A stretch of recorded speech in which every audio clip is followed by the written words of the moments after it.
Nazaire might at least have mentioned where in Northreach he'd be testing this recruit. Who do you think?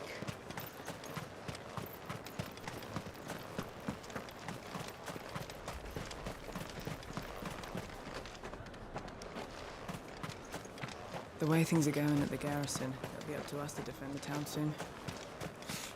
With what? Some carrots and a collar of brawn? I would speak with this Duke about the demands he's made of me and my fellow traders. Yeah? And why would he want to speak with you? Now piss off!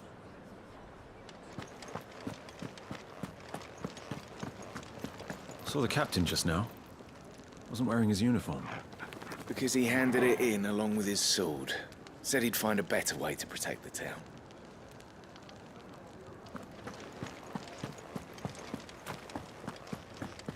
Your town needs you. I need you. But the Duke would have me clapped in irons.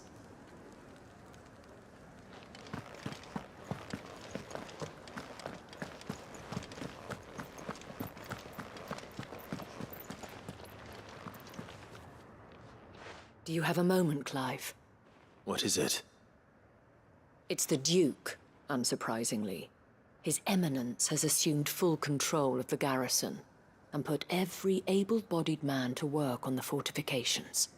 The town was left all but unguarded, so Philippe was compelled to form a citizens' watch to fill the void. And though my dear boys have been characteristically willing to assist him in this, they want for bodies. So I was wondering if you would lend them your strength, that the people of Northreach might sleep easier, if only for a few nights. Of course. Whatever you need. Thank you, Clive. What would I do without you?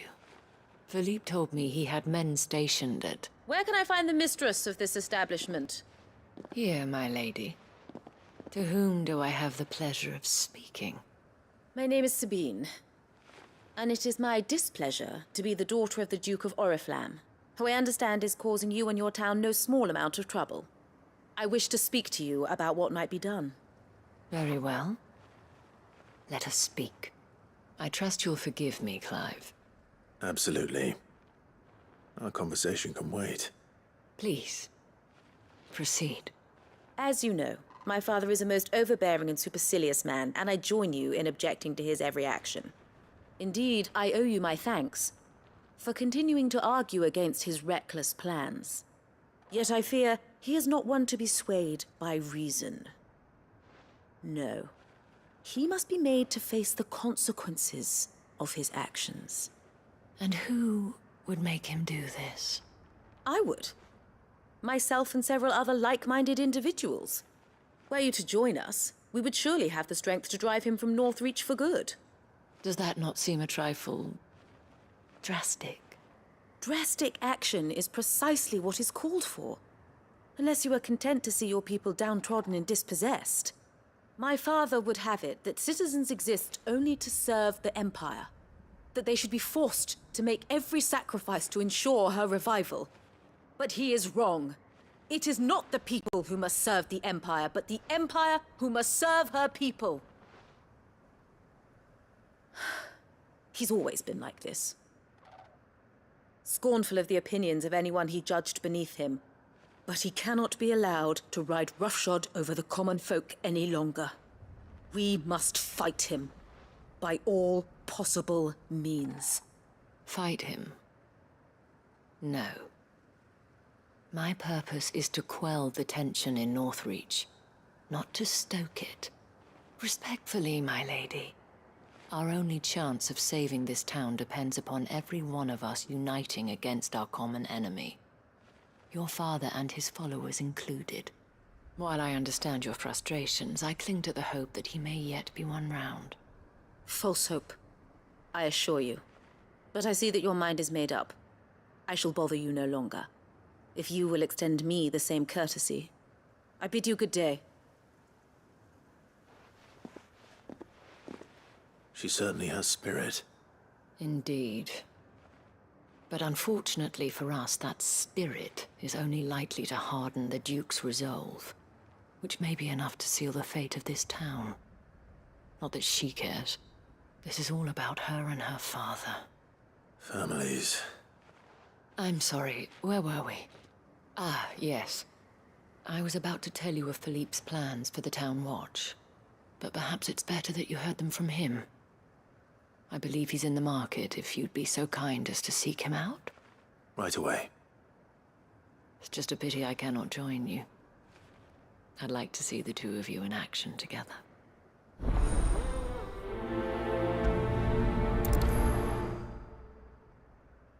The task of organizing the town watch has been taking up a great deal of Philippe's time of late. And the rest he spends guarding the main gate to the markets. You'll find him there, most likely.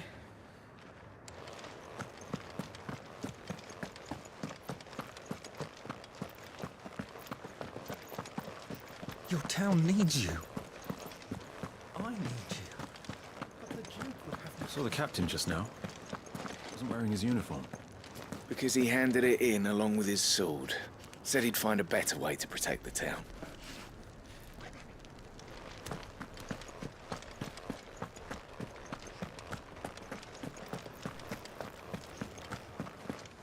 The Duke might have soldiers at his beck and call, but us common folk follow the Dame, and no one else.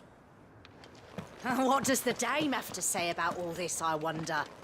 Surely she can't allow it. You've heard, then? The Duke plans to make Northreach a fortress, and would have the townspeople pay for it. We are not only to build his walls, but feed his army, and fill his stores, all for the privilege of living under his rule.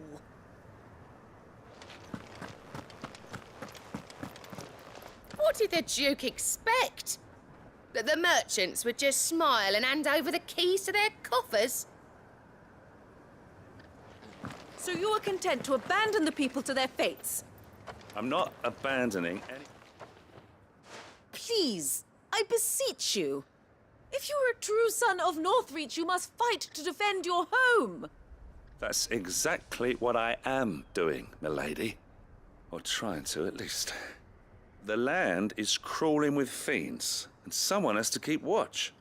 Even when our true enemy is hiding in the garrison? Fine. You're not the only able-bodied man in Northreach. Thank you so much for your help.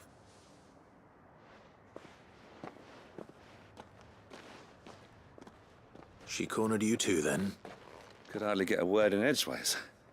Like father, like daughter, eh? She made an uninvited appearance at the Vale earlier, hoping to convince the Dame to join her in fomenting rebellion. I bet that went well. Her ladyship seems to have a way with people. Anyway, what brings you here? Our mutual friend thought you might welcome some help. Oh, she did she? Right as always. In fact, you're just the man. We've had some reports, you see. Sightings of, you know what. They're back. Seems that way. All over, too. We haven't been able to confirm anything yet, but if you're willing, you could go and see what's what. Right. Where should I look? You know Grieger's Weep? One of the sightings places them somewhere on its shores. I'm on my way. Thank you, Clive. I'll look into one of the other sightings. Let's rendezvous back here later.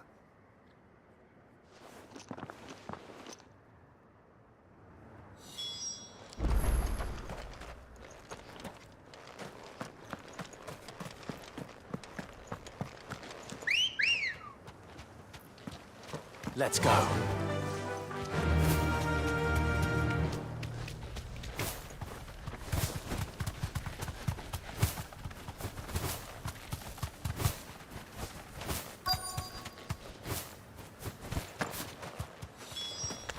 Damn it. The reports were true. I need to stop them before they get to the town.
You lose.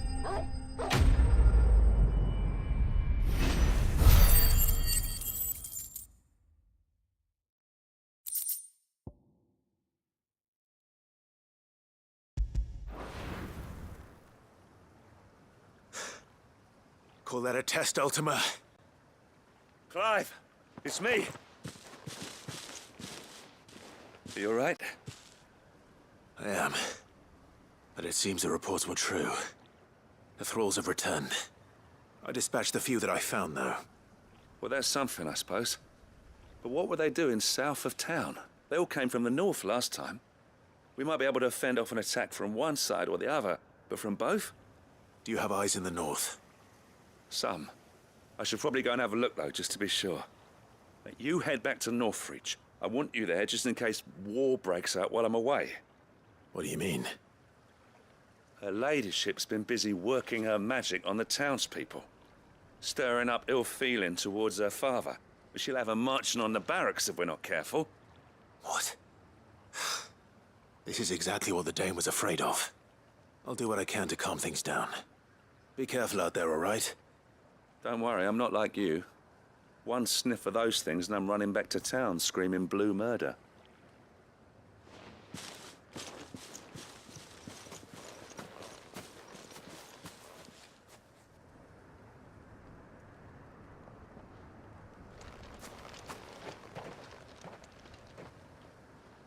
Do you not see, Father?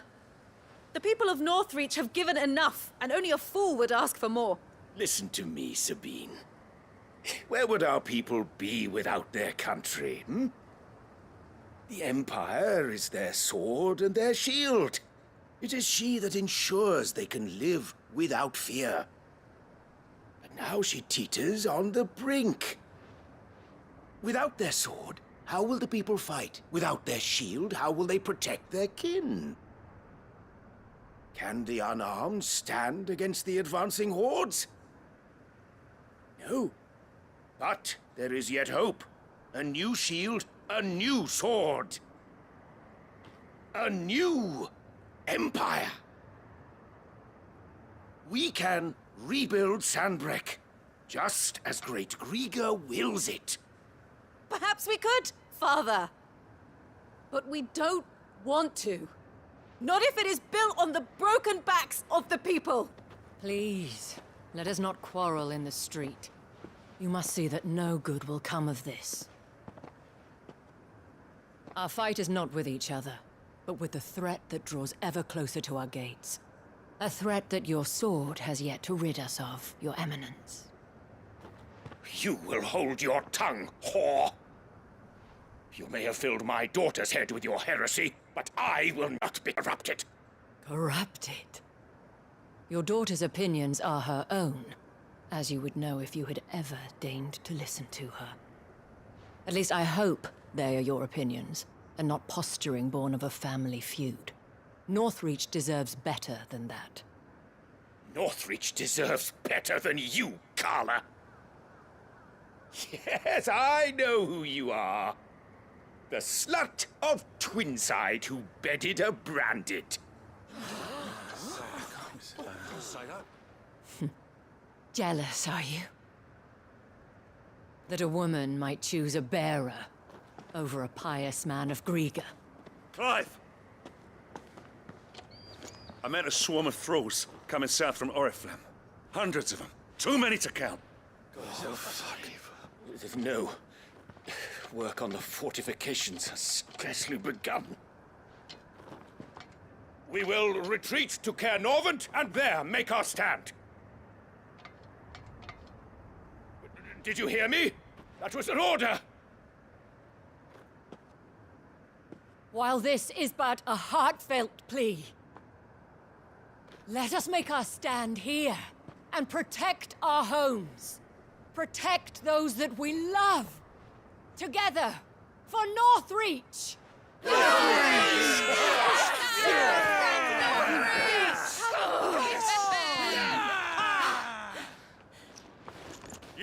dame. What are we waiting for? Pikemen to the gates. Archers to the roofs. Quickly, come on!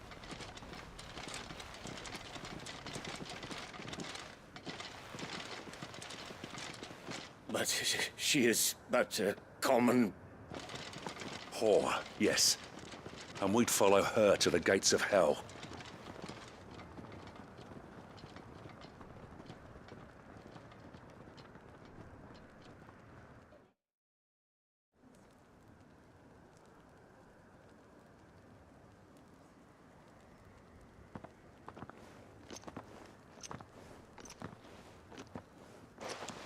The men have their orders, and they look like following them. I got them spaced out at regular intervals. Whichever direction the thralls strike from, there'll be someone there to meet them. Thank you, Philippe. Rest assured the people will play their part. The herbalist has donated her stock of medicines to me. Should any of your men be injured, take them to the Vale. We'll see to them there. Thank you, milady. I will. I'll play my part too. You still won for numbers. Unlike the enemy. I only hope I can go some way to evening the odds. Philippe, can I leave the south in your hands?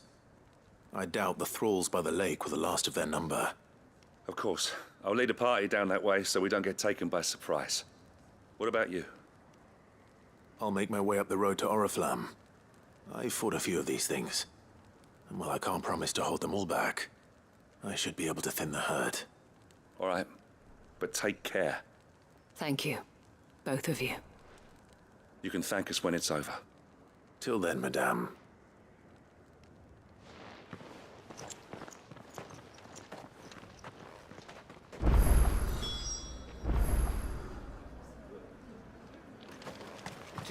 I have served the Duke for many years, and I hope to do so for many more.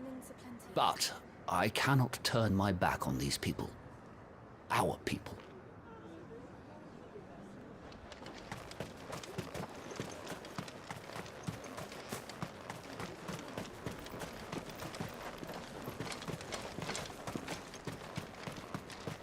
I want steel in the hands of every man or woman willing to fight.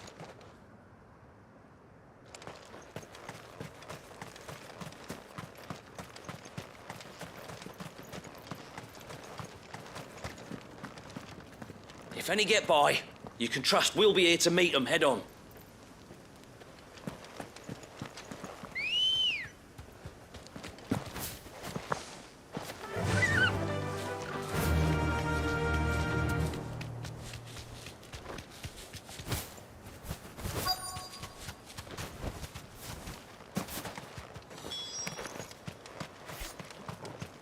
There are so many of them. Not for long.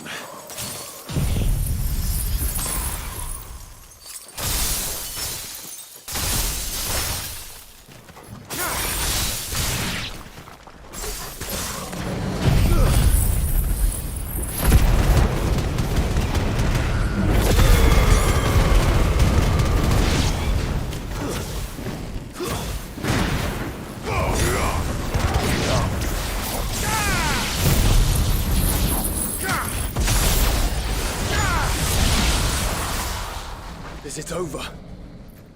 No. It's only just begun.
That looks to be the last of them.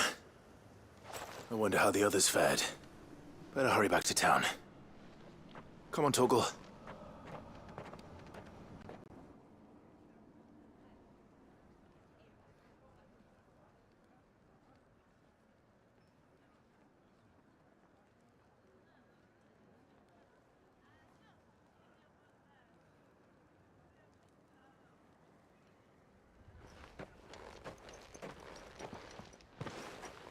Clive, it's good to see you.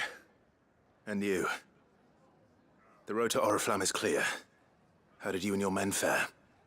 Well, we ended up fighting for our lives down by the lake. Took a few nicks, but nothing the girls at the Vale can't put right. Glad to hear it.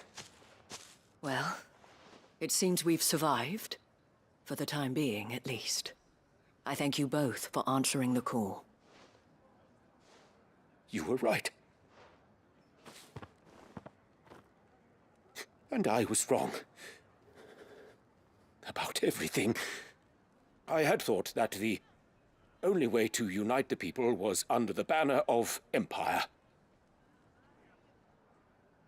That without a strong hand to guide them, they would drift apart.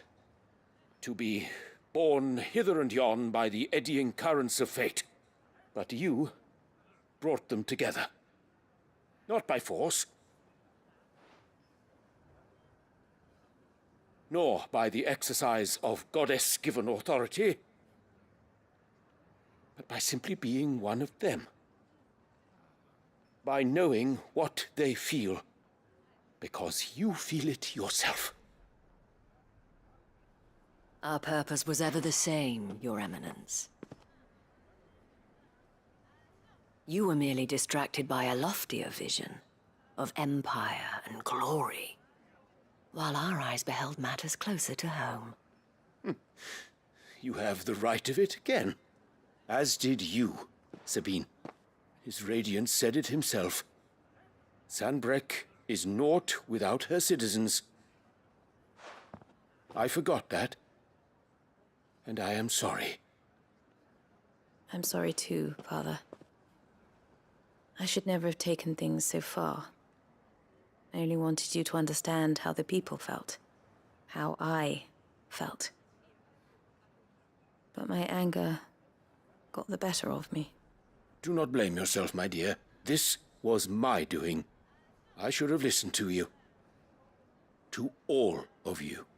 Your Eminence, your ladyship, I do not doubt that you came here with the best of intentions.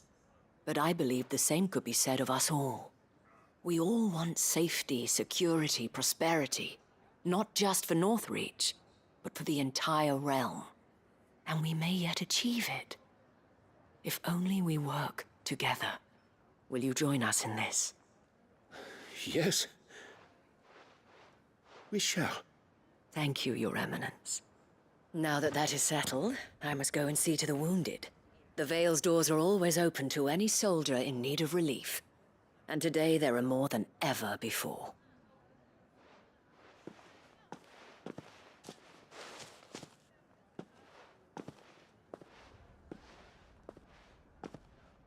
Madame Isabel is a rare soul indeed. In these dark times, I see that it is not men like me who should lead the realm, but women like her. You're right. If only I'd listened to her when I had the chance. Forgive me for saying so, milady, but you still do. The dame said it herself. We can turn things around. We just have to work together. And that goes for you, too. You're one of us now. One of you. Well said, Captain. Let this be a new beginning. Not only for Sanbreque, but for us. Well, since there's nothing more to be done here, I should see if Isabel needs any help moving the wounded.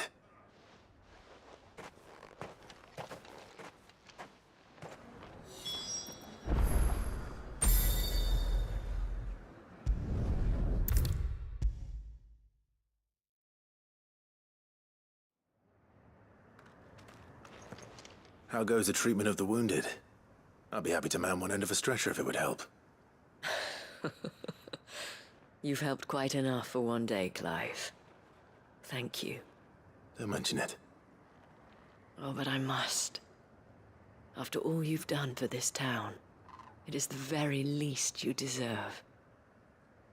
Tell me, if Northreach had fallen, what would you have done? A woman of your means could find a home anywhere in the realm, but I sense you would rather have died here.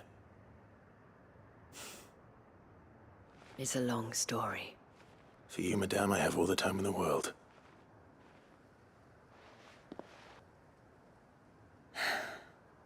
Very well. Long ago, I had a life in the Crystalline Dominion. I was Carla then, courtesan to the nobility. So sought after was I that it was only they who could afford my time. Alas, those halcyon days were not to last. For naive as I was, I fell in love with a bearer. He was my master's guard, the gentlest man I have ever known. After they discovered us together, he was whipped bloody and forbidden from ever looking at me again. And so we fled. Not that we had anywhere to flee to. We wandered, aimless and starving, half dreading, half praying that the next day would be our last. Until we found ourselves here, in Northreach. It was the veil that took us in, that fed us, clothed us, and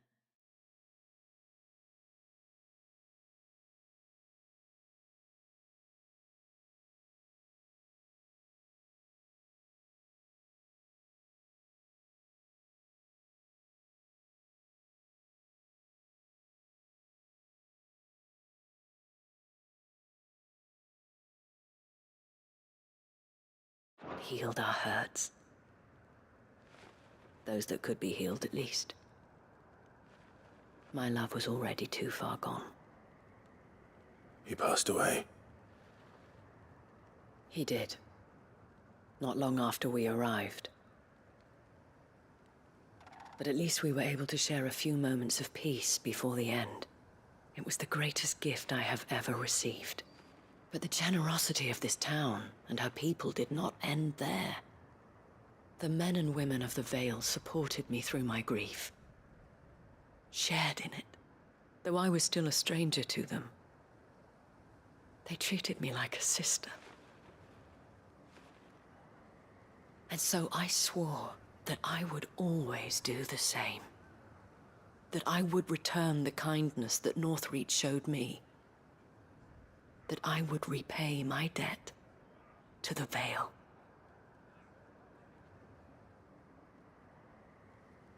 Thank you, Isabel, for sharing this with me.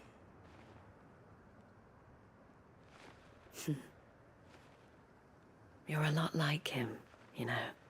Perhaps that is why I have such a soft spot for you. Never stop fighting, Clive. And I shan't either. I know that it will not be easy to keep Northreach together. But our efforts will be rewarded. Just look at us now. The people, the soldiers, even the Duke of Oriflamme and his daughter, all united in defense of this town that we have come to call our home. And what of you? Can we count on your support too? Always.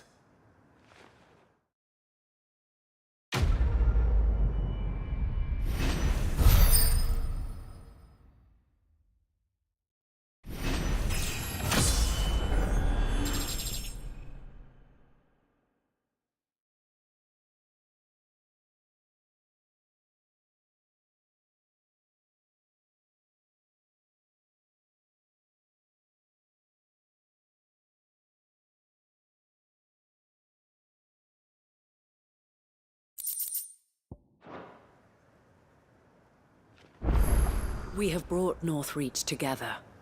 Now the fight begins to keep her together. For if this town is to survive, we must all play our part. Including you, Clive.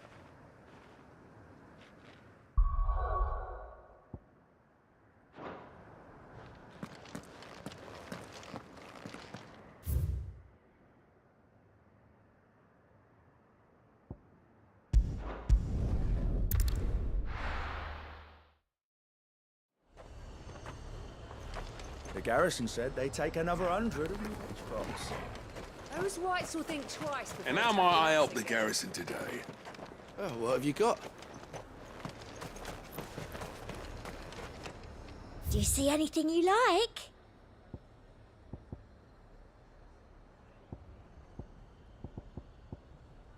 I'll be here if you need me.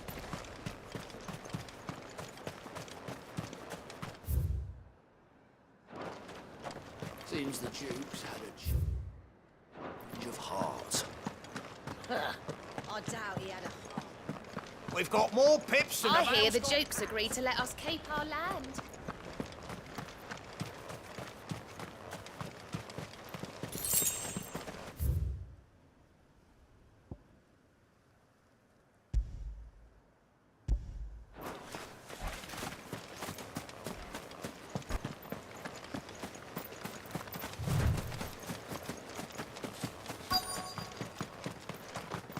I'm nervous.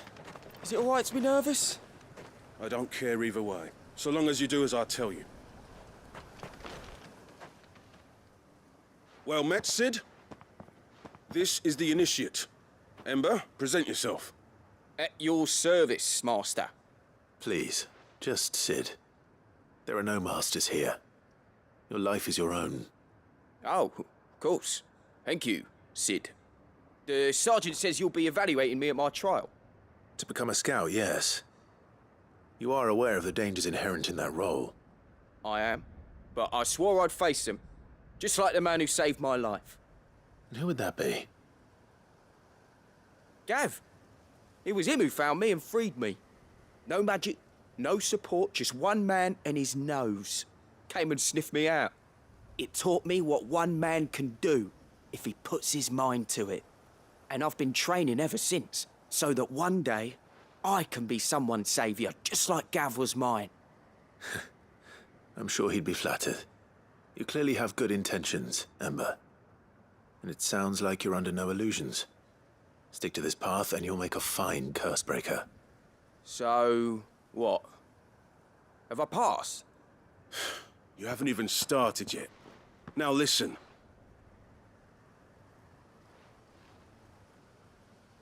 Not far from here is an Imperial lookout, Eastwatch.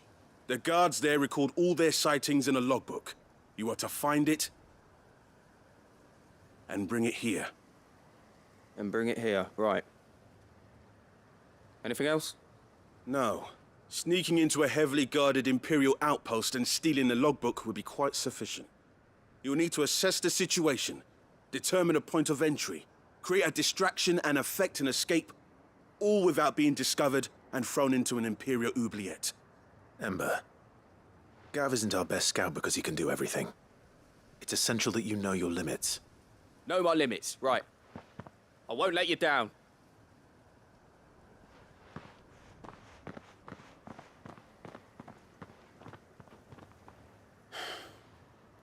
It shouldn't be as dangerous as I made out. But keep a weather eye on him all the same, would you? On my way.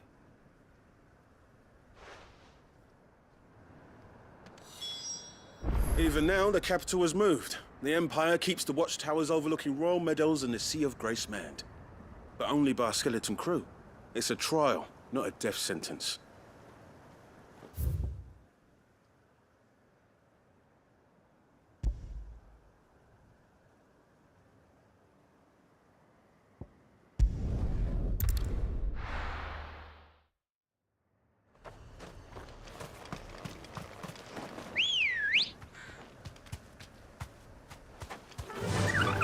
Run like the wind.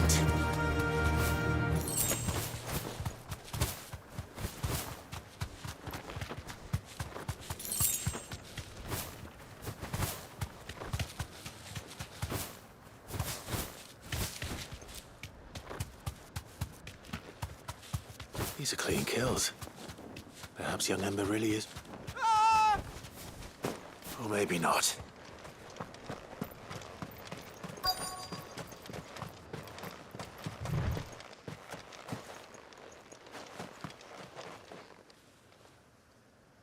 Damn it. Ember, draw your sword! I can't! Then run!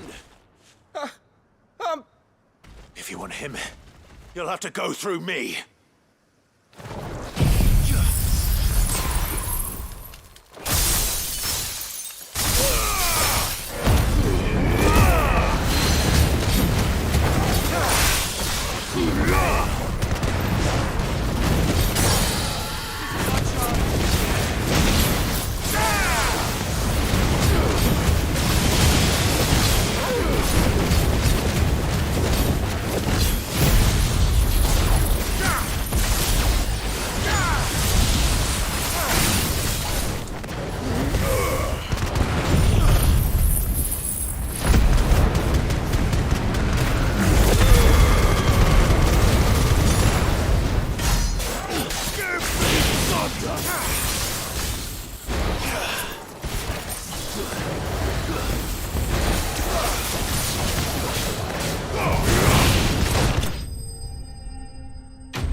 Ember, are you...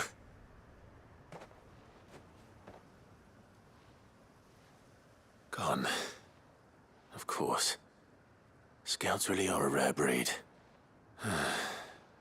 Back to Northreach it is, then.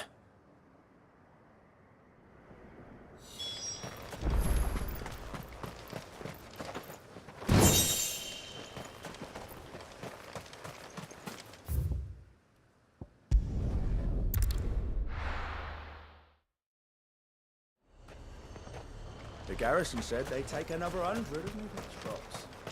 Those whites who think twice. I didn't expect you back so soon. Where is Ember? How did he fare? I thought I'd find him with you. He must have fled.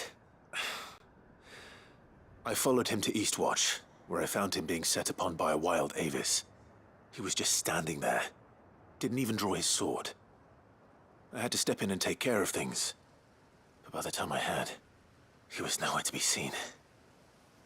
I assumed he'd set off in your direction, but apparently not. Oh, I'm sorry, Sid. I knew the boy had a nervous streak, but he seemed like... The right man for the job? I believe this is the logbook you tasked me with retrieving. Eh? How did you... Don't you tell me you breached the tower while Sid was busy saving your skin. What? Wasn't that what you asked me to do? To bring the thing back without getting caught? He has you there, Nazaire. And he did it all on his own. But Sid, he did what he thought was best. And now I have to decide whether I agree. Of course. We'll await your evaluation back at the hideaway. Don't you leave my sight. Yes, Sergeant.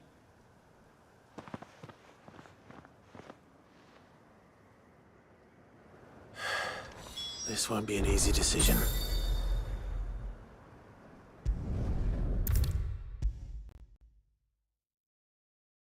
You should have seen him. The thing didn't stand a chance. Yeah, neither did you, I hear. Welcome back, Sid. Welcome back, Sid. Yes. Welcome back. Trip wasn't too much of a pain in the arse, I hope. Truth be told, it was me who suggested roping you in to help with the trial. But from what I hear, things didn't go quite as planned. No, they most certainly did not.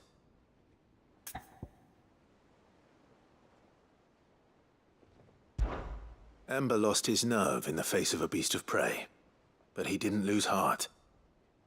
He pressed on, and he achieved his aim. And is that not what we ask of our scouts? Indeed it is. Thank you for your honest appraisal, Sid. The fact remains, however, that Ember will not always have a battle-hardened warrior on hand to pluck him from the jaws of peril. All I have gleaned from this trial is that without someone watching his back, Ember is little more than a liability. Wait, Sergeant. Ember still has much to learn, it's true. And this time he was found wanting. But I'd say he's due a second chance, nonetheless. After all, he did do as you asked. With a bit of hard work, any hand can be made to hold a blade, and any mind can conquer its fears. But a scout's nose is different. You've either got one, or you ain't. And by sniffing out that log, young Ember here has shown he has a conch and a half. Wouldn't do to waste it now, would it? Fine. One more chance. I'll do whatever you ask. I'll spend my days and nights in the pit if I have to. I'll show you. Just you wait. Daft as a brush, that one. But his heart's in the right place. Just like someone else we know.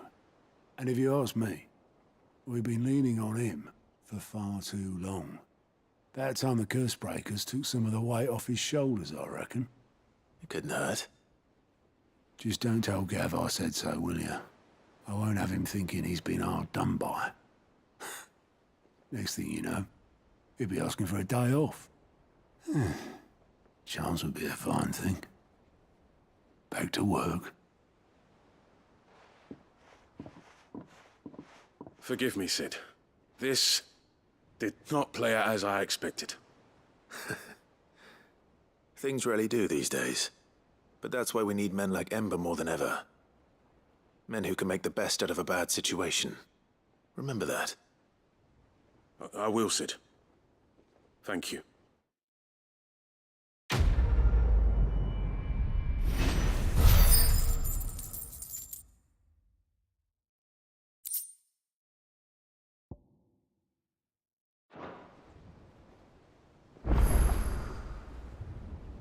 Sid, I wanted you to know. I will be taking personal responsibility for Ember's combat training. And I will not let you down.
You be careful up there.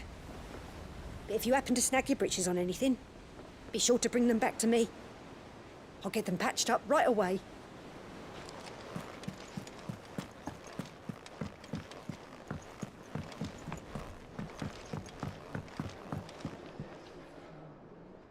All right, Torgal. Where are you taking me? I'm going to need a little bit more than that, boy. Do you have a better hint for me? Unless you've already given me one. Back on the rear deck, you were looking west, toward Rosaria.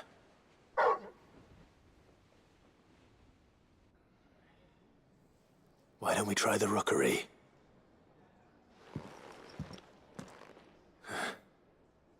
I haven't been to the island in almost 20 years. To Port Isolde, then. Fingers crossed the old mooring is still there.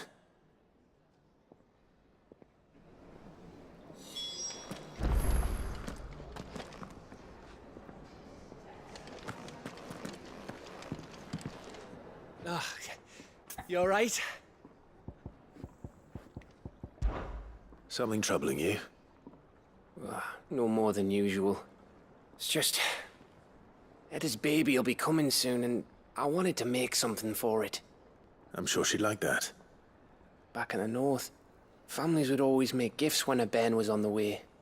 Yeah, let the little tykes know they were welcome in their new homes, like.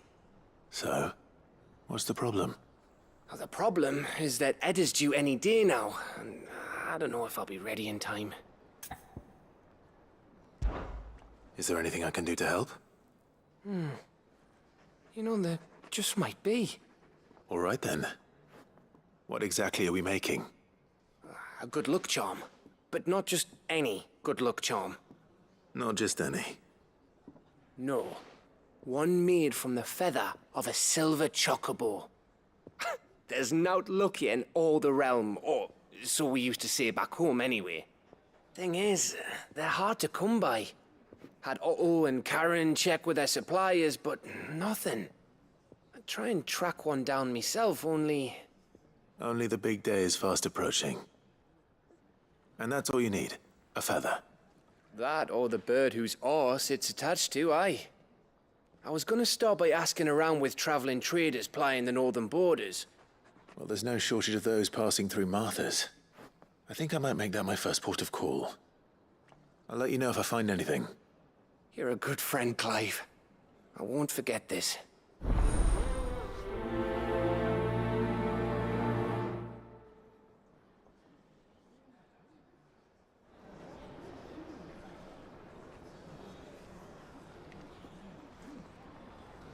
Can't say I've ever seen a silver chocobo myself, but I have seen one of their feathers.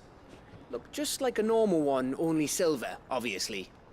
Well, grey.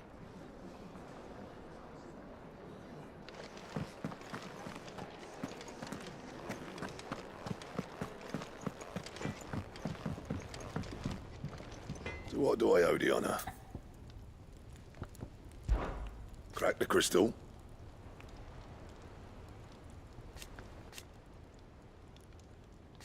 Not a very good one. But then...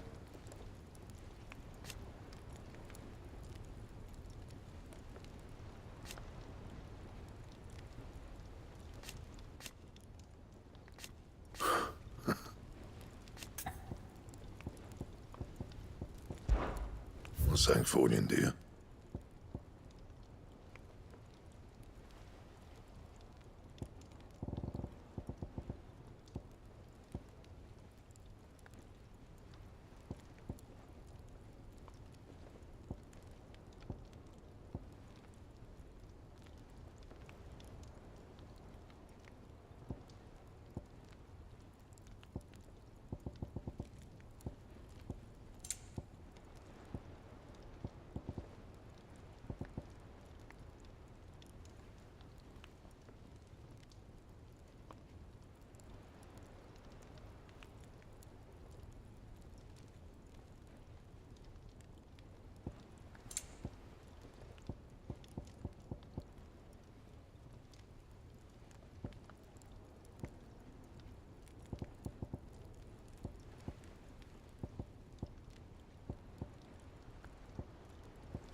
Anything else? Yeah. You ever wonder where the hell Karen finds all these treasures of hers? That blade. I've never seen anything like it in all my years as a blacksmith. The edge on that thing. Fuck me. I'll keep the forge up.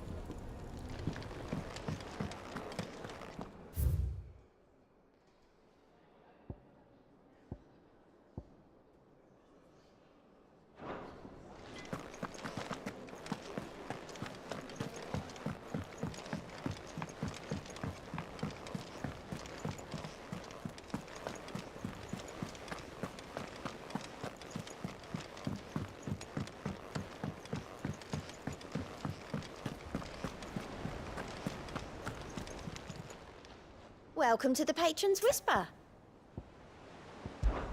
Come to claim your just desserts? I don't have that one. You do. All yours. All done? What a word.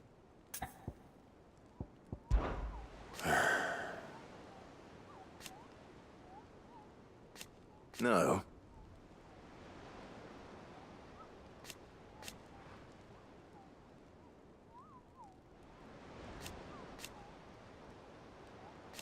Is that right?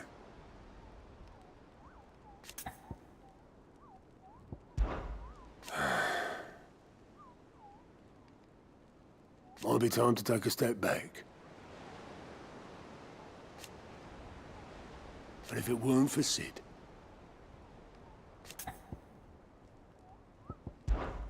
Off you go, then.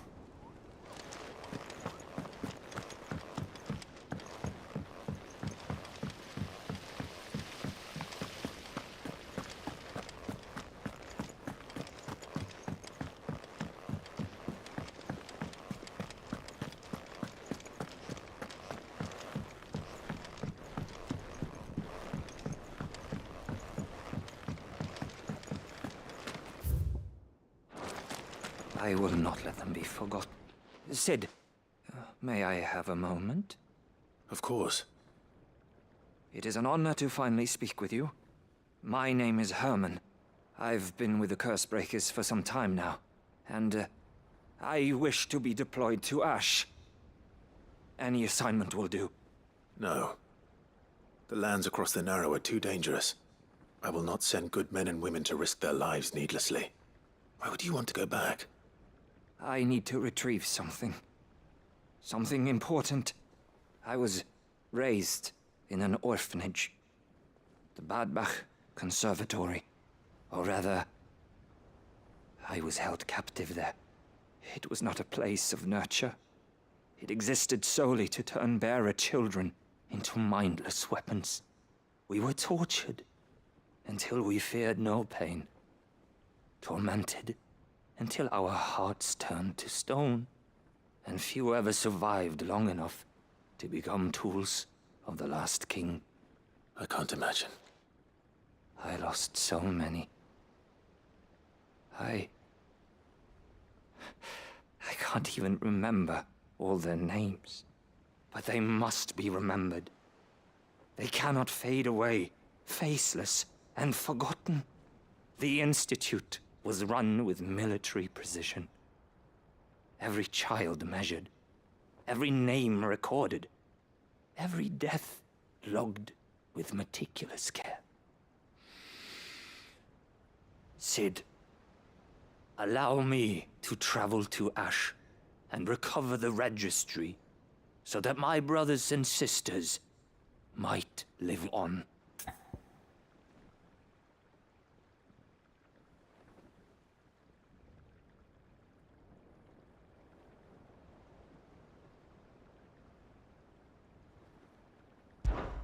You are a good friend, Herman.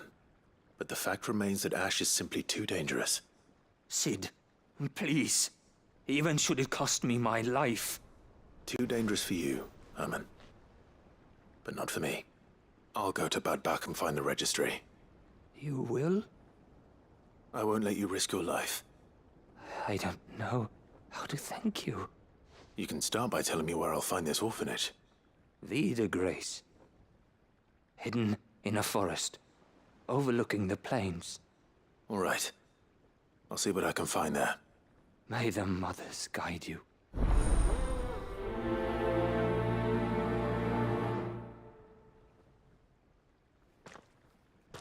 The plains of Vida Grace have haunted my dreams since I escaped from the orphanage. I can't say I was looking forward to returning.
Ready, girl?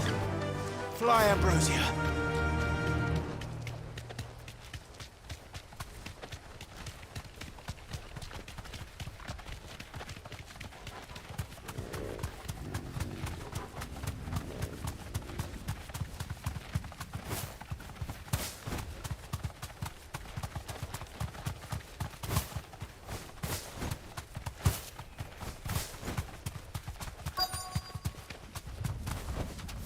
Straight home now. The entire village looks abandoned. Now, which house would a bookworm live in?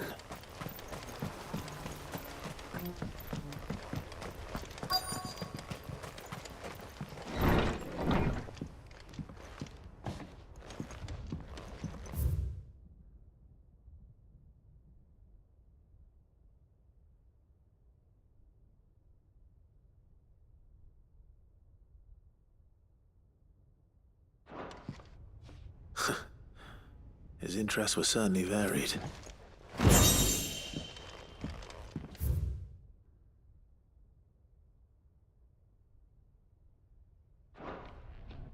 This is a Royal Army logbook.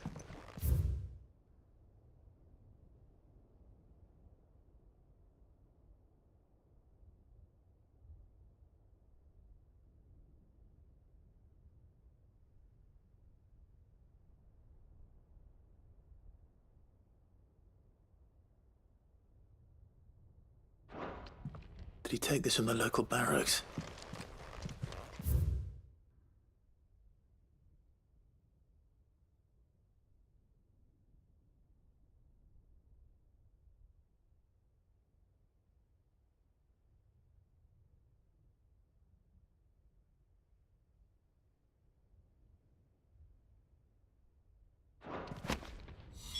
This is it. But if what it says is true, I need to get this back to the hideaway.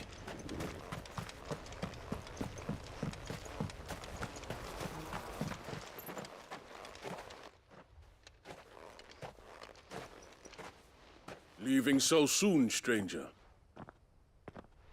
We've been watching you. From a distance, so to speak. Subtle. I know who you are. Then we need not waste time on introductions. Hand me the book. Leave it in our care and return to your life. Your care? Do you mean to burn it or bury it? That is not my decision to make. But by one means or another, its contents shall be removed from the common record. Then I'll have to politely refuse. I won't let you erase our history. Then we find ourselves at an impasse. Very well. The book can just as easily be pried from your dead hand.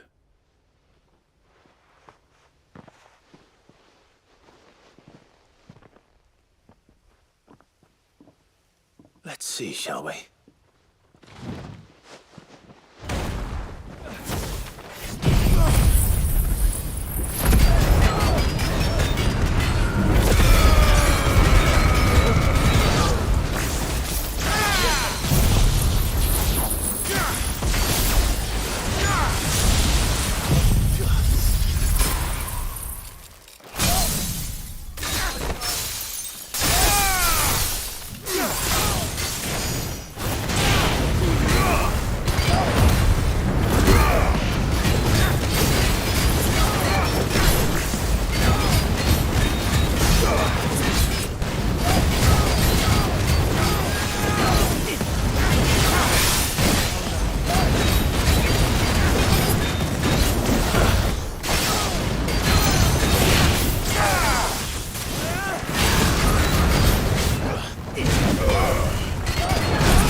Impressive.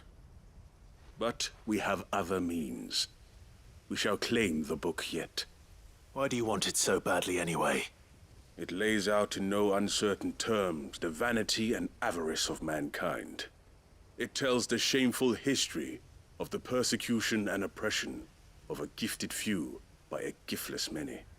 Would you say that this interpretation was correct? I don't know.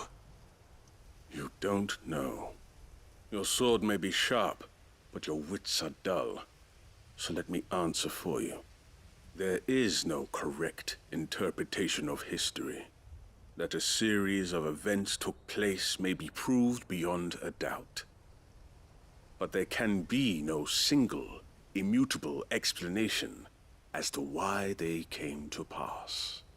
It is a question of numbers and of belief. If enough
people believe that a set of events occurred for a reason, that belief becomes the truth.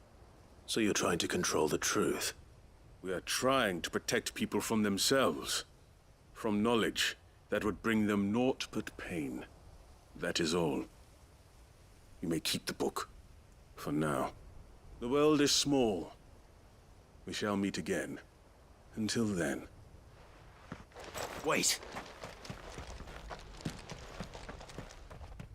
Damn it.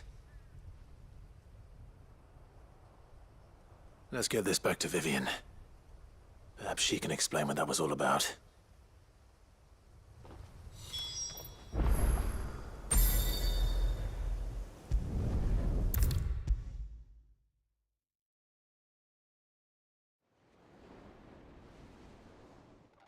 Vivian.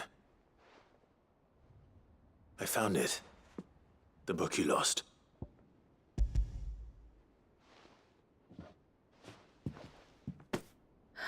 You found it. Thank you, Clive. Even though I asked this of you, I was not entirely sure it would be possible. I feared the executors had seized every copy. I met with one of these executors, and I convinced him to let me keep it. He told me something. That the truth is just a matter of collective belief. And that if enough people believe a lie, that lie becomes the truth. It does. But it also means that the truth is not immutable. That it can be changed. Provided that those who wish to change it can convince enough people that their perspective is the correct one. As the sad history of the bearers proves. You said that the book inspired you to become a scholar. It did. Or its author, rather. She was a heretic, you see.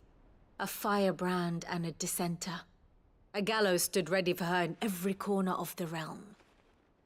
And by shunning society, or perhaps being shunned by it, she stumbled upon a truth so potent that an entire realm trembled at the prospect of its utterance. I, too, have always felt somehow set apart from the world of men. a stranger to my own species. She taught me that my solitude was not a curse, but a gift. And that, though my journey to the truth might be a lonely one, what I found at my destination would be more than worth the cost. Do you still feel that way? That you're not one of us? Honestly, I'm not entirely sure anymore. Since coming to the hideaway, I find my thinking somewhat clouded. Perhaps the result of studying mankind from a rather closer perspective than I had intended. But the more I study, the more I find value in this perspective. In looking not from the outside, but from within. So if you'll permit me, I'd like to continue my work here. Remember, Clive, when enough people believe, belief begets truth. Give the men and women of this benighted world the gift of truth. Make them believe in you, as I do. I'll try, Vivian. I'll try.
Plains of Vida Grace have haunted my dreams since I escaped from the orphanage. I can't say I was looking forward to returning. Do you suppose it's magic keeping the thing afloat? What else could it be?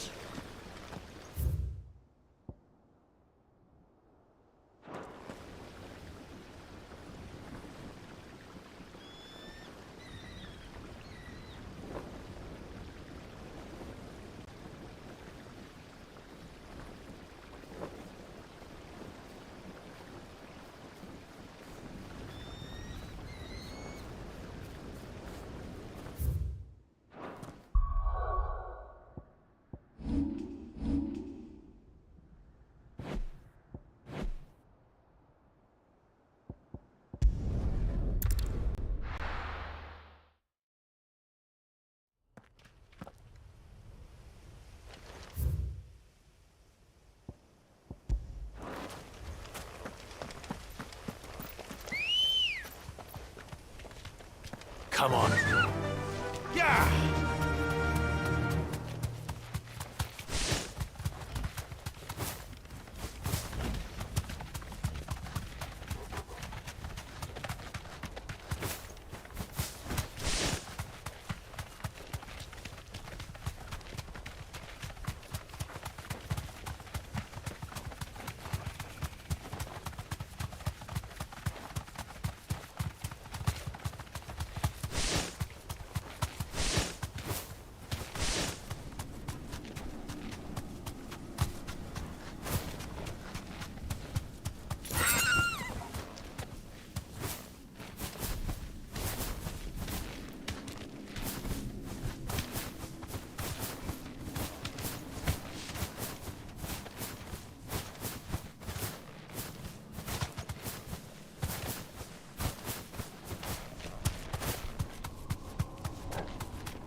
This must be the orphanage.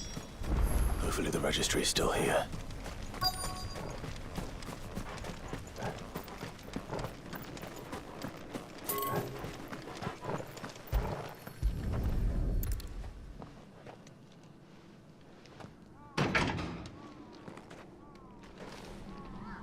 It's locked. I should look around some more before I start breaking down doors.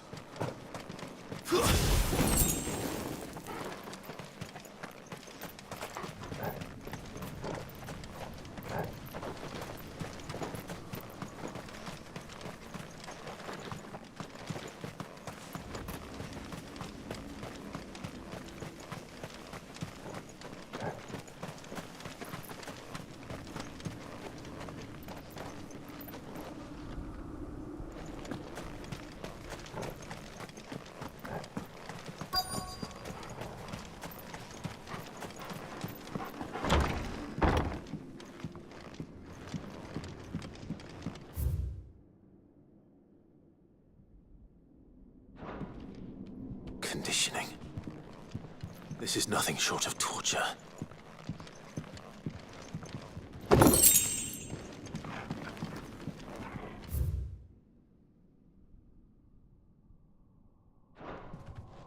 Disposed of. Herman wasn't exaggerating.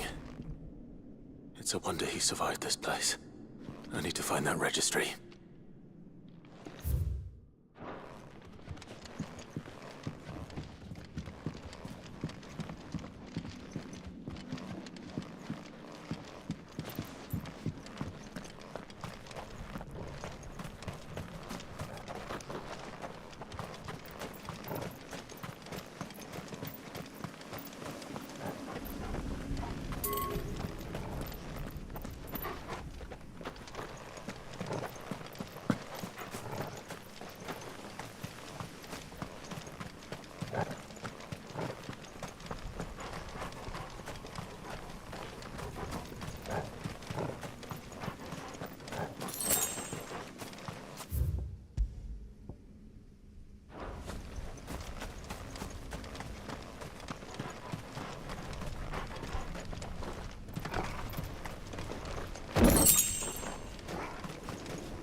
This reads like a suicide note. Did the director go through with his plan? There's only one way to find out.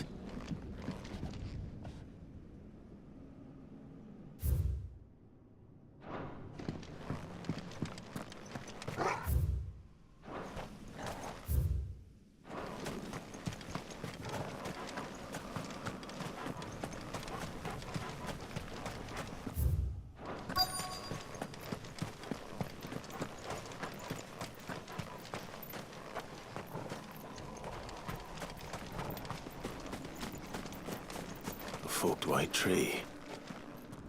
This must be the place.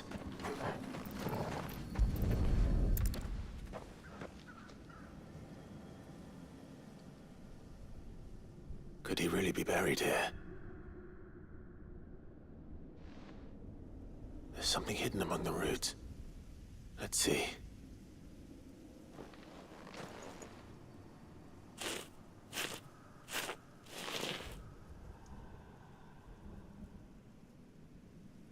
This must be the registry.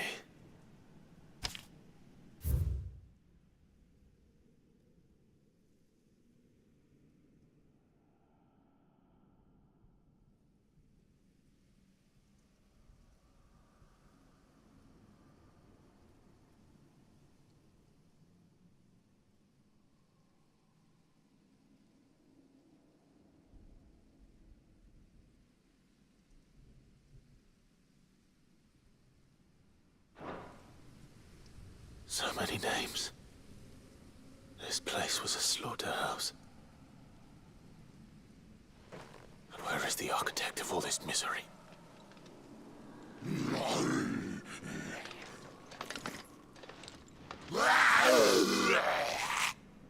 It was only a matter of time, I suppose. This place is cursed.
I'm done here.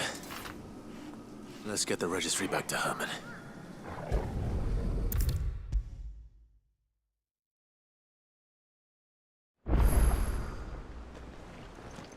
I hear that you traveled to Ash, Sid. Did you by any chance recover the names of my fallen friends? I did. Yes.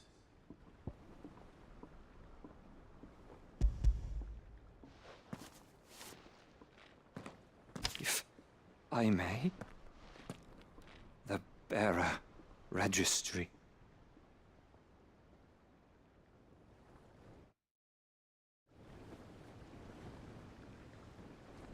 The director was a brutal man. He got no worse than he deserved. The registry was all I found beneath the tree. There was no sign of a body. Nor any record of what happened to the children after the orphanage closed. I pray that at least some of them survived. All their names are here. The ones we lost. My friends. My light in those dark times. I can still remember their faces, like it was yesterday. Children who were taken from their bunks in the morning, never to return. No explanation ever offered. They'd be happy to know that you survived, Herman. But why did I make it out alive, when so many others died in that awful place? It's not your fault. And blaming yourself won't bring them back. Honor their memory. See that their names live on. That way, at least. They're never truly gone. Thank you. Sid, I'm going to write a book. An account of the horrors of Badbach, and the spirit of those its custodians sought to crush.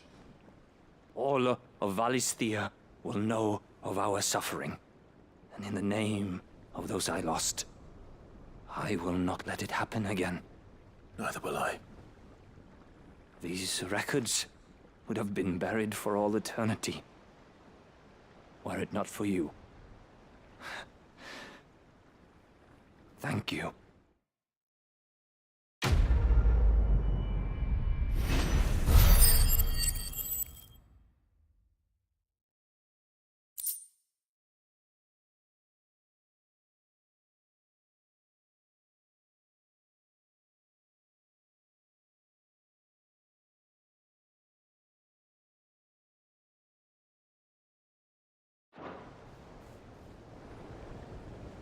The realm will hear of Badbach.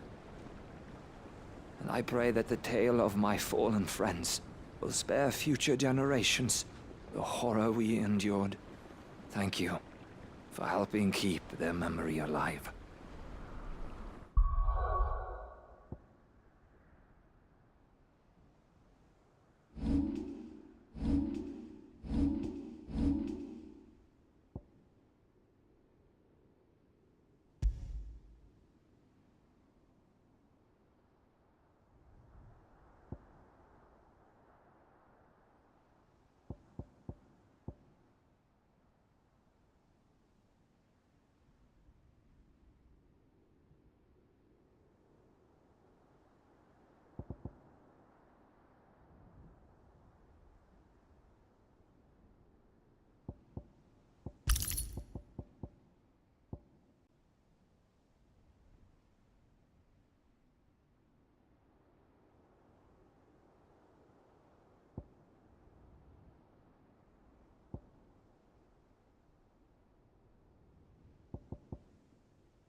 I hear the brothers found another victim.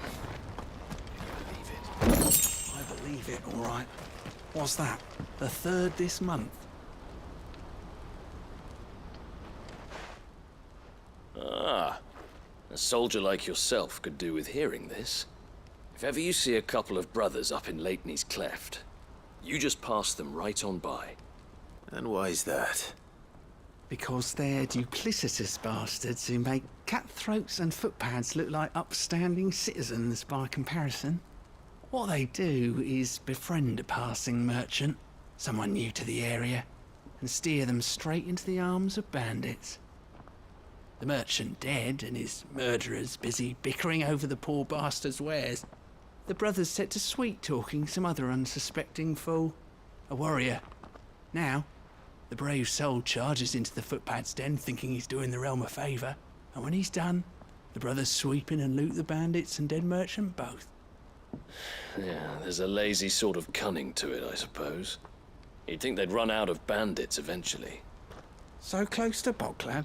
Not bloody likely. I suppose you're right. Anyway, if you run into them, you steer clear. Or better yet, give them a damn good hiding. I only wish I had. Thanks for the warning.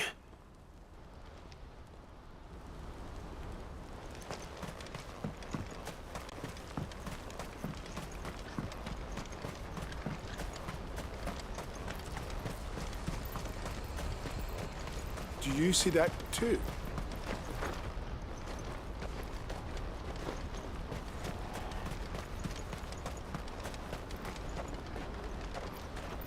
There are many variations of the Semekian legend, but almost all agree that man was punished for presuming to set foot in the sanctum of the gods.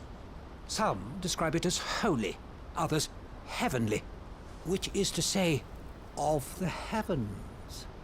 Could it be that the baleful mass that now glowers over us is this very sanctum? Have the gods returned to pass judgment upon us once more?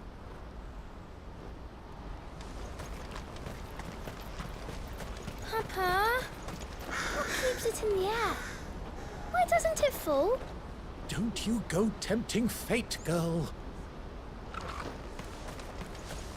What is it?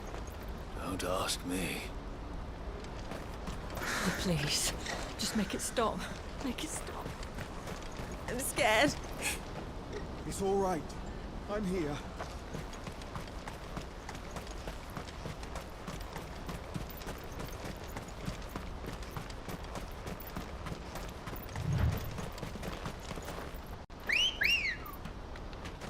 Let's go.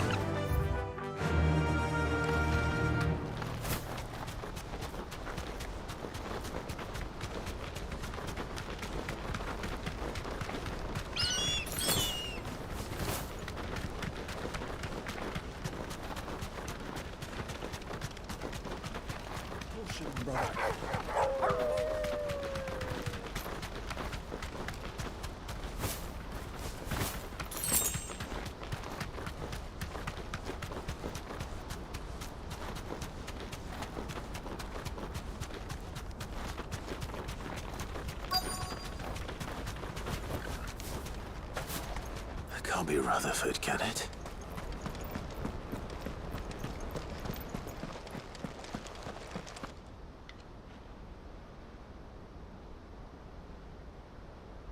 Turncoats and cowards, the lot of you! If it's a fight you want, it's a fight you shall have! Allow me. I don't need your... Please, Field Marshal, oblige him. This won't take long. You're right. It won't. Men, finish him.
little longer than I'd have liked.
Field Marshal Havel, I presume. Are either of you injured? No, my lord. You arrived just as our escort... I'd heard reports of soldiers in the outlying regions abandoning the oaths they swore. But I hadn't thought the corruption had reached so close to the heart of the Republic. It's a fucking disgrace. Your interfering old bastard of an uncle tried to warn me, of course. My lord Marquis, or is Sid the Outlaw more to your liking? Call me what you want. It doesn't change who I am, or the urgency of the message I bring. My uncle has a plan to right the realm, and he needs your help to see it through. Before I agree to anything, I'd have you answer one question. What do you stand to gain from all this? I won't deny that I might benefit from further chaos. But I seek a new beginning for all of us. And while the choices I've made may not always have been the right ones, I know I made them for the right reasons. For so long, so many of us have been told how we could live, how we could die, when it should have been our decision all along. Now we have a chance to put things right. But in order to take it, we must stand together, even if it be beside those with whom we don't see eye to eye.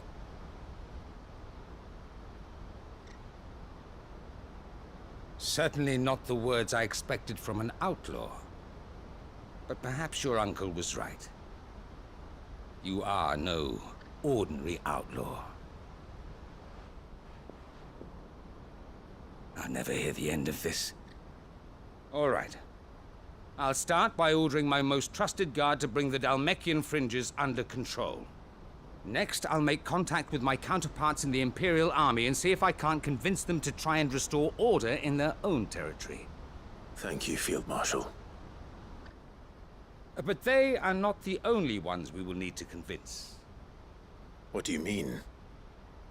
I don't doubt that I can bully some sense into a few generals, but those they answer to require a different kind of persuasion. And when it comes to honeyed words, well, we will need an envoy. One who can court even the most stubborn of statesmen. You, perhaps? I'm flattered. But I'm no diplomat either. And I have other problems to attend to. What we need is a skilled arbitrator. And I may know just the person. Is that so? And would he happen to be an outlaw too? Of a different kind, perhaps. Well, beggars can't be choosers. I suppose we'll all have to find a little of the outlaw in ourselves if we're to make it through this. Very well. Send your man to me right away. I shall.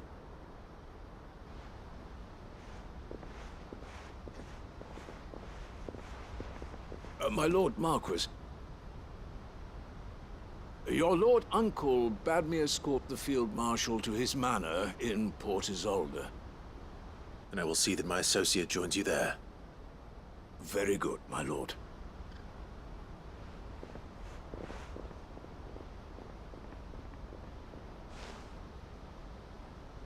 Huh. An envoy. I'm not sure I'm the man to talk anyone round. I can barely convince my brother to take his medicine. No. This is a job for someone with experience. Someone like Quentin. I hope I can convince him at least.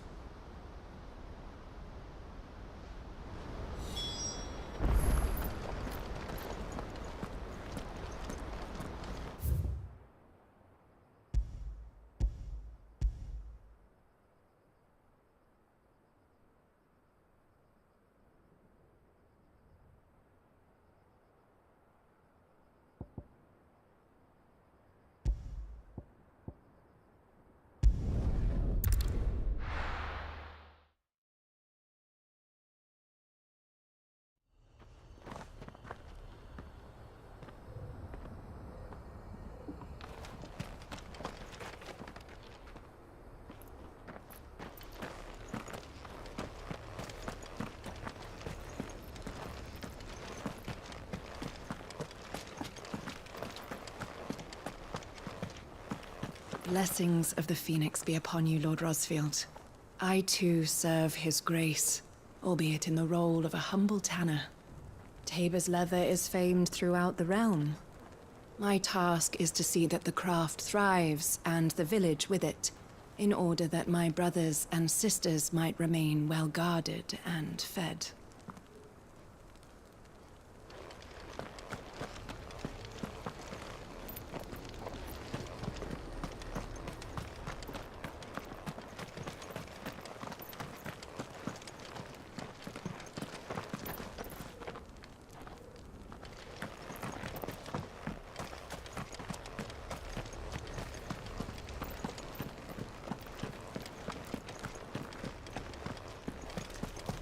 Here's the scraps you were after. Thanks. Can't do without leather if I'm to polish these stones.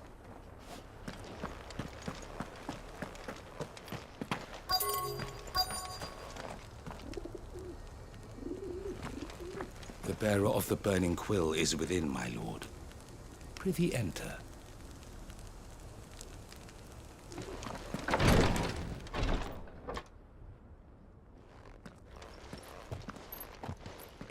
Your Grace, my lord, I trust your journey was not overly onerous. Cyril, you found a letter from Father? Yes, I have it here.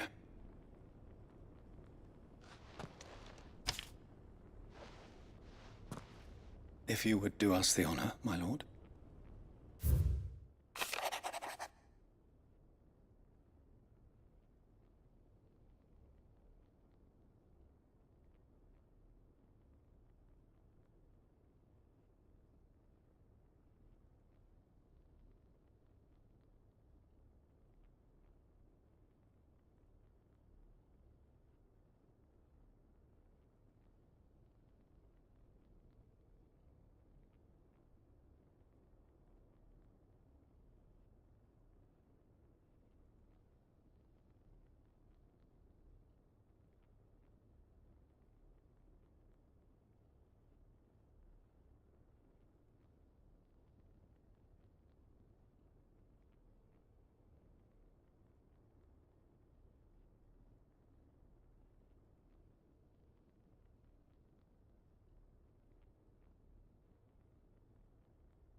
An inheritance.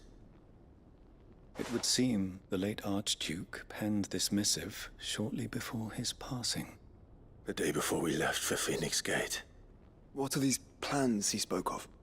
His plans for the duchy, Your Grace. Your father entrusted them to my predecessor, the former bearer of the Burning Quill, who entrusted them in turn to me. The complete emancipation of bearers is their stated aim. But your father's dream did not end there. His Grace also spoke of building hospices to care for those stricken by the curse, and the founding of a new university to further the development of non-magical technologies.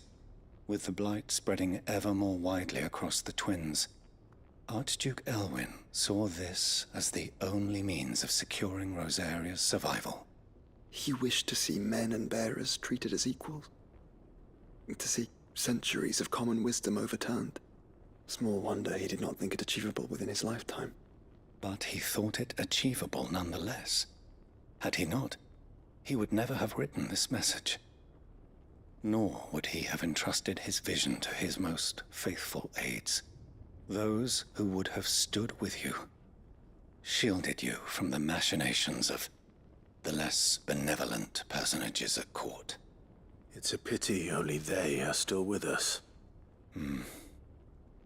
'Tis true that those most loyal to your father were the first to suffer the Duchess's wrath. But one at least remains, and she has come bearing gifts. What do you mean?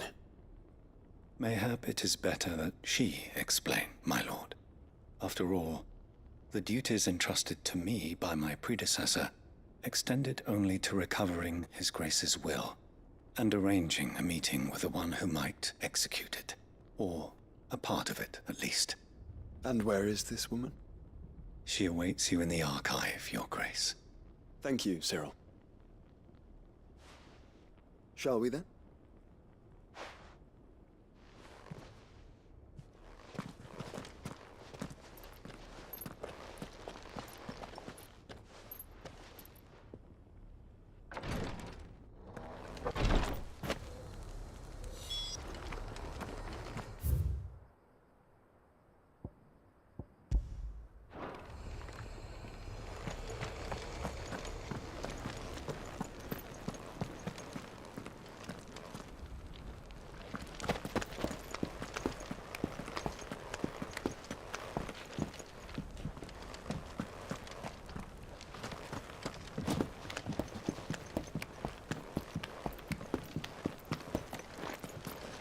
This is the Requietry, an archive where we of the Undying collect and collate our findings. Fragments of Ultima's true nature surely lie buried within these pages. We have only to unearth them.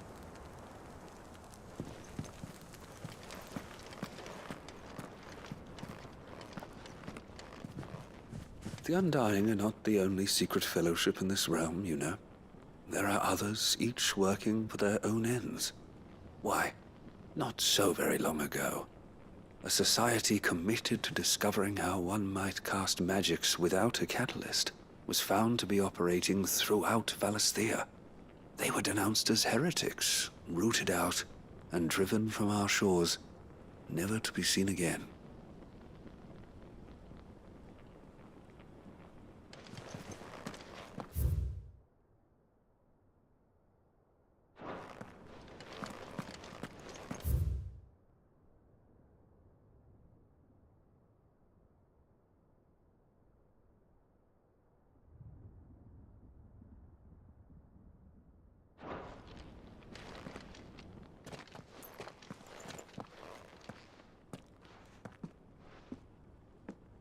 My lord, your grace. I hardly recognize you. I am Goditha, retainer of House Rosfield, loyal servant to the Phoenix and his shields. Your father, the Archduke Elwyn, entrusted me with the delivery of a gift. I only hope you can forgive my tardiness in bringing it to you. Lift up your head, Lady Goditha. You have our gratitude for your service to our house and to our father. I merely did my duty, as any proud Rosarian would. My lady, perhaps you could explain a little more? What exactly is the gift you bring? As I'm sure you know, it has long been the custom for the children of House Rosfield to be presented with certain keepsakes upon their coming of age. Indeed it has. Our father often spoke of the day when our turn would come. And had he lived to see it, he would have presented you with the treasures I bear. Matching armbands for you both. Alas, he did not live. Indeed, he was taken from us even before they could be completed. He had intended to claim the Heartstone with which each armband was to be finished himself, but it was not to be. And his gifts remain incomplete. I see. It saddens me to bring them before you, as they are. It was your father's wish that you be presented with the finished articles, not these works in progress. But with his grace long since gone, and the stone left unclaimed, I had little choice. You are grown men now, and his house is yours. And while I would not presume to insist upon your claiming the Heartstone in his stead, I know that nothing would have pleased him more than for you to do so. Thank you, Lady Goditha. What say you, Clive? What else? Of course, my lady. May our father's will be done. Oh, I am much obliged. Do you know where we might find this Heartstone, my lady? I do. Though it may be a matter of a good deal more than simply happening upon it. It is found in the bellies of elder griffins, you see. We do at least know where to find one. A certain specimen has made its nest in Titan's Wake, not far from here. A certain specimen? You are most perceptive, Your Grace. In answer to your unspoken question, yes. In fact, this is the very same beast your father meant to slay. I have been tracking its movements since you were but a boy. Were you to slay it in his stead, as men of House Rosfield, it would surely make your father proud. What say you, Joshua? What else? The griffin your father meant to slay is currently nesting in Titan's Wake, not far from here. Slay it in his stead, and claim the Heartstone that he could not.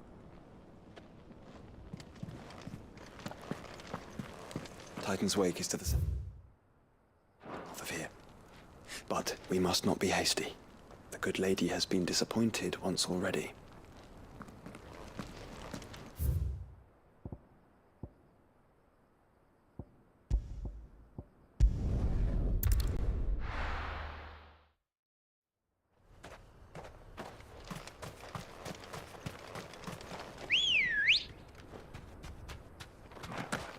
Come on.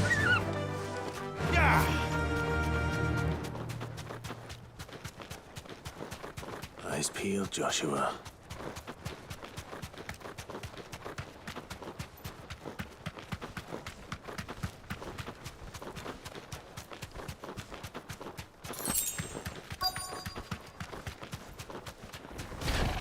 There it is. For House Rosfield.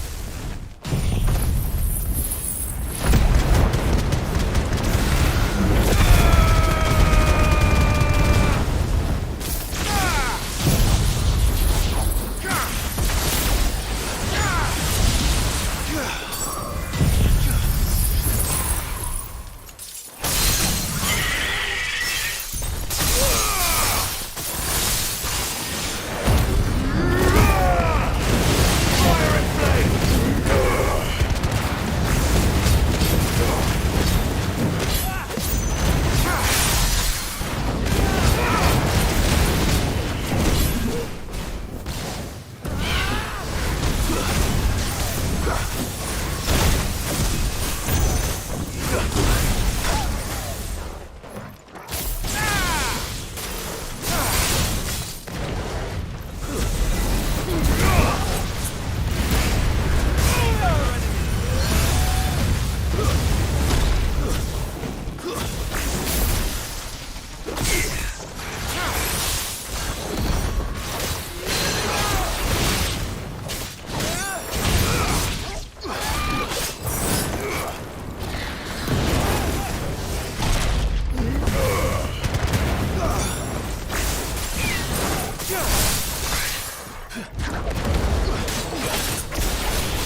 Is this the Heartstone?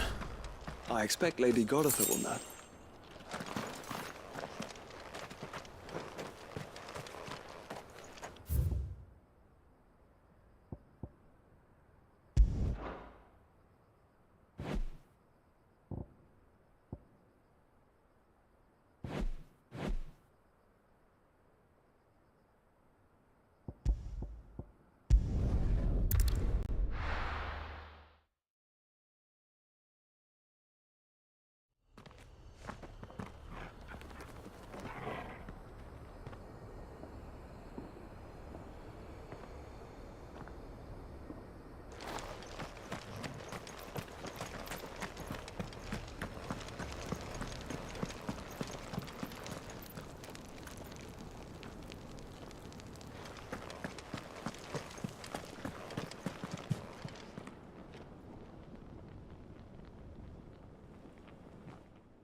Thank the Founder you were safe. The Griffin is slain then? And the Heartstone claimed.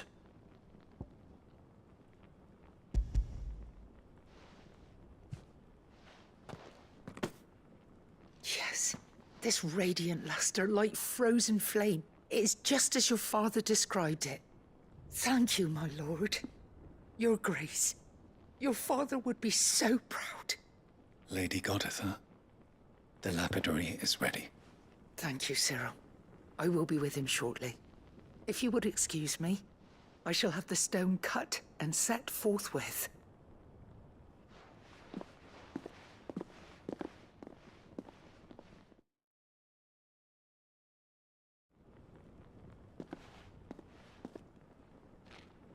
The armbands are complete.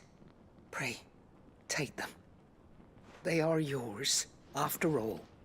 Heartstone is harder and more enduring than garnet, or even ruby. It symbolizes unwavering will and devotion. And the graven vines encircling the stone represent the unbreakable bonds between you. It's a message. Father knew we had enemies both inside and outside the duchy. Enemies who would thwart his vision. Only with unwavering devotion would it ever be realized.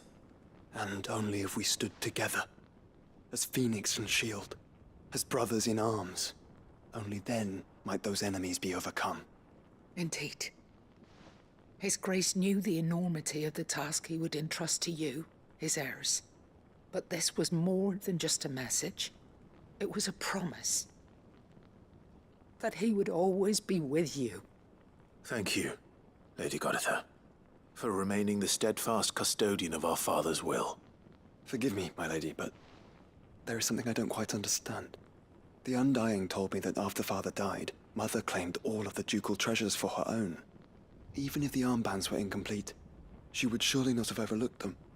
So, how were you able to keep them from her? Because I was the keeper of the vault. Though I was but a lowly servant, your father spoke to me of his intentions for the bands, of the deep love he had for both of you, and his hopes for your future. In the days before the disaster at Phoenix Gate, I discovered that the Duchess had ordered her jewelry be sent away from the castle. It was then that I knew she meant to betray us. I tried to warn your father, but it was too late. When word of the fire reached Rosalith, I knew my time was short. So I took up the armbands and I fled into the night. And thank the Founder you did. Yet my duty to your father was incomplete. Not knowing what else to do, I followed the griffin, thinking I might claim the Heartstone on its passing.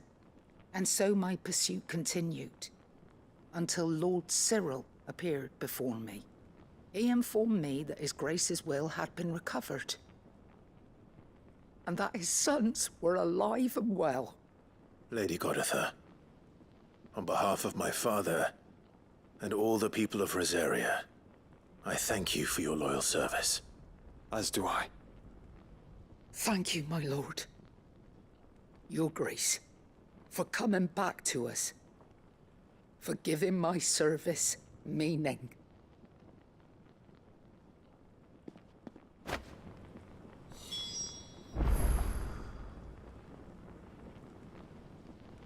I remain your faithful servant, my lord.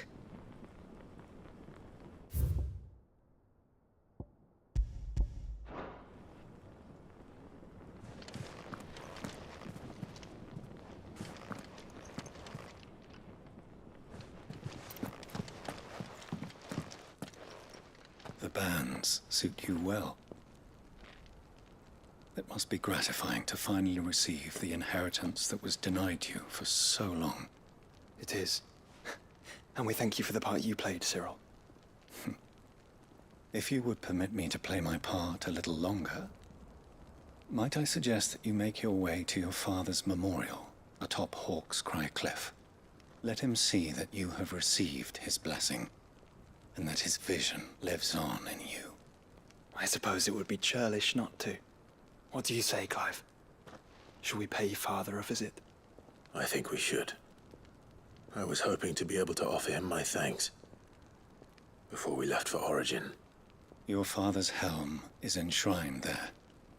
It has been since the day we recovered it from Phoenix Gate.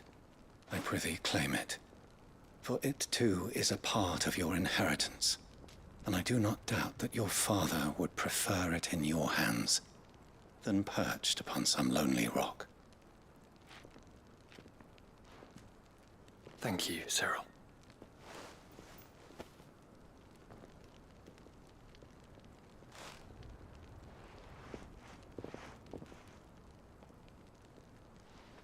Come on, Clive. He's waiting.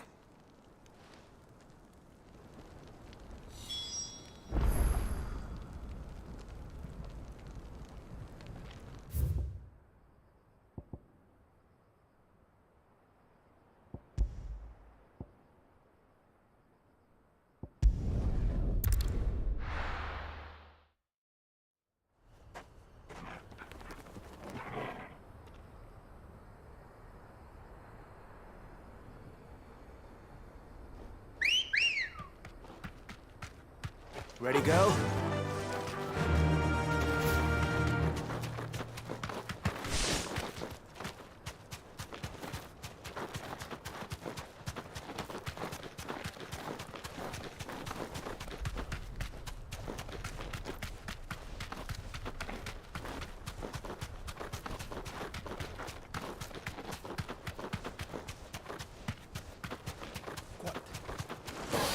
No mistakes.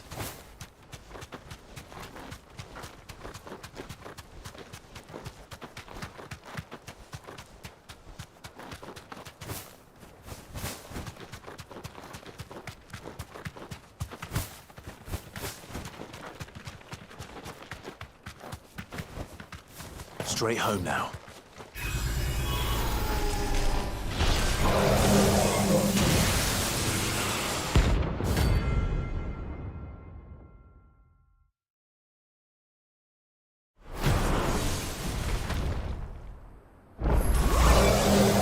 Friends, Ultima. If it's me you want, I'm right here.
Be safe.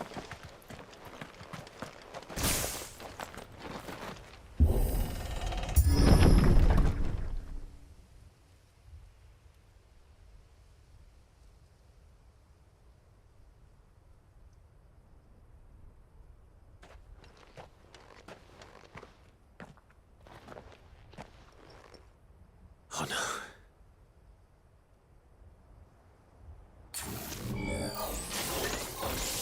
You'll pay for this.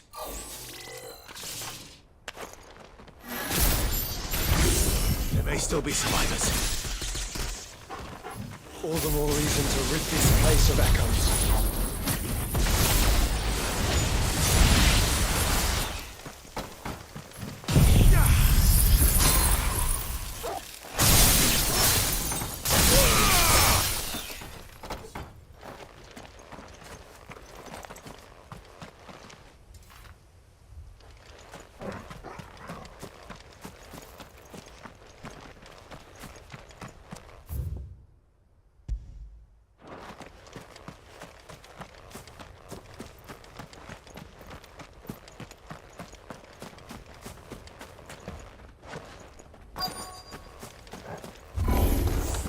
Whatever that thing is, say it's their leader.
Should have stayed in the past. These must be Cyril's colleagues. You have our thanks, stranger. Who are you? Ah, forgive me, my lord. I did not recognize you. You are Lord Rosfield, are you not? We are archaeologians, tasked with surveying this site. When the echoes appeared, our brothers here occupied their attentions. Thanks to them, and to you, we were, for a mercy, able to see our duty to its conclusion. You call that a mercy? Your brothers might still be alive if you put their safety before your duty. Surely this survey wasn't worth dying for. We are charged with uncovering Ultima's origins, a duty of the highest import, as I'm sure you will agree. And you think your dead brothers would agree with you too? I know they would. They gave their lives for the cause, an honor to which all Undying aspire. Now, to what do we owe the honor of your presence, Lord Marquis? Cyril told me of your work here, and I agreed to collect your findings in his stead. I see. That is most kind. Pray, take them then, with our humble thanks. May the Firebird's flame burn ever in your heart, as it does in ours.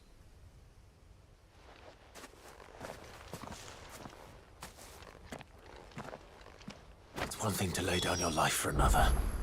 But for a survey... Forgive them, Clive. The Undying live by a very different creed, and nothing we say will change that. Come. Let us deliver their findings to Cyril, that their deaths might not be in vain.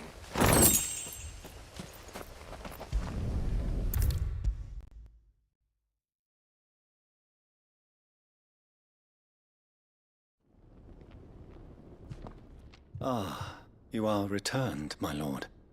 I collected your colleagues' preliminary findings. Here, take them.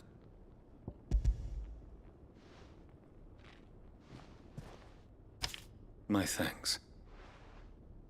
I shall study them, and inform you forthwith if I discover aught that might aid you in your fight against Ultima. Cyril, your survey party suffered several losses in Kretov. Losses which could have been avoided, had the others not chosen to complete their work, instead of saving their friends. Were these your orders? No. This was their choice. Every Undying devotes his life to the service of the Phoenix. It is our sole duty, and should we die in discharging it, so be it. Even when death is avoidable. My lord, I fear that this is not a point over which it would be fruitful to argue. The Undying have served the Phoenix for countless generations, and your opinion of our methods, however earnest, is not like to change them. We live to serve the Phoenix. Our very order exists for that purpose, and that purpose alone. Cyril, I know that you and your brethren answer only to Joshua, but allow me to offer you a word of advice. It does not further the cause of the Phoenix to have his loyal followers surrender their lives without good reason.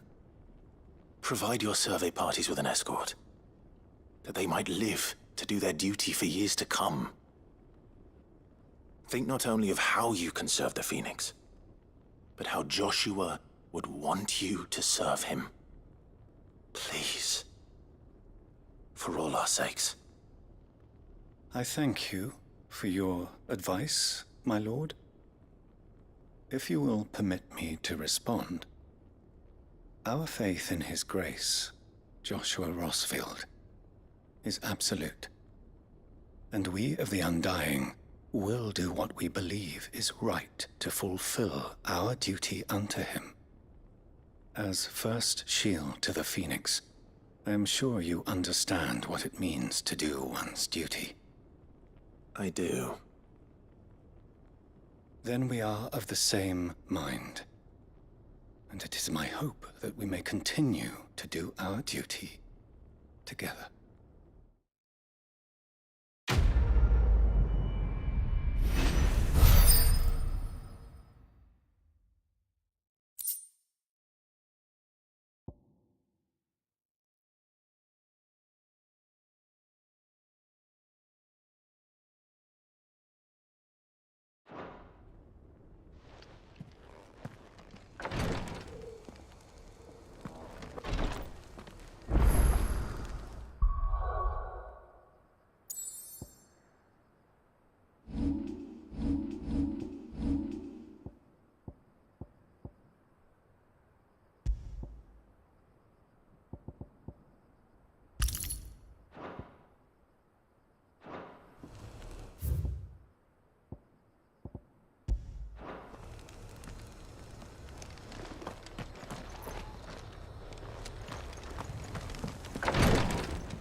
Lord Marquis, if you have a moment. What is it, Cyril? One of our brethren lately journeyed across the strait in order to pursue a new avenue of inquiry in our ongoing investigation. He sent an owl some while ago, but we have heard naught from him since. Was he surveying another fallen ruin? No. The object of his study was a savior cult that has arisen in Ash in recent years. We believe it may have some connection to the Circle of Malleus. an ancient religion that worshipped Ultima as its god. By gaining an understanding of this new faith, we hoped to learn more of the Circle's original beliefs. And so you sent one of your brothers to Ash, a continent teeming with orcs and Akashic. Fully cognizant of the risks, yes. I entrusted the mission to one of the most able of our order, the Third Chair, a master of the arts of combat and survival both. Though he has been silent for some days now, I have thus far refrained from sending any others in search of him, lest they be lost in turn. Yet, it seemed only right to inform you of the situation, given your unique experience of the perils of Ash. For as you so earnestly advised me, it would not do to abandon a man to his fate, when he might yet be saved.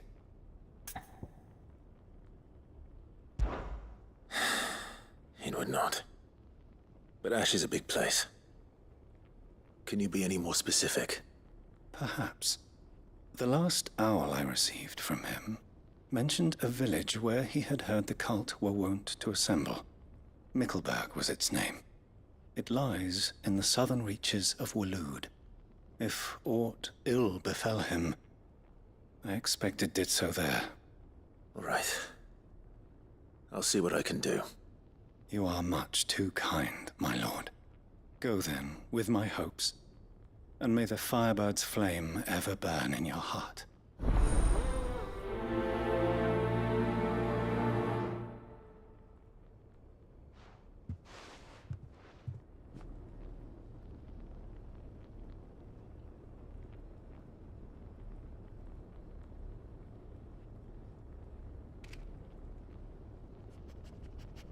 When last I heard from him, the Third Chair was bound for Mickleburg. If you mean to seek him out, my lord, I can think of no better place to start.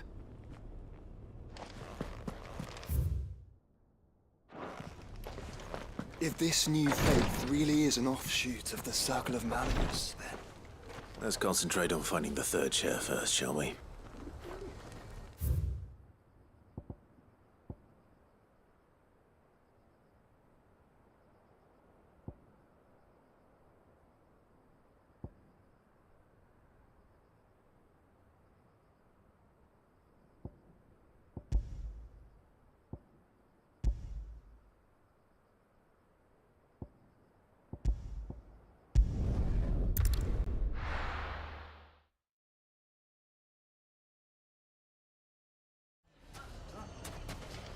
Why the hell would Victor take the bearers?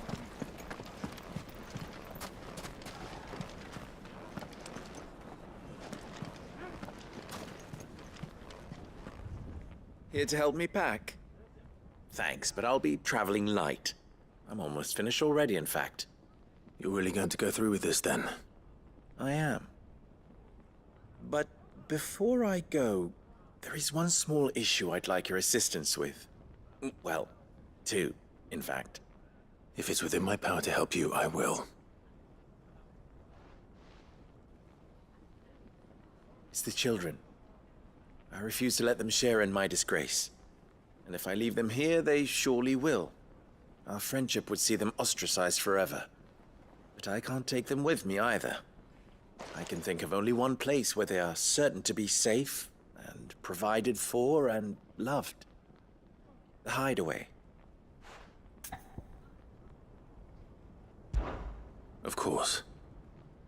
The children would be more than welcome. Thank you, Clive. I will not forget this. Lubor, are you still here? What is it, Ferda? You look pale. There's been a flood in the Velcroy, a damn big one. The League of Outlaws encampment was completely submerged in ether. What? Every last one of the bastards has turned. And they're headed this way. Bandits are one thing, but Akashic bandits are quite another. The town guard won't stand a chance against them. We need to evacuate. There's no time to lose. Ferda, gather the men. The Akashic may strike at any moment. We must make ready to cover the townspeople's escape. Well, what are you waiting for? Yes, my lord. Clive, change of plan. The children stay with me for now. I need you to find Conrad and Natalie.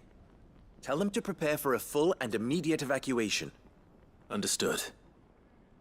I'll do what I can to convince everyone else. Wish me luck.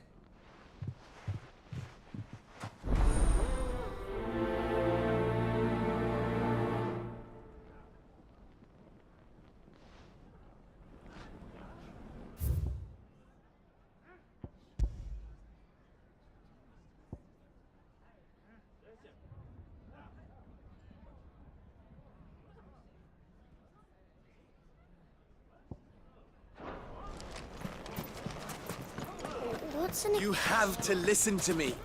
People take notice of wealthy men. Shouldn't be too hard to track down Karen's collector. Outside. It's driving away our customers. Huh? What's the commotion? That snake spitting his lies again by the sound of it.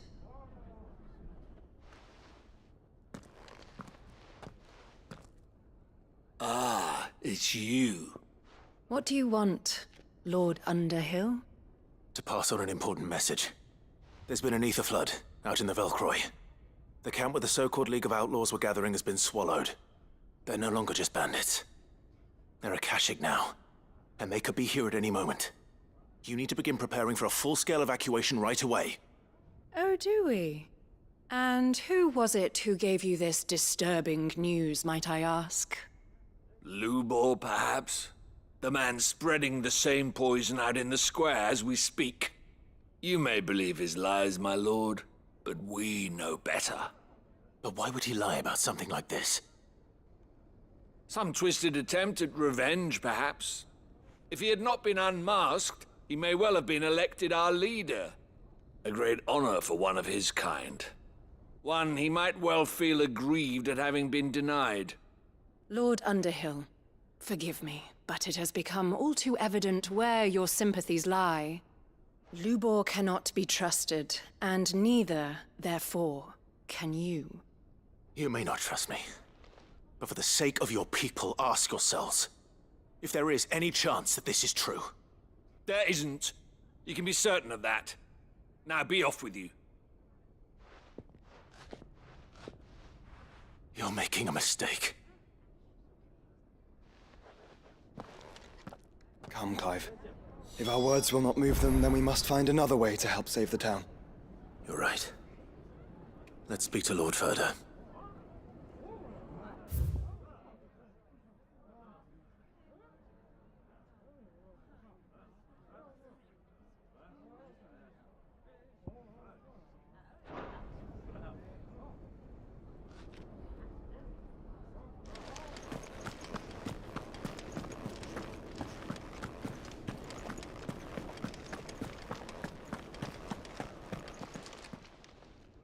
My reputation will be ruined! Ruined! Calm yourself, Lord Ignac, I beg of you, before you do yourself a mischief. Pardon the intrusion, but... Out! Get out! I paid for these rooms so I wouldn't be disturbed. Leave me be! Please, allow me to apologize. His lordship is going through a difficult time, and he's never been fond of guests arriving unannounced. Radim! Get rid of the filthy oaf this instant! Very good, Lord Ignac. Would you mind stepping outside for a moment?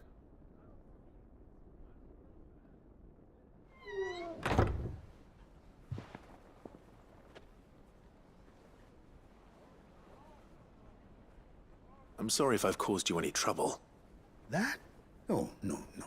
That's just how his lordship is.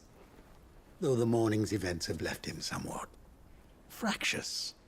He has been dispossessed of his luggage, you see. The thieves also made away with a considerable amount of coin. Coin the innkeeper will soon be keen to collect. I don't suppose a certain blade was among the stolen items. A single-edged sword. It was purchased from a merchant friend of mine. Ah, you know Lady Karen? Yes, I'm afraid it was. Then I'll retrieve Lord Ignac's luggage. But I have one condition. You have but to state it. You are welcome to anything that is within my power to grant. I want an audience with Lord Ignac. A few minutes should be enough. Then I'll be on my way. A condition I would be a fool to refuse. Of course, you shall have your audience. I don't suppose you saw where the thieves went? I did not, no. Though some discreet inquiries made on his lordship's behalf mean that I know where you might find them. The bandit's bed. Every ill-gotten coin in Dalamil is said to pass through that disreputable corner of the Valcroy. And that's where I'm heading. I shall speak to Lord Ignac in your absence, and arrange for an audience upon your triumphant return. That will be very kind of you. Farewell, and best of luck. It's a wonder the Republic tolerates the existence of the bandit's bed. You would have thought a few dozen good men might put an end to the problem. Then again, what commander would want to march his troop into the Valcroy?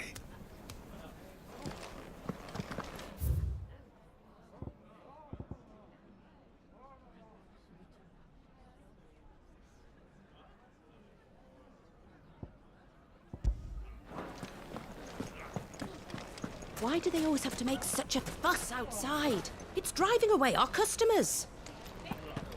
You have to listen to me. They're coming.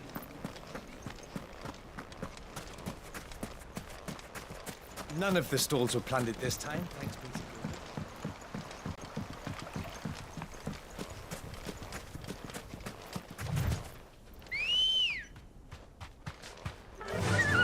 Fly, Ambrosia.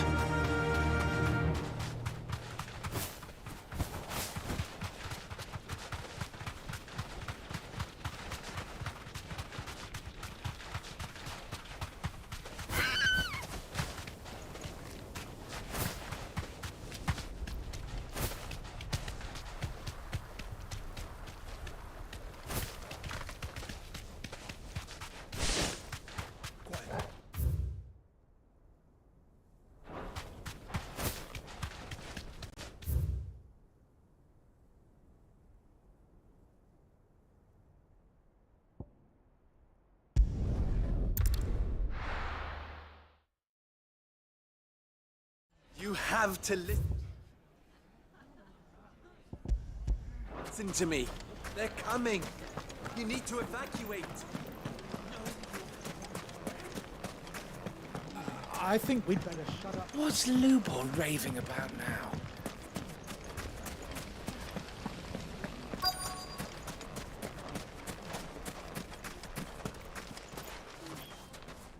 Lord Furder. Cid, what's wrong? I went to warn Conrad and Natalie about the Akashic, but they wouldn't listen. They've convinced themselves that nothing Lubor says can be trusted. The bloody fools. Which means the town guard can't be counted on for support.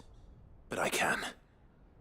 If there's anything I can do to help you defend Dalamil, you only have to ask. I appreciate it. Cid! Further! I've been looking for you everywhere. Victor? I thought you'd left. I couldn't abandon a friend in need. And Lubor is in need at this very moment. Come quickly.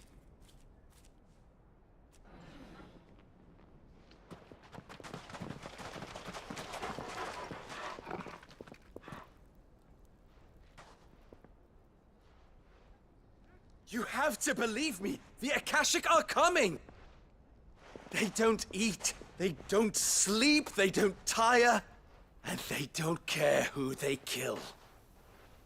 They're unlike anything that's come before. There will be no parley, no mercy granted! We may have saved the town once, but this is different. I do not ask that you forgive me, but please believe me. If you do not run, you will die. You will all fucking die! Huh?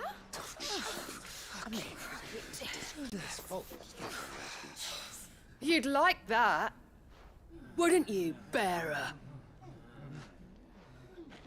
Yeah, with us out of the way, your kind will be free to claim Dalamil for yourselves.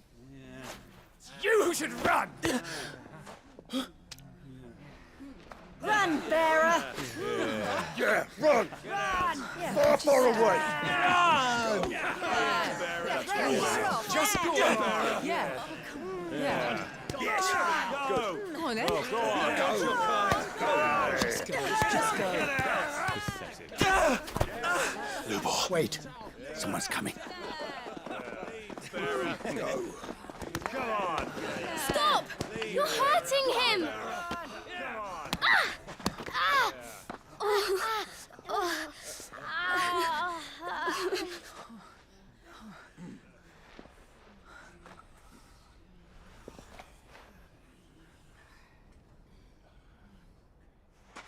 What did Lubor ever do to you?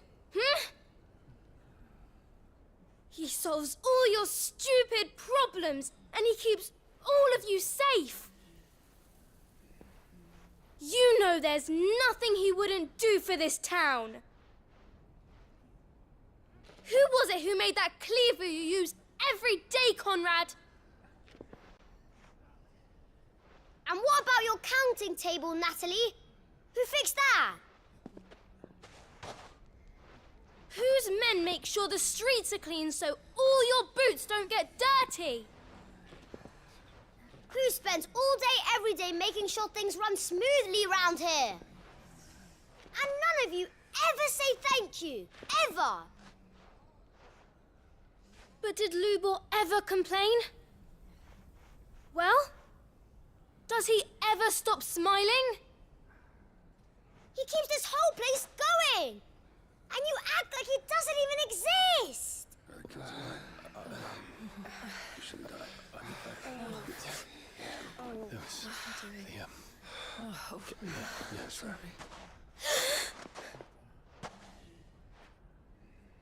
Lubor, we've heard enough. Wait! We will not run. The town guard will not abandon the very place it is sworn to protect. And I will not give up for lost the stores that we labored so hard to fill.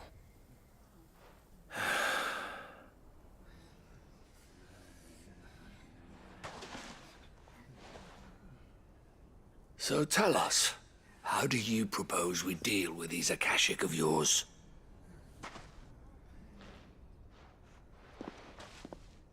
We won't run, but we will fight. All right, then.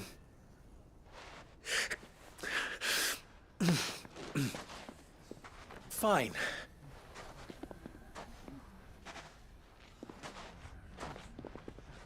Gather round if you don't want to die.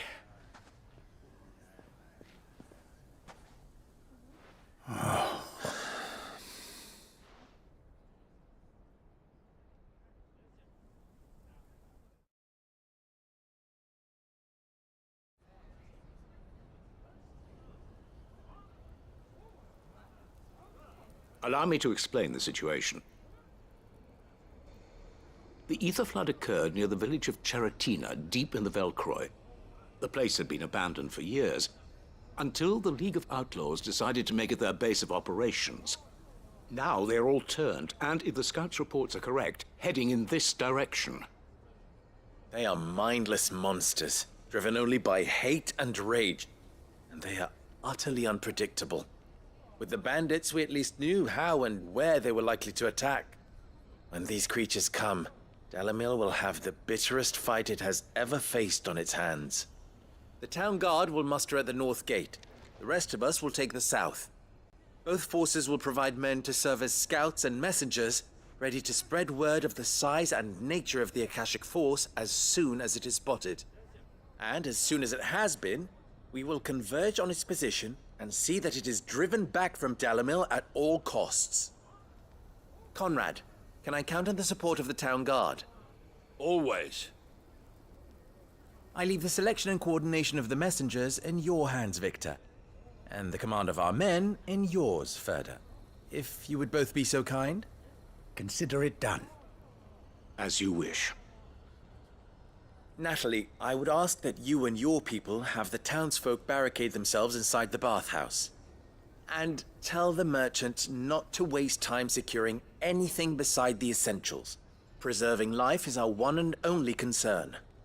As long as we survive, it doesn't matter what trinkets we might lose. Our riches can be regained. And if anyone doubts that, let it be known that the Briar's Kiss stands ready to cover any losses. Very well. I shall tell them. Where do I fit into this plan?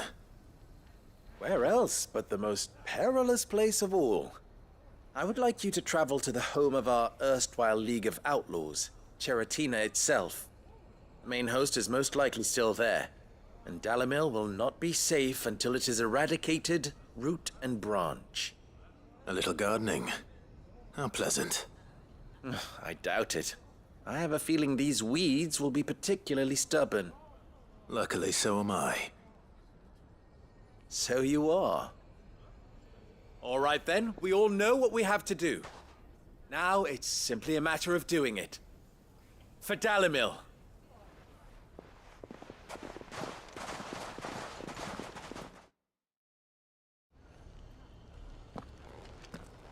Looks like everyone's ready. I better not keep them waiting.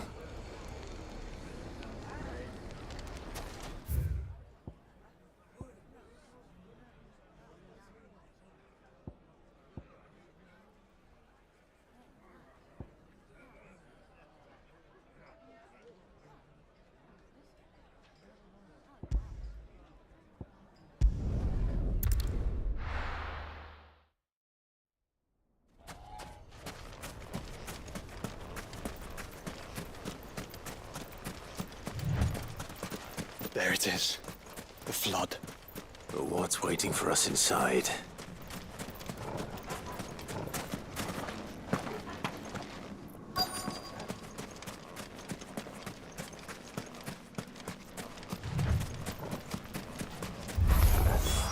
We can't leave a single one alive.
League is disbanded.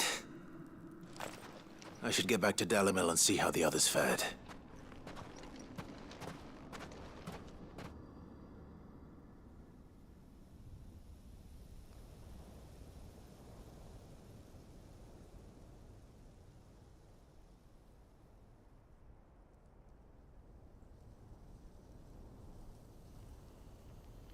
All the Akashic we were able to find have been dealt with. Seems that might be the last of them. Last of them here, perhaps. Lubor, Clive has returned. Clive! What news from Charatina? It's done. Root and branch. I knew you wouldn't let me down. Thank you, my lord. Friends, the Horde has been driven back. The Akashic have been defeated. And we need not fear the arrival of any more, thanks to Clive. Victory is ours. We bloody did it! We saved Dalimil. Lubor, allow me to apologize. After all you have done for this town, we should never have doubted you. But we did. And for that we are truly sorry. We only hope that you can forgive us. We need you, Lubor. Dalimil needs you. So, if you would still like to be considered for the position of mayor, you have our backing. You do remember that I'm a bearer, don't you? We do. But that is not a stain on your character. It is a stain on ours.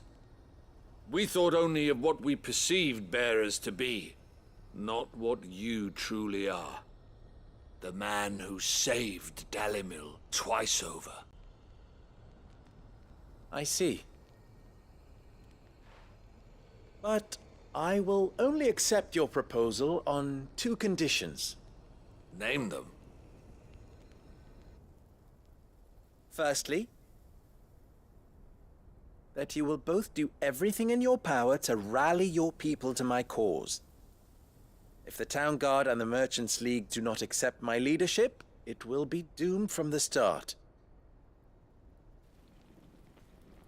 Unity is the key to defending Dalimil, and I do not doubt that we shall need to call on our combined strength again. When that time comes, I will expect us all to pull together, just as we did today. Of course. You have our word. And secondly, you will accept that if I am to lead you, the mistreatment of bearers must end here in Dalimil. Any bearer within our walls shall be afforded the same rights as any other citizen. They will not be judged by what they are, but who they are. As we failed to do, and came so close to losing everything. We agree to your conditions. And we have only one in return. That you continue to work for the good of Dalimil, as you always have. Condition accepted. Well then, it seems my mayorship is all but confirmed. Do I get some sort of special hat?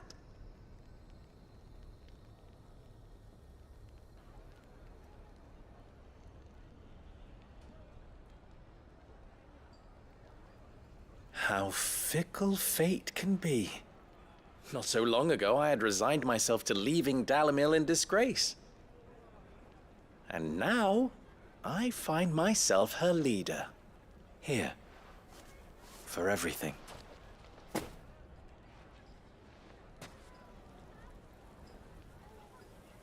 Lubor. About the children. Fear not. You are, of course, relieved of your responsibility. I would sooner face another horde of Akashic than see them brought up as outlaws. I'll make sure they're safe here. I don't doubt that you will. And not just the children, but everyone in Dalimil. I'll do my best. Can't have all your hard work going to waste.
bandit problem may be done and dusted.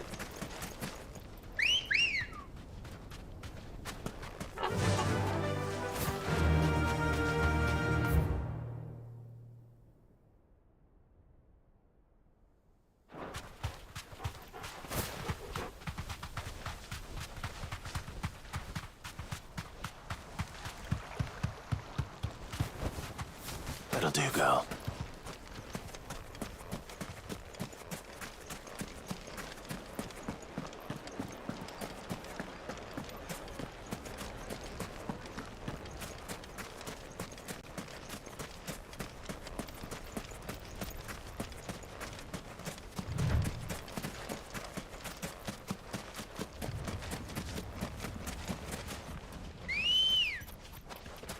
Ready, go?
We've got company!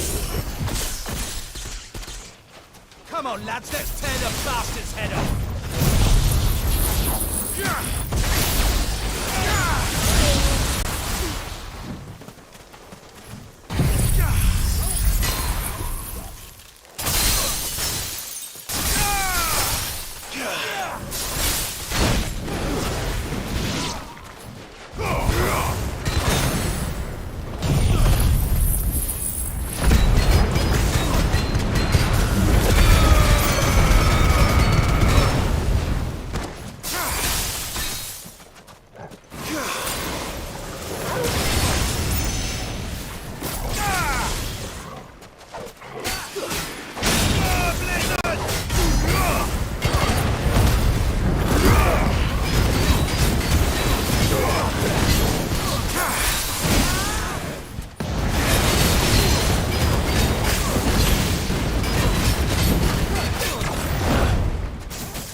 This must be Ignac's luggage. Nothing seems to be damaged. All right. Let's get it back to Dalamil.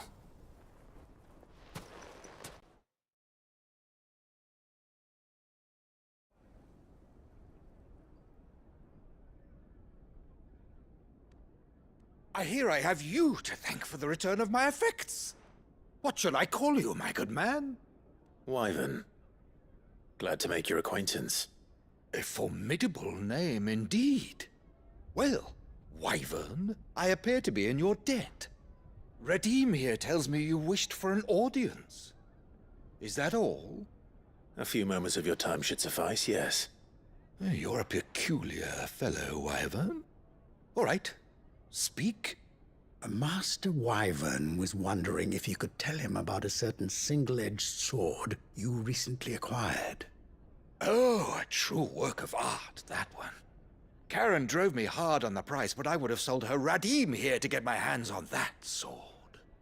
It was made in the Outer Isles, far beyond the Twins, and is used exclusively by the practitioners of a unique school of swordsmanship. They believe no combat should ever exceed a single strike, and hone their blades to such perfection that none ever does. Each sword is made for that one perfect stroke, and for that stroke only. They crack upon a second blow. There's a brutal sort of beauty to it, really. But how do they hone such an edge? Fine question. Why, they use a whetstone, of course. Whetstones, rather. A whole array of them, ranging from the coarse to the fine. 10,000 licks with the sharpening stone, then 10,000 more. But it is the final stone which lends the blade its legendary sharpness. A mineral quite foreign to this great realm of ours. And that is the key. The secret ingredient. Wyvern, it occurs to me that my little lecture is hardly equal to services rendered. Take this, together with my regards. The very stone of which I spoke, far rarer among collectors than even the blade itself, and a far more fitting payment. Thank you. Pardon the intrusion, my lordship. However, it is long past time we prepared ourselves to depart. So it is. I am locked in bitter competition with a rival collector of curiosities. I am one step ahead of the unscrupulous scoundrel, but he is hard at my heels. And there are many other collectors out there. Too many to count, but only one do I consider my nemesis. Lord Byron Rosfield. And is a perennial thorn in my side. I can imagine. Farewell, Wyvern. May our paths cross again. Radim, we mustn't dawdle.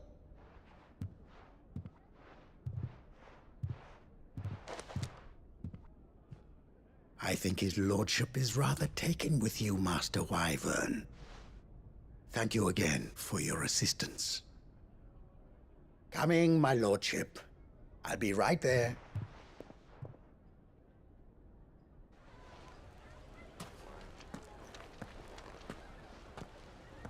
Trust Uncle Byron to find such an interesting rival. Now, let's see what Blackthorn makes of this whetstone, shall we?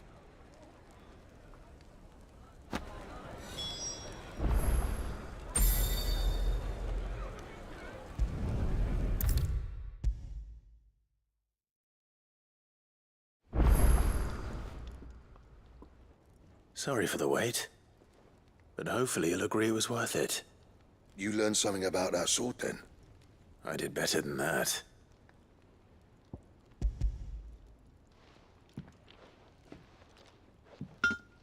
A whetstone?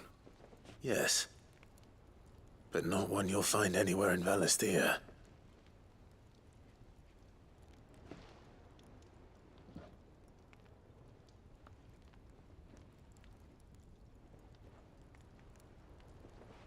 No wonder I couldn't get the same finish on the grinding wheel. One hit and all done, eh? Might not be so bad if all you ever fought were duels. Good luck on the battlefield. Your second opponent would be your last, no matter how good you were. Even so, is there some way it could be used to give the curse breakers an edge? I think so, yeah. With this whetstone and the right kind of steel, I could probably even make a twin of the blade that rattled me. But there'd be no replacing this little rock once I worn it down to a sliver. I reckon we get a dozen swords from it, if that. Swords that the curse breakers wouldn't know how to wield properly, and that would see them through a single fire piece. Nah, no point trying to copy that thing. Be about as much use as a wax anvil. But finishing our blades with a whetstone this fine, now that's something to consider. And what's finer than fallen masonry, eh? Or more hard-wearing, for that matter. Just imagine it. Good Valisthian steel with an edge as sharp as any found in the Outer Isles. I won't make a copy, nah. I'll make something much better. I'm sure the curse breakers will be delighted. Just don't push yourself too hard. Don't you worry about me, sunshine. I've been working day and night since I was half your age, and I'll still be here when you're long gone. Hey, thanks, Clive. I mean it. I owe you one, August too. It's good to know someone's looking out for me. He'll be happy to hear you said that. And I'll see that my debt to you's paid. First new blade I make's got your name on it. You come and find me when you've got materials. All right. I will.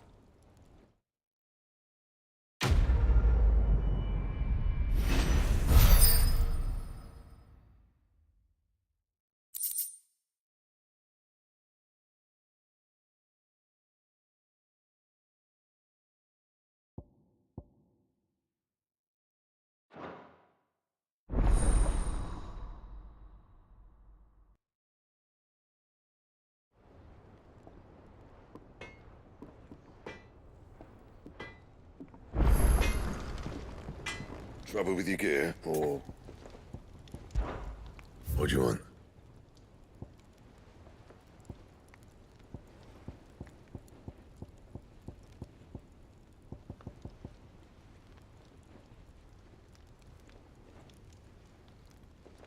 Don't waste my time. You ain't got the stuff.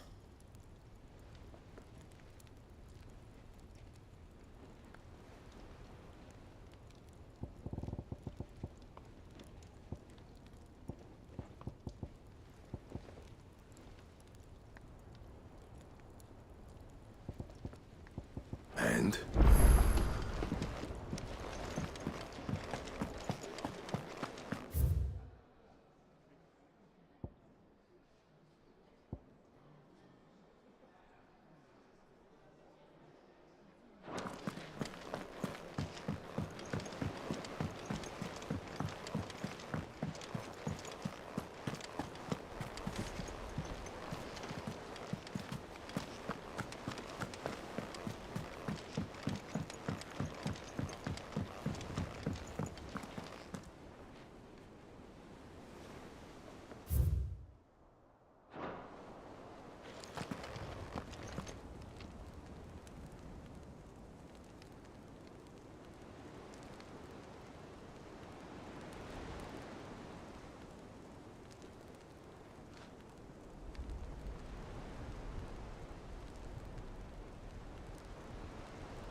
Twinside's hundreds of leagues away. That'd mean the crystal is... All right, Clive. Blackthorn told me you helped him out again. Tough for that. Speak of which, I'm actually a bit, Worried about him. And you want my advice. afraid so. It's a bit of a funny one, this, but I saved this posh knob while I was out on a mission, and he gave me this flashy ring to say thank you. So, obviously, I show it to Blackthorn, thinking he'll be impressed, only for him to go white as a sheet and quiet as a curl instead. Try as I might, I can't for the life of me work out what could have got him upset like that. And seeing as how Blackthorn opens up when you're around, I thought maybe...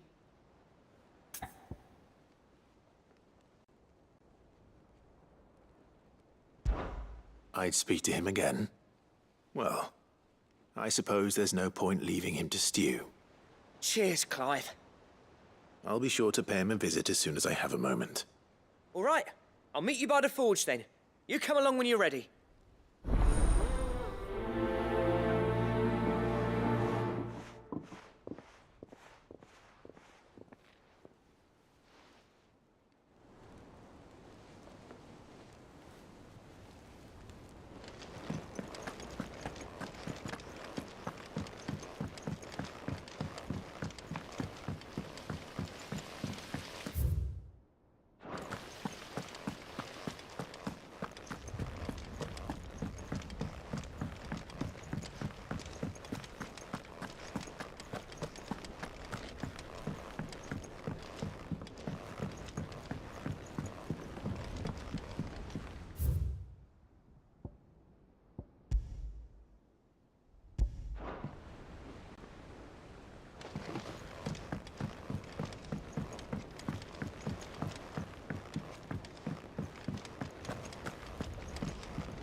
Id, if you have a...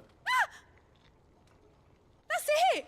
I knew it! The answer was right here under my arse all along! If this doesn't steer to the skies, nothing will! To the skies? You aren't trying to give the Enterprise wings, are you? What else would I be doing?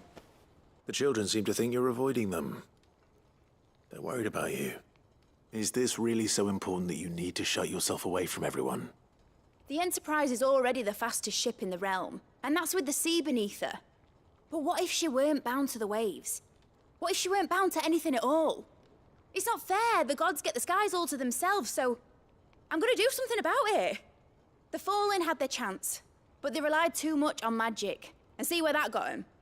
But not me. I've discovered how to do it without. Well, almost. First, I need to make a prototype. And is that a one-woman job? Are you volunteering? I'll have you know the Enterprise is my baby. But if a godfather's offering to lend a hand, I'd be happy to take it. First, I'll need oil, and not just some old drippings from Miss Molly's spits in the Tub and Crown. Refined stuff, like they make in Ordil. Then I'll need some bone, or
Shell. Light. Strong, preferably no longer attached to the beast it belongs to. If it's beast bones you're after, I'm sure the curse breakers will know where you might find some. No, they'll know where you might find some. You're the one who offered to help, remember? I should speak with one of the curse breakers before I set off for Old Hill. See if I can't find this bone while I'm there as well. They make an oil down at the docks in Oldhill that's as slippery as the sea nasties they render it from. With that and the bone I told you about, I shall be able to finish the prototype.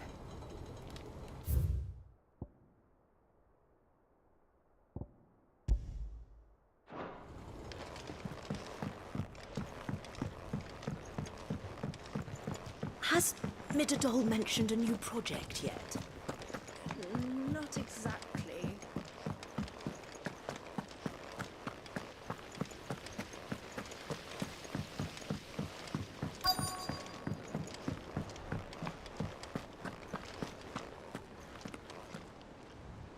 All right, Sid. Come to buy us around, have you? Only if you earn it. Mid needs a piece of light but durable bone for her next project. You've encountered your share of beasts on your travels across the realm. Any ideas? Most bones are the same. Whack 'em hard enough and they'll break. If it's durability you're looking for, shell will serve you better. You know what an adamantus is? I do. And I know to give them a wide berth. Will any old adamantus do? Well, with shells, the older the harder.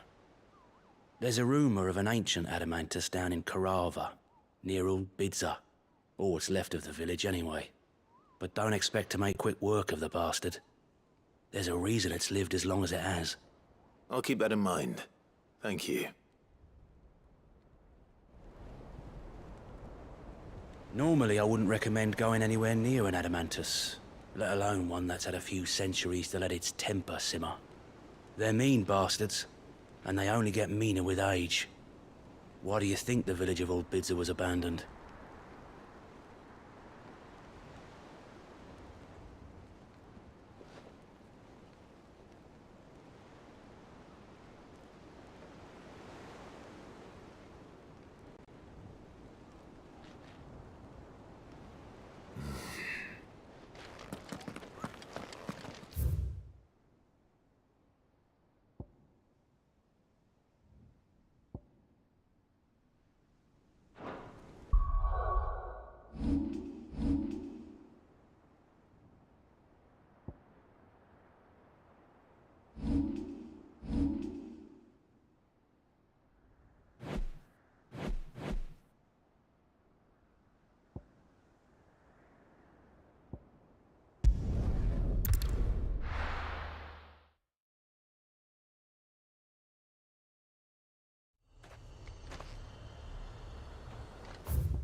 This be Mickelberg.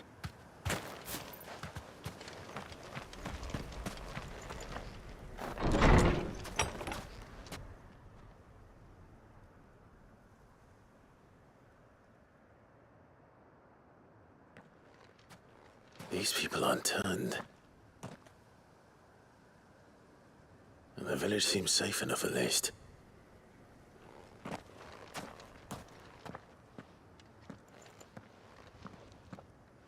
What is going on here? Ah. Did you, too, heed the call? Heed the call? No, I came here looking for someone. To be honest, I wasn't sure I'd find him here. Let alone all of you. Is that so? What are you doing here? Is this where you live? It is my home. The others, they heeded the call. You keep saying that. What do you mean? They came here to perform the rite, just as King Barnabas instructed. This village is their altar, where they shall cast their souls upon the gentle waters and give themselves to the Lord. Give themselves? Oh, Lord, cleanse us of our sins. Let us be reborn in your loving arms. Free us from the torment of this mortal realm. They want to be saved. Forgive me, but did another foreigner like me come here? He was probably wearing a cowl. You mean the traveler from Storm? Yes. He's staying at my house, toward the rear of the village. Thank you. If you don't mind, I'll go and greet him. They seek the same salvation Barnabas did. At least the third chair still lives. Let's go and find him. Your friend with the cowl has been staying with me. Please, make yourself at home too, traveler.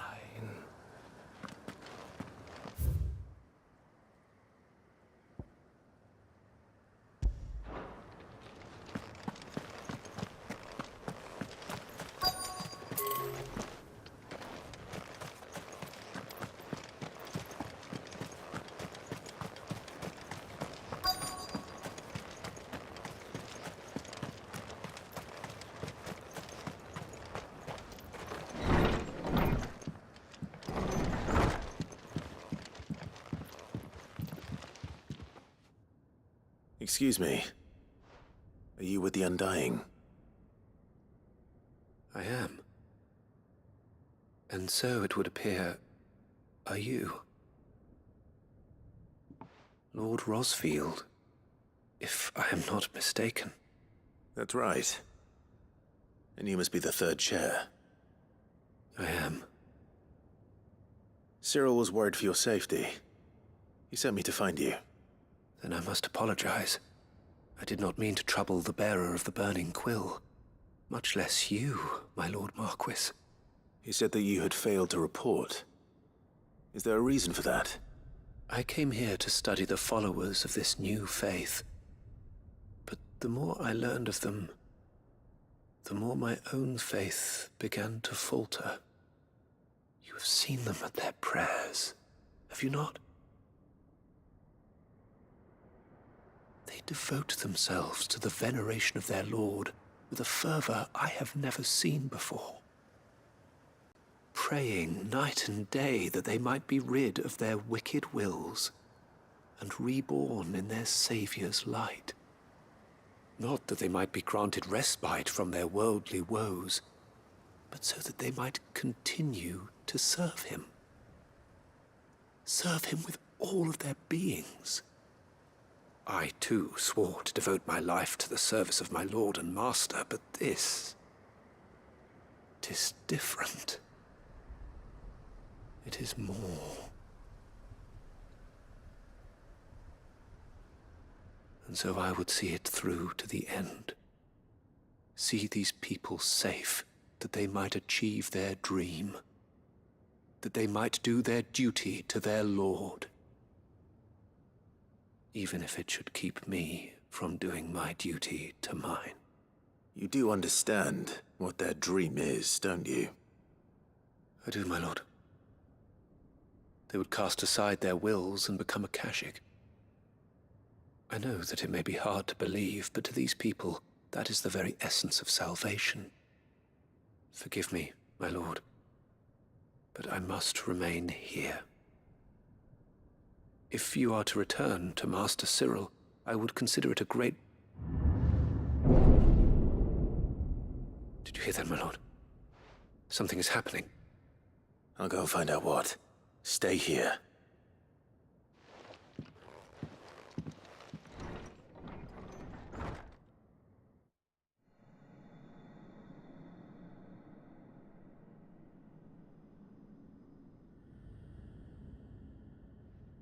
An ether flood.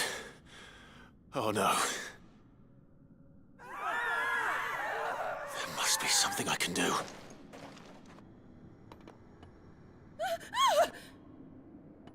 Echoes as well. Found her. Ready, brother? Ready.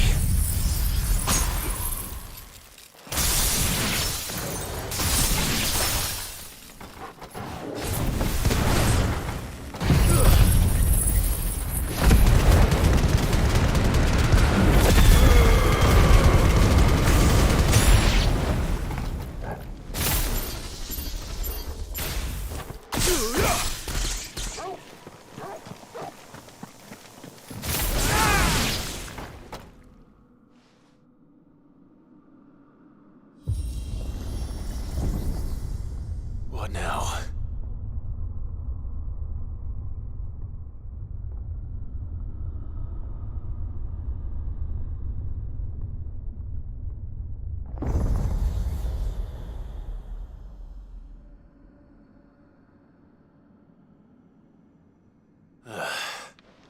We meet again. I've killed your kind before.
Damn it!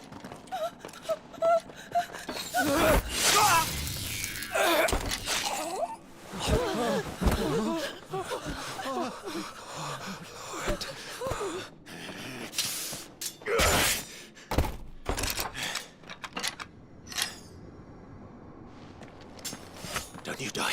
Come on, speak to me. I had to save them, that they might have a chance to find true salvation. By devoting themselves to the service of their Lord. Just as I did, when the Undying plucked me from the gutter and gave me a cause to believe in. A duty to serve was everything to me, and I would not deny them that fulfillment, even if they must become Akashic in order to achieve it. Forgive me, my Lord Marquis. I did not mean to trouble you with this. My findings. Could you deliver them to Master Cyril for me? Of course. Your duty will be done.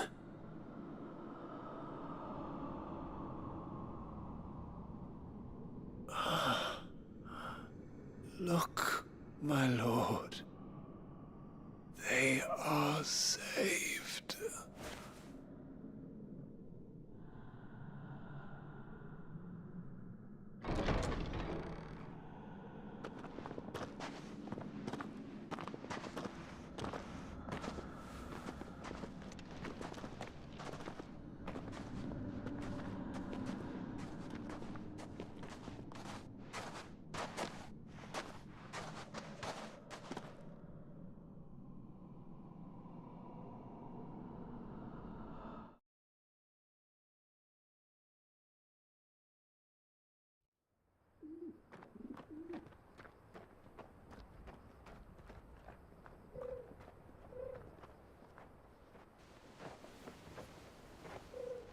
They are saved. Founder. I should get this report to Cyril.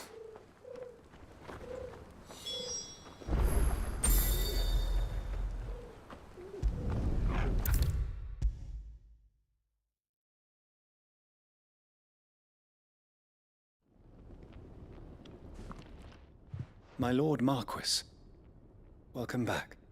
I am glad to see you hale and whole. I met with your third chair, Cyril. He bade me deliver his findings to you.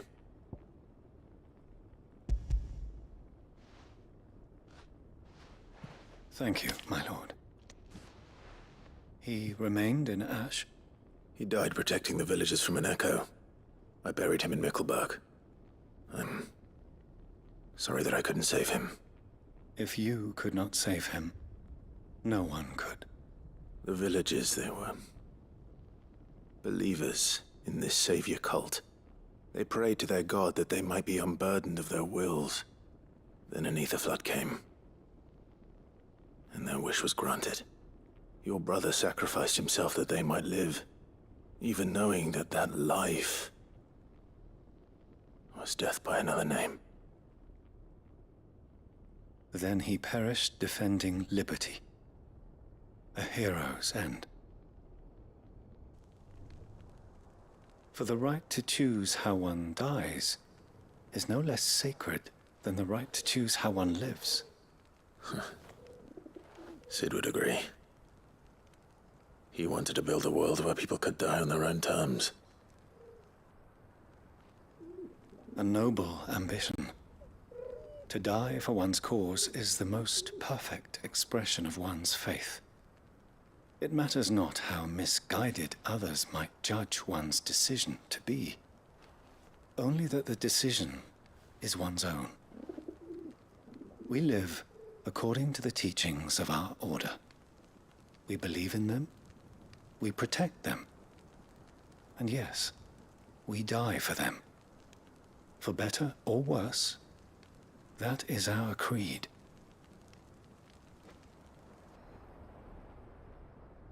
But he didn't die for your creed. He died to save them. And you still believe that what he did was right? I believe that he believed it was.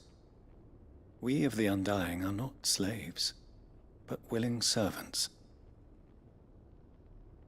And this was his will, the ultimate expression of it. All right. I'd like to know this man's name, Cyril. To know the names of all the Undying who've fallen in the line of duty. They died serving my house. It's only right that I remember them. That is my duty. Of course. I shall fetch the Book of Martyrs at once. My lord, it has been, and shall ever be, the greatest honor of my life to serve House Rosfield. Though our duties may differ, yours is no less important. I pray with all my heart for your success. And were they here, I have no doubt but that every one of my fallen brothers and sisters would feel the same.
Ready, go?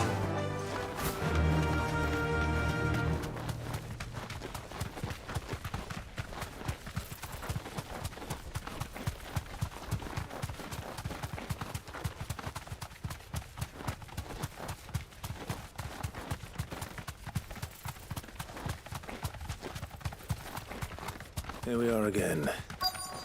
Carava. If you were a tortoise, Torgor, where would you hide? It looks like we found him.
If Mid needs another, she can come and get it herself.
Quentin, I have a proposal for you.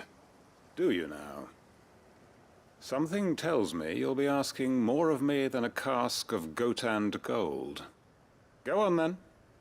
Propose.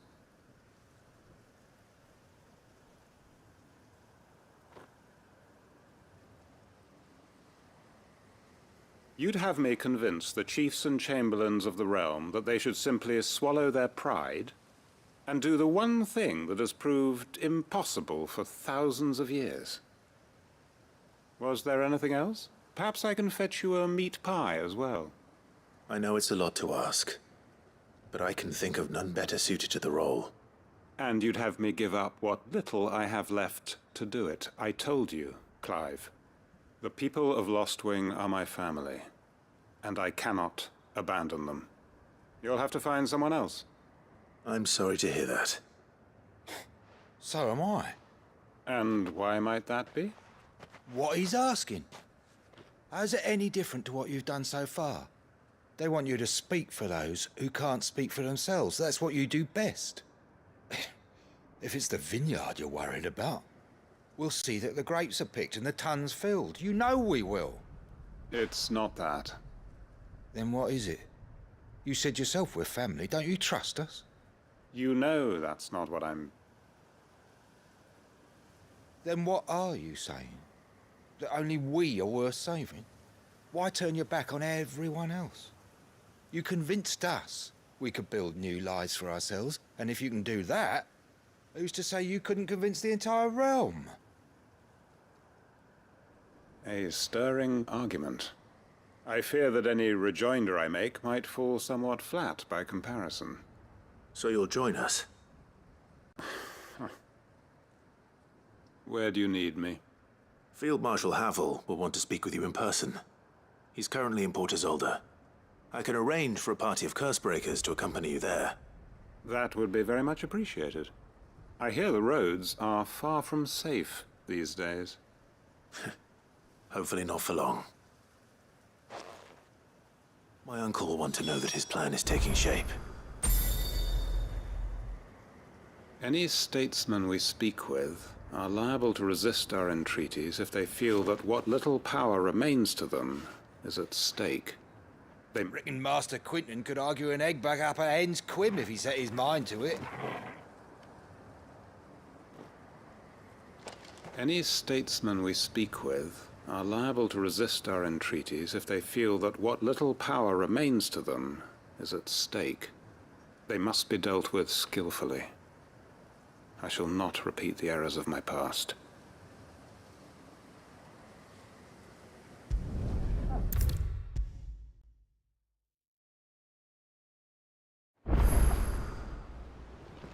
Uncle, I bring good news. The Field Marshal has agreed to your plan. Ha! Of course he has. I didn't doubt you for a moment, dear boy. Rutherford is accompanying him back to your manor in Port Isolde as we speak. They will await your return there. as will one other. One other? Who, exactly? Lord Havel was concerned that even if he could get the realm's armies to agree to an accord, he might not be as successful in convincing those with political power. He asked if I might have a solution, and I suggested a certain Imperial Lord Magistrate turned Liberator. One of your co-conspirators? Master Quinton would probably call me one of his, but yes. Another outlaw, then. Just the thing we need to put these rotten politicos in their places. Good thinking, Clive. I'm glad you approve. The more the merrier, eh? Uncle, assuming Havel and Quinton can solve our problem with the armies, you still haven't mentioned how we might manage the grain shortages. Oh, don't you worry, my boy. The 7 high houses will be seeing to that. They have all agreed to make the most generous of donations. Oh, of course, it did take a little persuasion, but luckily I had some unexpected help. From who? Why, you, my boy. Rumor has it that you rescued the Lady Ariane's head steward Rockford from a horde of bloodthirsty bandits. It was more of a handful. Well, the old battle axe was so pleased. She had a shipload of talents delivered to my private docks by the next new moon. And when the other houses saw the parsimonious old crone's purse strings finally loosen, they as good as tripped over themselves in the rush to follow suit. I'm happy to hear it. Now, I must be getting back to the manor. Join us there at your earliest convenience, would you? Of course, Uncle.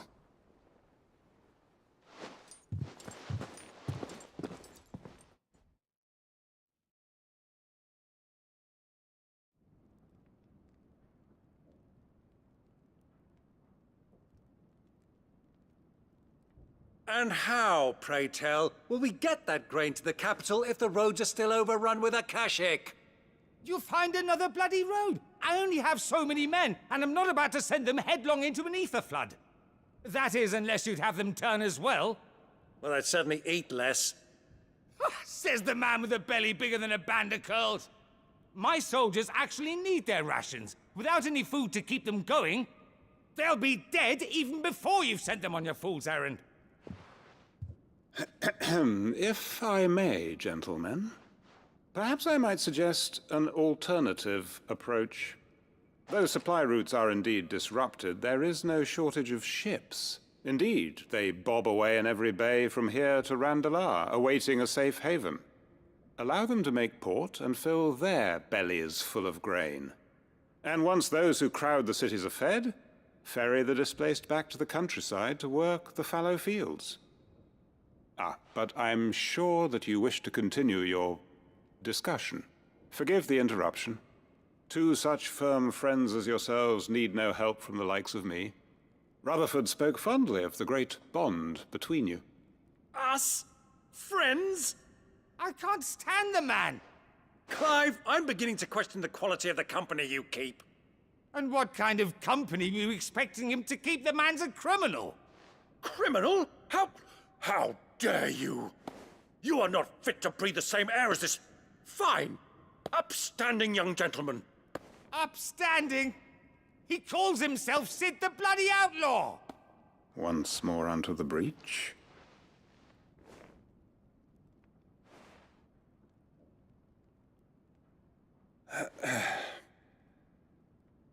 Shall we begin again? What we seek here is not to create a new nation, nor to claim the thrones of those that already exist. We wish simply to bring stability to the realm that mankind might weather the current storm. And to do that, we must convince those in power, the generals, the statesmen, the nobles, that our cause is just. There will be disagreements, yes, and I imagine some resistance, much resistance. But we cannot let that deter us.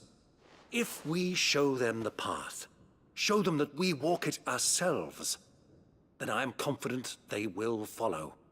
The fate of the world lies in my nephew's hands, but the well-being of her people lies in ours. And we must not squander the chance that Clive has given us. Uncle Byron, Now, with that settled, let's move on to the signing of the Accord. For what great moment in history hasn't been accompanied by a little ceremony?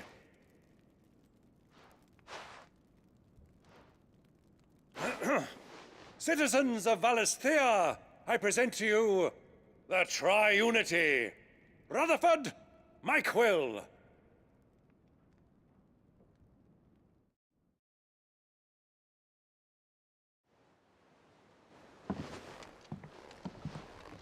Well, my boy, the stage is set.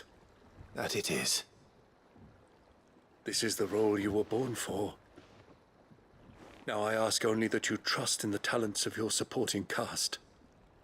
We shall play our parts to the best of our abilities, that you might have the opportunity to shine. The realm needs its Sir Crandall.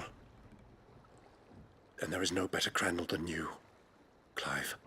I want you to keep this signed accord as proof of our faith in you. I will.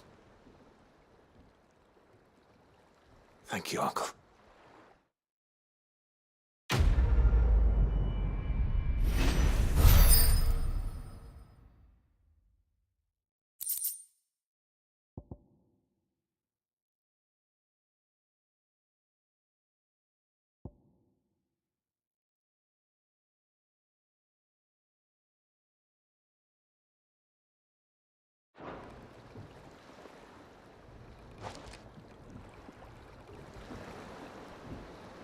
Sorry, can't take you where you need to get to, but the Argo and me will be waiting when you get back.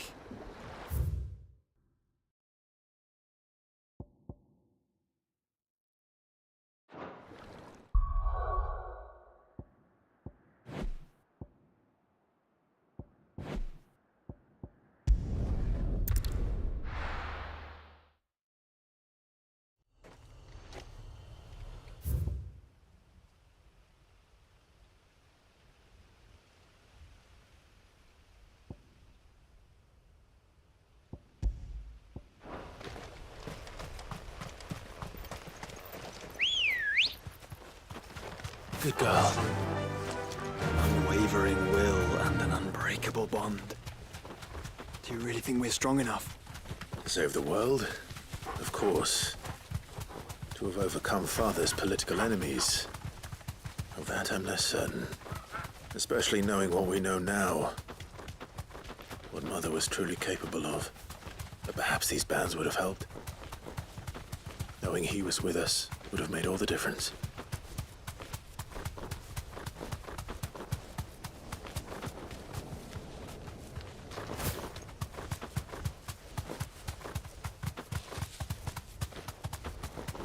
It's just back there.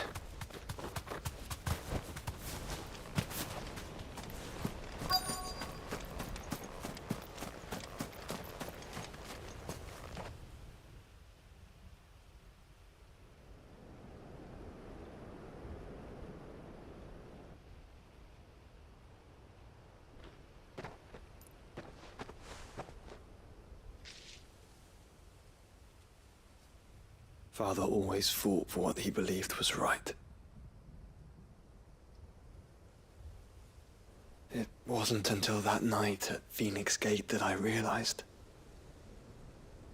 I had never fought for anything. I always had someone else to do the fighting for me.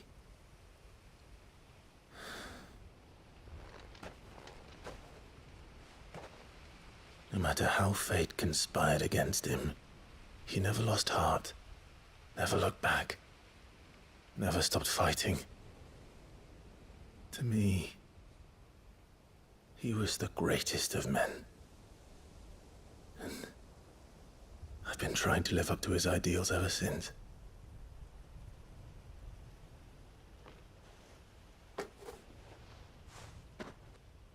We all have, Clive. We all have. And we'll keep trying. Because that's what he would have wanted. What he would have done himself. Even if it meant standing against the very gods in the heavens. I shall be borrowing this, Father, if I may. That you might watch over us as we follow in your footsteps.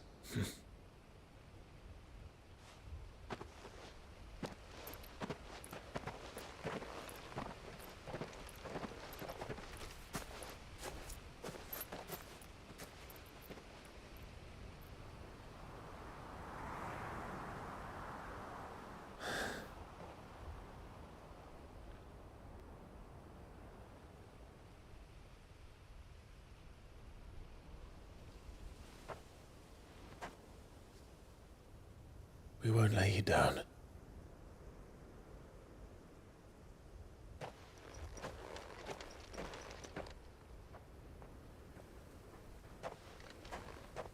Onward, then? Onward. To the end. And to a new beginning.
Mid's oil. After what happened here, it's a miracle there was any left at all.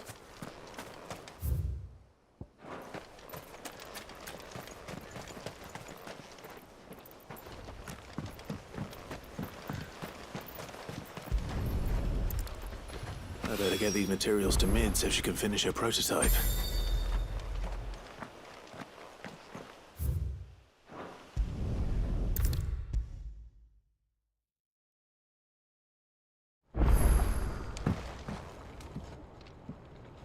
Mid, tell me this is all you need.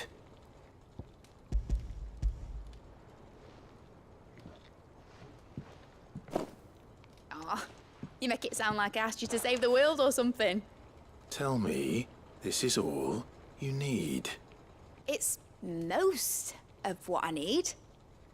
After you left, I went over the figures again, and I realised I'd forgotten a 1 and a 0. And a cogwheel. Just a tiny one.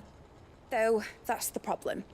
Gears that small are a bastard to make, and I may have lost the one Blackthorn spent a fortnight toiling over. Wait. The children. When they took apart your scales, there was a tiny brass gear. Now that I think about it, they didn't use it when we put the scales back together. The young'uns? But why would the... You know what? I don't want to know. I'll keep working on the model. You go and find that cog. Don't look at me like that, Clive. I already apologised to Blackthorn. Miserable old bugger. Besides, you can't expect me to keep track of every nut and nail floating about this place. It's a mess.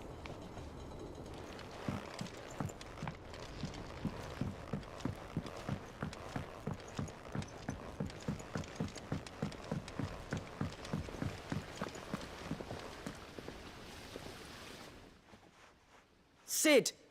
Is Mid still hiding from us? She wasn't hiding. She's fine. She's just busy working on her next project. A new invention? What is it? What is it? Is it an airship? I bet it's an airship! Do you think she'll let us help? That just so happens to be why I'm here. She needs something special, something only you three can provide. A brass gear. A tiny one. One that might fit on, say, a set of scales? Oh, the one you forgot! We remember. We saved it, just in case. It's in the bag of bits. Since your lesson, we've been disassembling, then reassembling everything we can find. All the pieces that are left over, we keep under our beds, just in case. That's good to know. Look! I found it!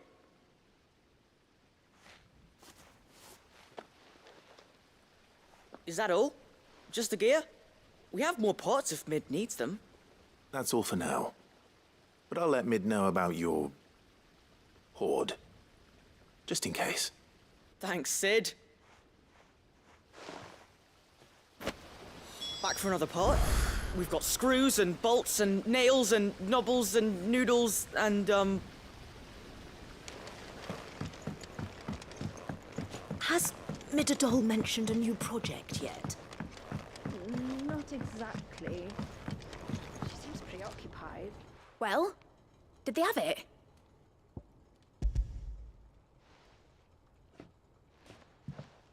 They did.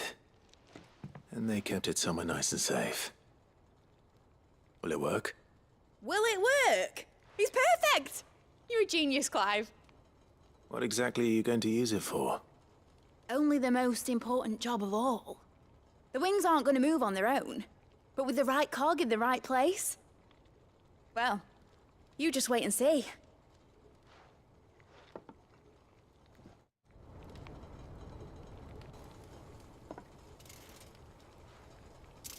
That should do it.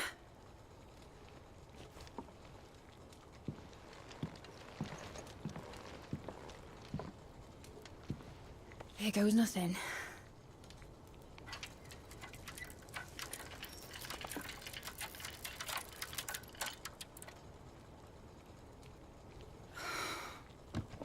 Titan's tits. It wasn't supposed to fly, was it? Of course it was supposed to fly. Wouldn't be much of an airship if it didn't. Honestly, these bloody engines are driving me mad. I was so sure this would be the day she soared. The Mithril engine was made to make dreams come true. But maybe this is one dream the world's better off without. Show folk how to take flying. It won't be long till they're raining death down on each other. People will lose their homes. Children, their mums and their dads. Like I lost mine. I'm sorry. So am I, Clive. So am I. Sorry that I have to choose. Do I follow my head, or do I follow my heart?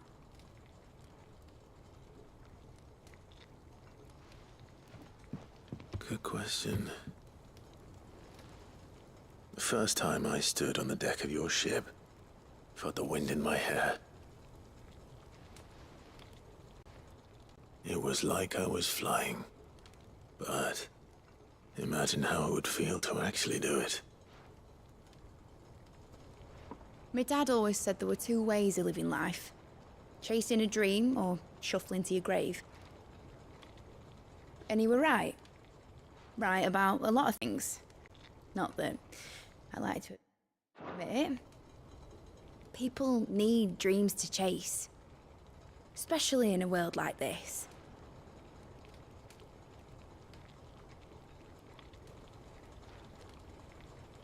Right. When this is over, I'm gonna take all my Mithril engines to Zemeckis and sling them over the edge.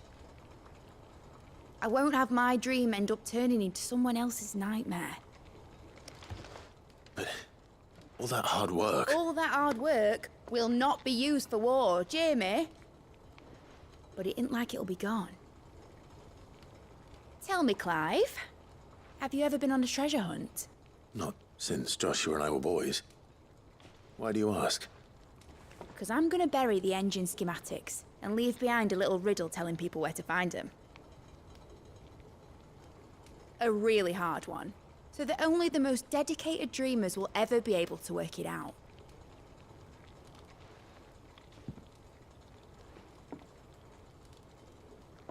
Ooh, I can picture it now. Some daft general squinting at the words with a gormless expression on his mug. Like that one, yeah. Right.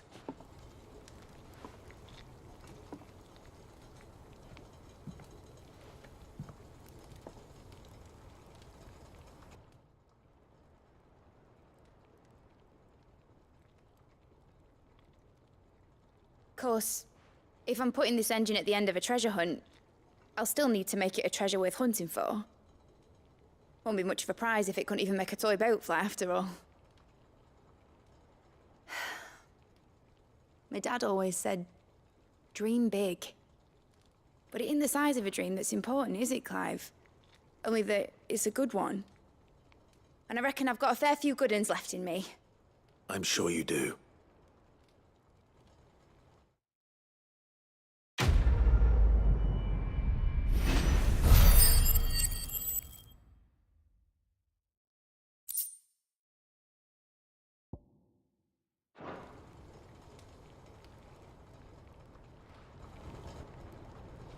What shall I do with your model? You spent a lot of time on it. We both did. What, that old thing? Not healthy to cling to your failures, Clive. They'll weigh you down, you know. Sound advice. Still, I suppose my prototypes will probably be worth a fair bit when I'm as famous as Bart's the Builder. Seeing as you're always strapped for coin, suppose I can give it to you. Just make sure you get a good price when you do come to part with it. I'd say that was up to you as much as me.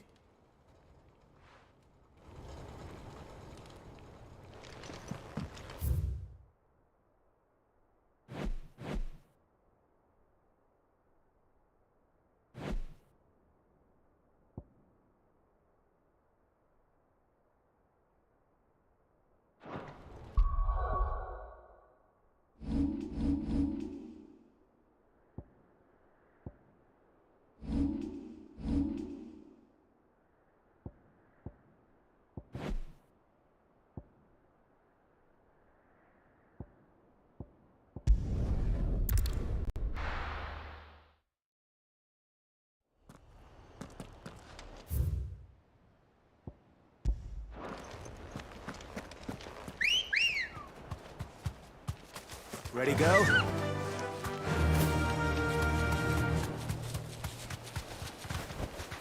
Be safe.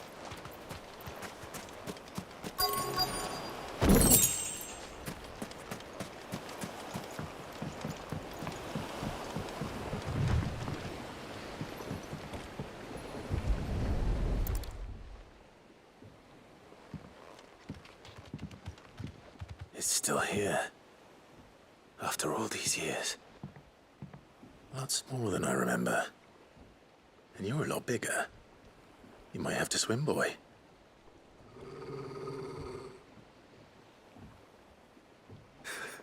I wasn't being serious. You two go on without me. I doubt that boat will hold a third. If you're sure, we won't be long.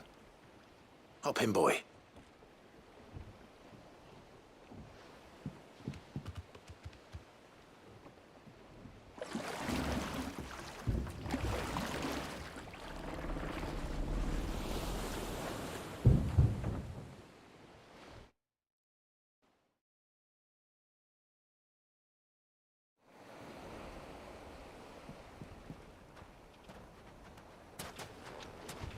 This place hasn't changed at all. The rookery's right through those trees. Come on.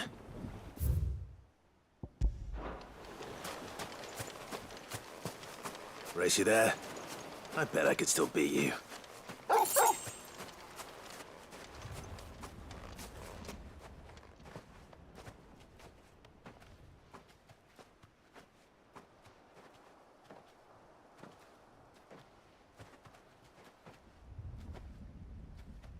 Here we are. This was our hideaway. Wasn't it, Torgal?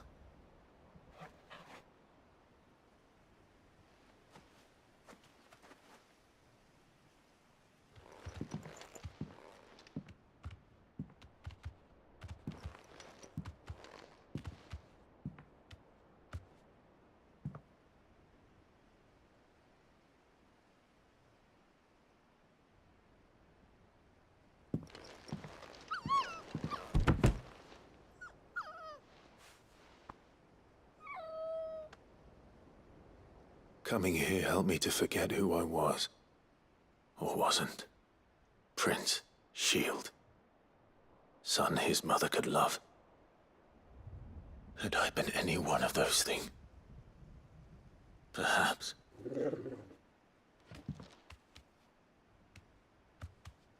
What is it, boy?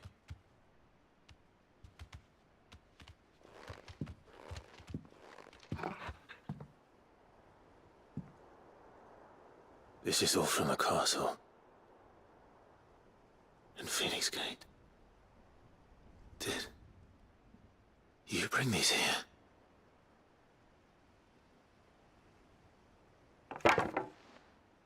My sparring sword.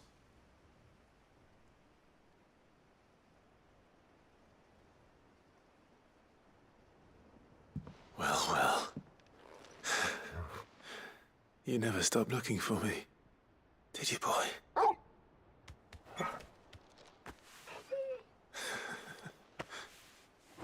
Thank you, Torgal.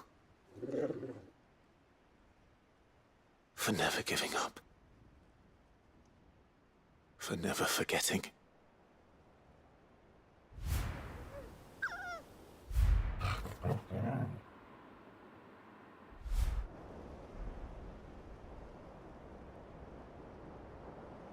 Let's take this with us, shall we? So I don't forget either.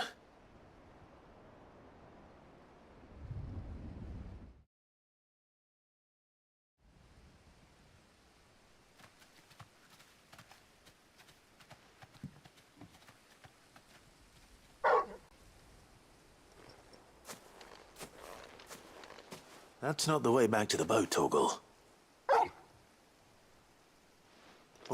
All right. I'm coming.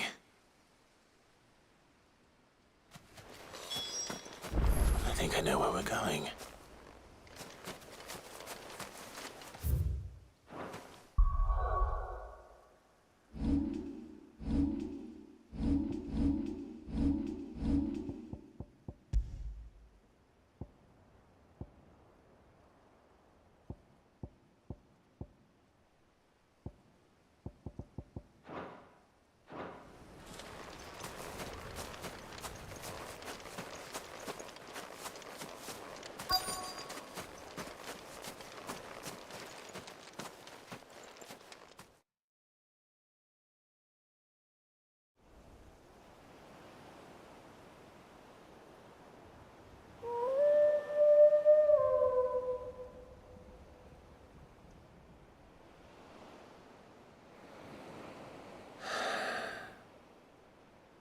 People always talk about the importance of putting the past behind you. But without it, we wouldn't be who we are today. And we certainly couldn't steer our way to a better tomorrow. Come on, Torgal. Let's go home.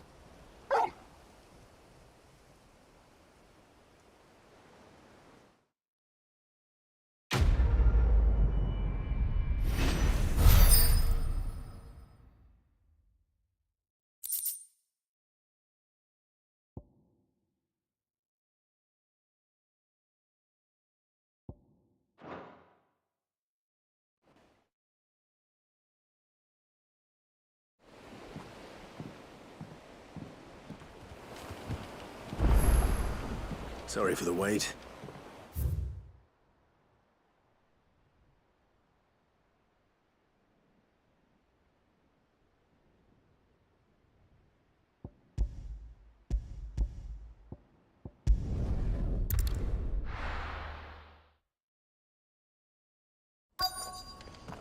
Let's hope one of the merchants here has what Gav needs. Excuse me. I'm looking for something. Oh, well, then I'm your man. A silver chocobo feather. Oh, or maybe not. Though you're not the first to mention the bird around here. There was a man stopped by the rest not long ago claiming he was attacked by a silver chocobo near some gutted hovel not far from Eastpool. Most took him for a braggart and a liar, but who knows? Perhaps there was some truth to his tale. We'll see. Thank you. The feller who claimed he was attacked didn't linger here long. Said he was gonna go back and capture it. Prove us all wrong. And that was the last we ever heard of him. Doris should be somewhere nearby. Assuming she's still here.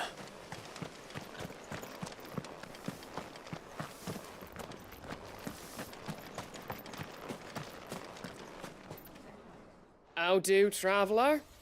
You've the look of a man who could do with a new whetstone.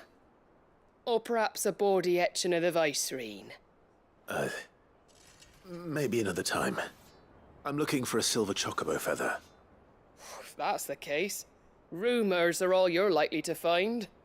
No one has seen a silver chocobo for years. Word is they were all hunted for their feathers. Some northern nonsense about bringing good luck. Didn't bring them much, nor their bows.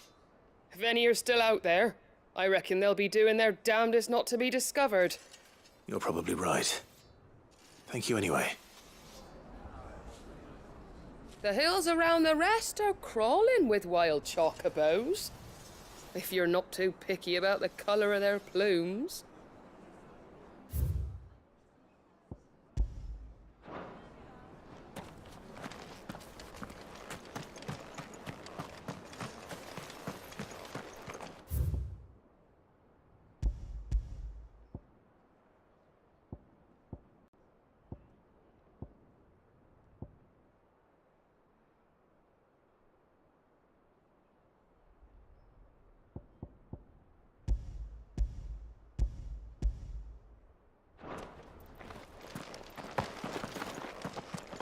It doesn't still hurt, does it? It's been a pleasure, Doris. Just like old times. I'll give your offer some thought, my lady. How goes the investigation? Sid, what brings you to Martha's Rest? You. I heard you were out here on your own, tracking our slaver. I trust you're being careful. Of course. And it had to be me. The bearers from the Dragon's Eyrie confirmed a long-held suspicion of mine that the slaver we've been tracking is an old acquaintance. She's no fool. If we'd come in force, she would have spotted us straight away, and then vanished without a trace. That was her just now, wasn't it? So, was it a fruitful reunion? I'd say so. She tried to recruit me. Seems her time in Rosaria is coming to an end. She's abducted bearers from across the region and is looking to smuggle them back into Sambrec. After her brush with those beastmen on the road to Northreach, she hired herself an Imperial escort, which she wants me to join. She's dangerous, Sid, but I think I can stop her. Then I'm going with you. I'll take care of the escort. You can see the bearers to safety. Where are they? The Baum Archers, soon to break camp. You go on ahead. I'll follow once I've sent word back to the hideaway. She asked me to join her at the Baum Archers. It's a wonder she still trusts me after everything that happened.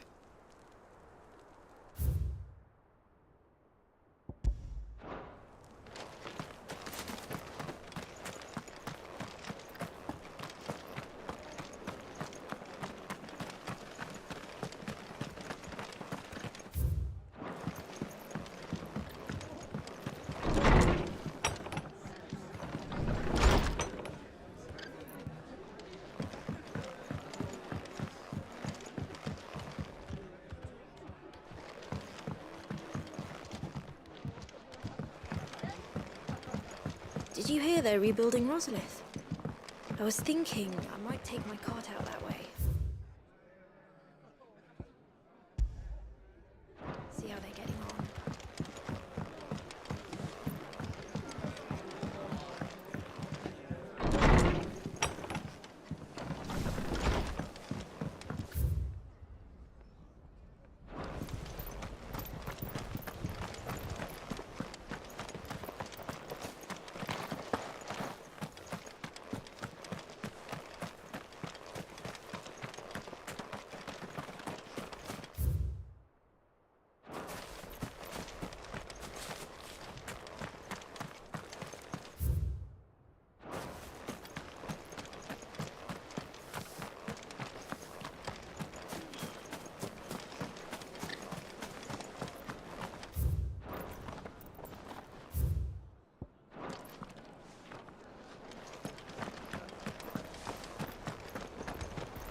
few rooms going spare now.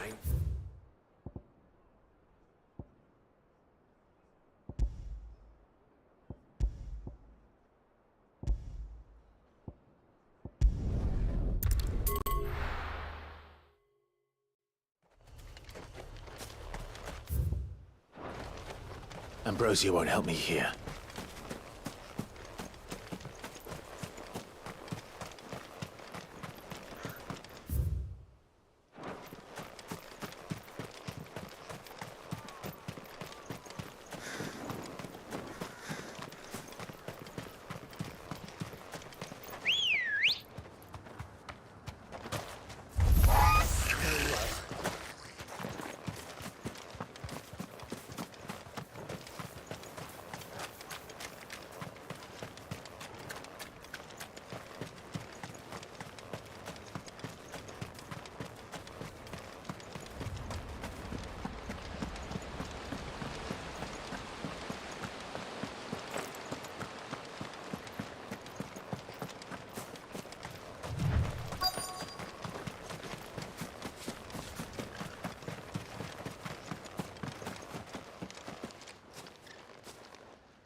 Good. They haven't broken camp yet.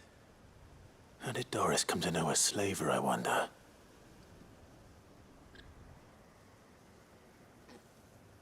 We've waited long enough. She's not coming. Ready the bearers. We're leaving. Back to civilization, is it, Mom? With all haste, lest any of you lackwits start talking like these feckless bumpkins. I presume your men are ready. We've suffered too many delays as it is. Any more, and I'll be docking your pay. Yes, Mom. Oh, but before you go, it appears we have company. Kill him. You're welcome to try.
So much for your escort. You'll forgive me for not avenging my men. I'm not the swordswoman I used to be. I surrender. Do with me as you wish, Sid the Outlaw. Sid. Ah, Doris. I take it you're not here to rescue me from our brooding renegade? You know, I always wondered where you'd vanished to. But casting your lot with this criminal of all people. Better fighting for a cause than killing for coin. I'm sorry, Sid. I should have told you sooner. This woman, my former master, once trained bearer children to be weapons in service of the highest bidder. She raised me like a daughter, and I did terrible things to earn her favor. It wasn't all terrible, surely. We had our fun, too. You were always so eager to learn, and had such clever hands. All my other children took either to the blade or to the books. Always either or. But you proved yourself a master of both. That's why I kept you for my own. How about it, my little dagger? Care to swear that blade to me again? I never swore my blade to you, nor will I ever. I fight for a higher cause, to liberate the bearers of this world. Farewell, Master. Thank you for making me the weapon I am. You always were a righteous child. Perhaps that's the reason I loved you so.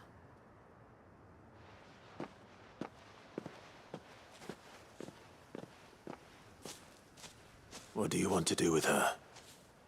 I am not the killer she wanted me to be. Not anymore. And she no longer has friends in high places. The Dame does, though. Her connections at the Imperial Court will see that justice is done. All right. If you're certain. I am. And thank you for everything. Now, I better let these bearers know that they're safe.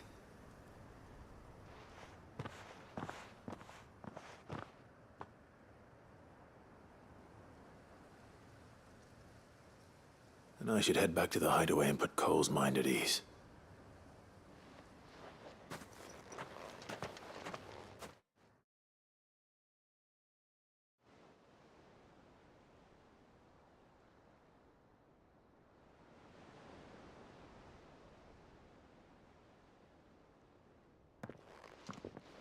Welcome back, Sid. Doris's message just arrived. I hear you saved more bearers from being smuggled across the border. With any luck, they'll be joining us in the hideaway shortly. Oh, and your letter. You don't need to worry about Doris anymore. I'd been hoping as much. She mentioned one or two things in her report. So the slaver we'd been chasing all these months was her former master. Wish I'd known. She's been arrested, by the way, over in Sandbreak. Went quietly, or so we're told. And she won't be getting off lightly. The Empire may have no love for bearers, but it's none too fond of black market traders either. Can't have been easy for Doris. I'm sure it wasn't. But don't worry. She'll be all right. I hope so. Suppose you should know, eh? You had quite the past yourself before you came here, or so I understand. Anyway, thanks again, Sid. The Cursebreakers would be lost without Doris. And you, of course. Keep up the good work, Cole.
Bloody hell, Clive. Not this again.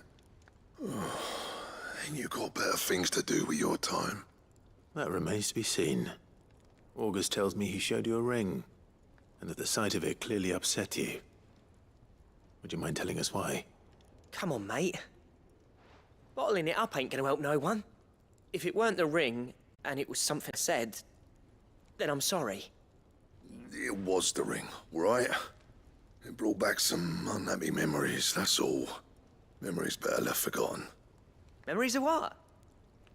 There are things we'd all rather leave behind, Blackthorn. But sometimes it helps to talk about them. And sometimes it doesn't. Is that so hard to understand? Don't be like that. Fine. If it'll get you off my back. That ring you flashed was the work of Zoltan. We apprenticed together. Back in the day. You've never mentioned him before. Why would I? Ain't seen him in decades, and the last time I did, we almost came to blows. The ring brought it all back. I could tell it was one of his the moment I saw it. Bastard's improved, though. More than I thought possible. That thing's a work of art. So it was a nice ring. Worth a few gil, maybe. What's it matter to you? It matters because engraving metal's a nightmare, and I've got no bloody idea how he managed it. The fact is, I couldn't make anything even half that detailed. So what? You're an armorer, not a jeweler. I'm the Hideaway's master craftsman. I'm not stealing a living at some backwater village forge. My armor keeps you lot safe, and my swords keep you dangerous. As far as I'm concerned, every swing of my hammer's another blow struck in the name of our cause. So I put my heart and soul into my work. Because the curse breakers deserve better than second best. And I refuse to be shown up by the likes of Zoltan. Very well. Why don't we go and pay him a visit? Learn his secret. I doubt he'd be too happy to see me. Then just this once.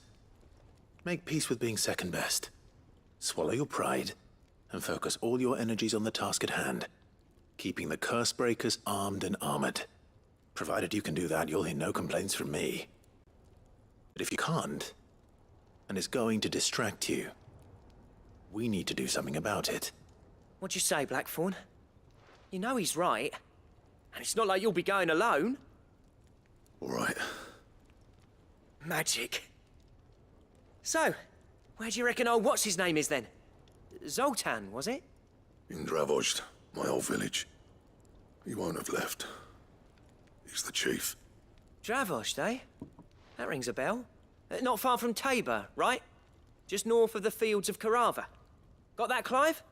Meet us at Dravozd as soon as you can, yeah? And I'll make sure Blackthorn don't get cold feet. Good luck with that. I'll see you there.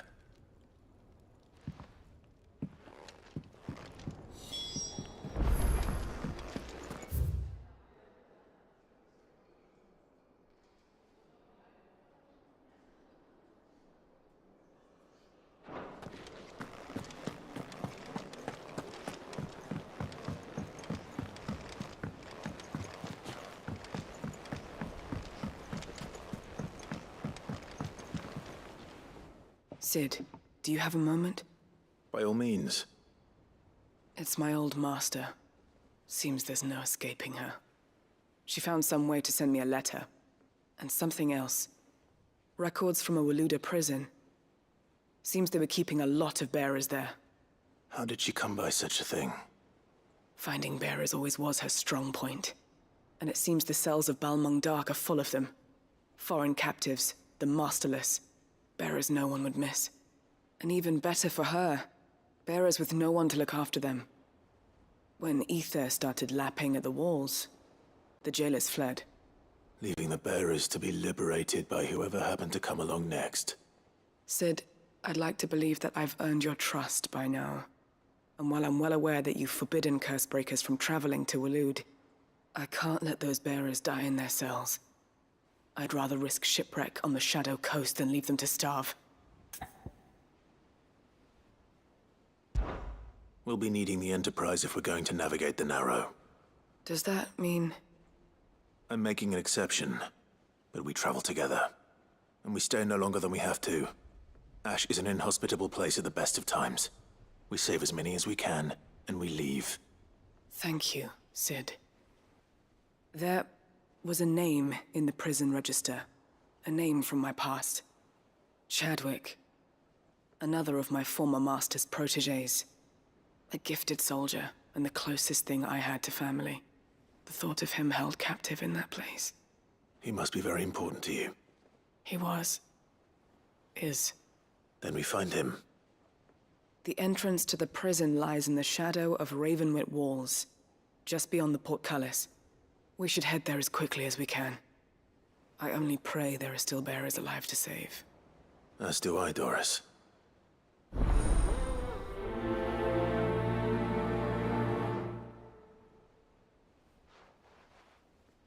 How long has it been since the jailers of Balmung abandoned their charges? Without food or water, they won't last long.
Let's go. Faster!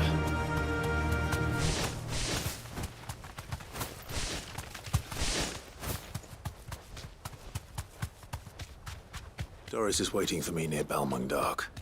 The longer she's out in the open, the more likely she is to be found by Akashic. I need to hurry.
There were no guards, I take it.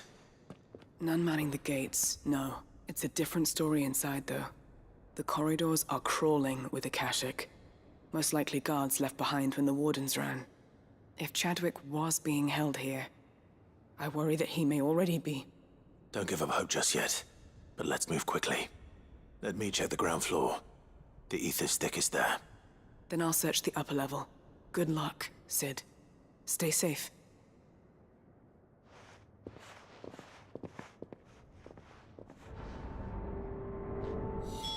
Just how bad are the floods inside the walls? Bad enough to turn a bearer? I hope not. We're risking a lot just being here.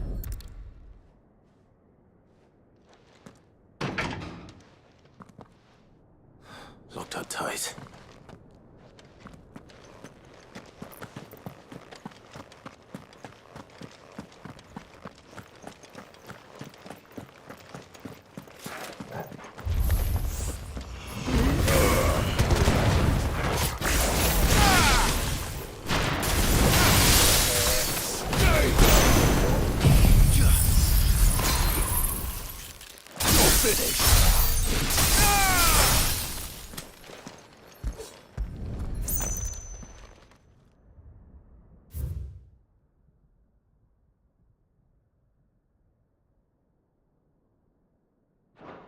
So this place was no ordinary prison. And I doubt they'll have taken the creature with them when they fled.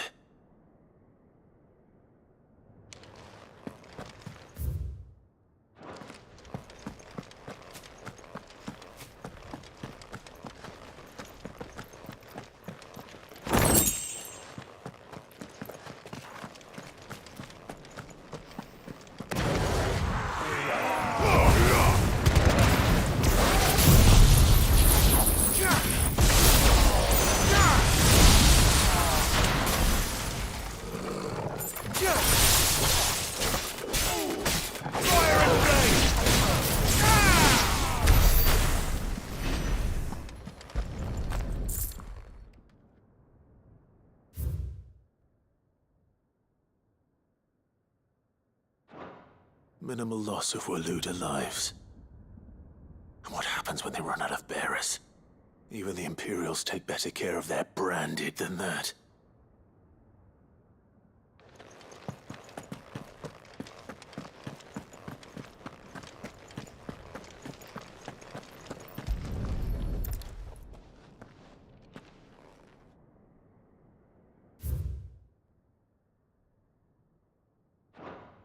They were feeding bearers to it.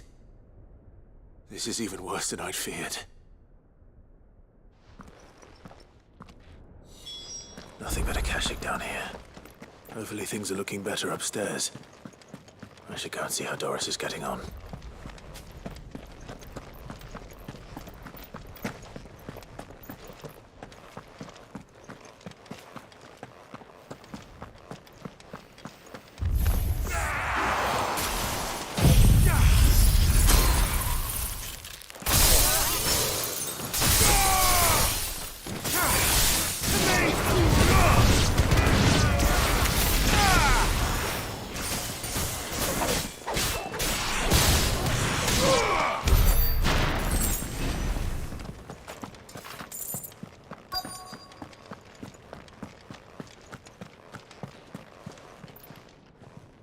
No lock downstairs.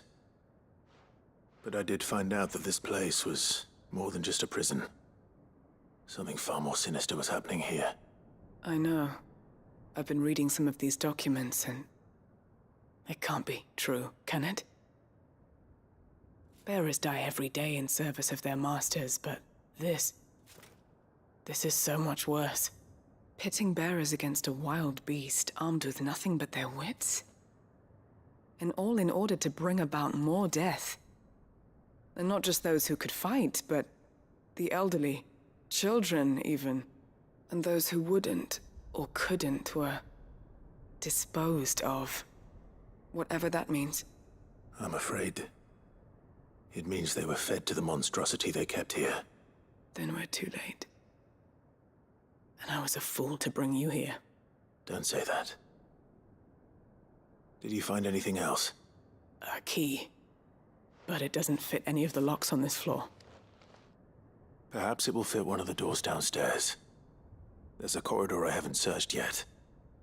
Finish up here, then come and find me when you're ready. All right. I'll be there in a moment. If we don't find any survivors, we've risked our lives for nothing. Take care. That creature might still be here somewhere.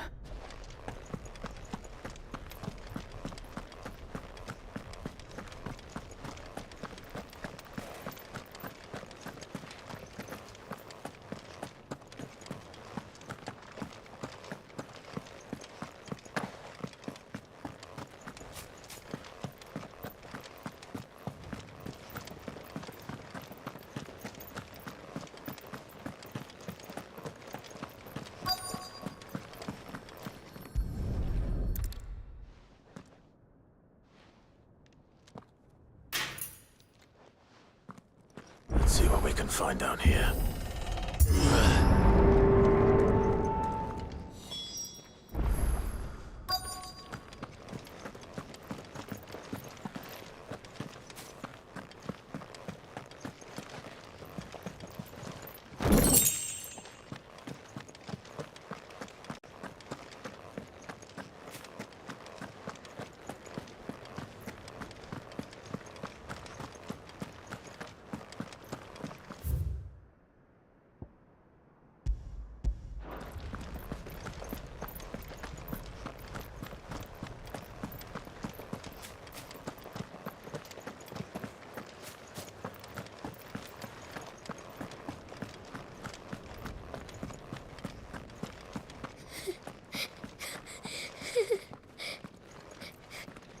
Survivor.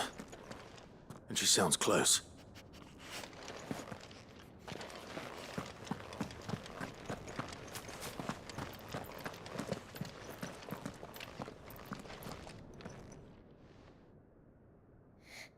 Who are you? There's no need to be afraid. Are you alone? Are there any other survivors? Some of the guards. They're still here. But something's wrong with them. Everyone else was eaten by the monster. Of course they were. Thank the Founder. It was worth our coming. But I'd rather we didn't linger. Are you ready? Ready when you are. You poor thing. You must have been terrified. Did Chadwick send you? What? He fought the monster. Distracted it so I could run away. He must have sent you. He promised to free the others too. Where is he? He opened your cell, didn't he? He wouldn't be here otherwise. Chadwick.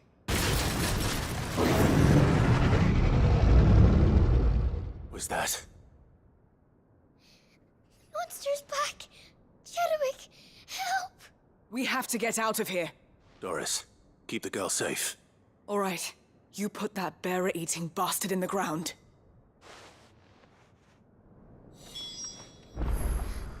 We have to run! I'll look after the girl. You teach that thing a lesson.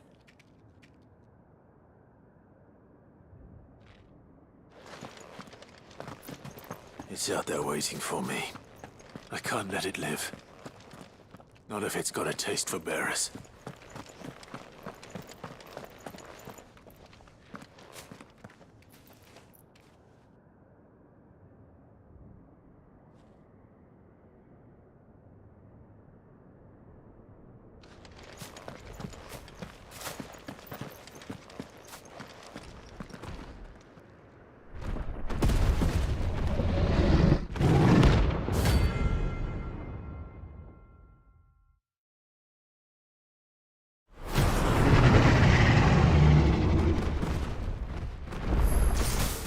The beast will wreak havoc if it ever leaves the prison.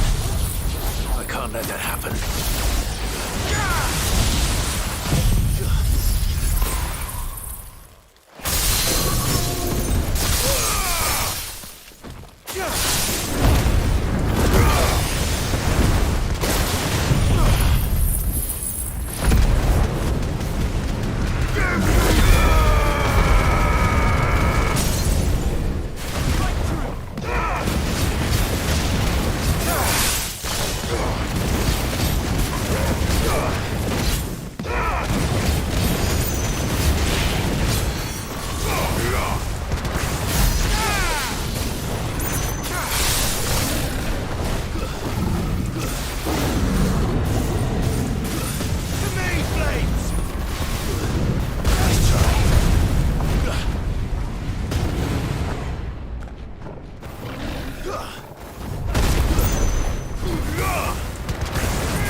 Finally.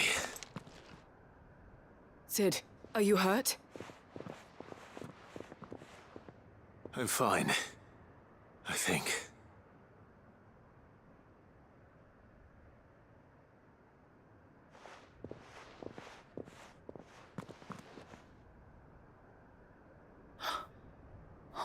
No. What is it? A diary. I gave it to Chadwick before we went our separate ways. He was here. Do you think that creature? I'm sure he fought bravely to the last. The girl is safe thanks to him. Chadwick. You fool. Come on. We have to get her back to the hideaway. We don't want his sacrifice to have been in vain. No. Of course not. I'll see that she's looked after from now on. It's the least I can do.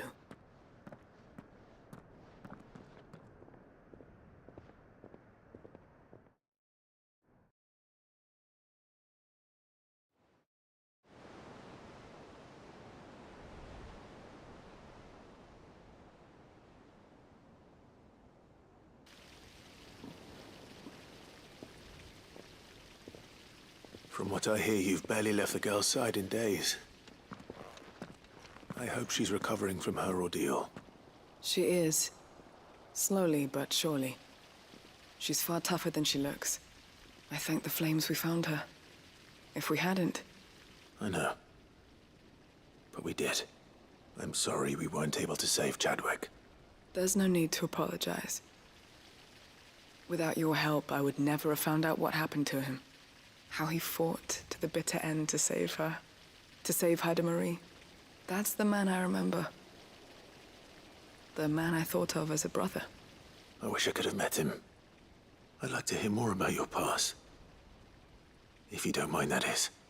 Of course. You already met my former master.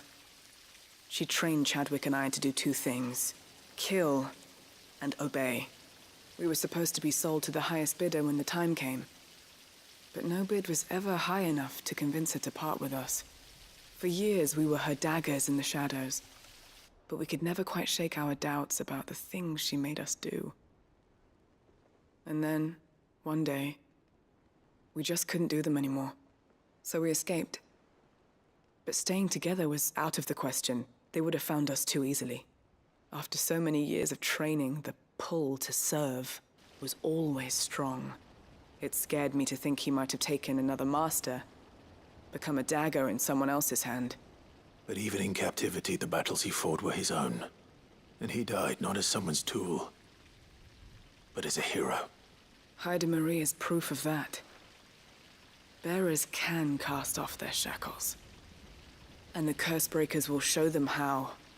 I'll fight until my dying breath to see it done. For Chadwick, and for all of us. Thank you, Doris. We'll be counting on you.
Trouble with your gear, or...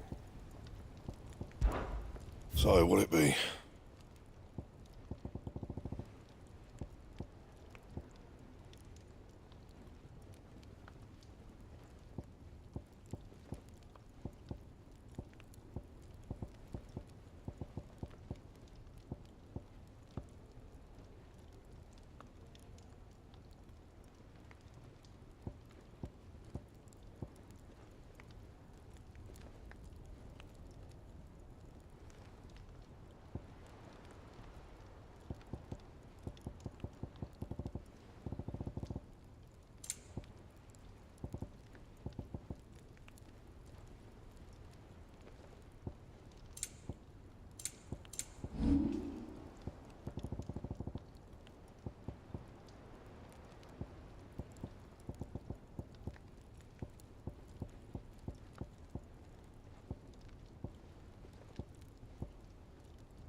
my best work, but it'll do.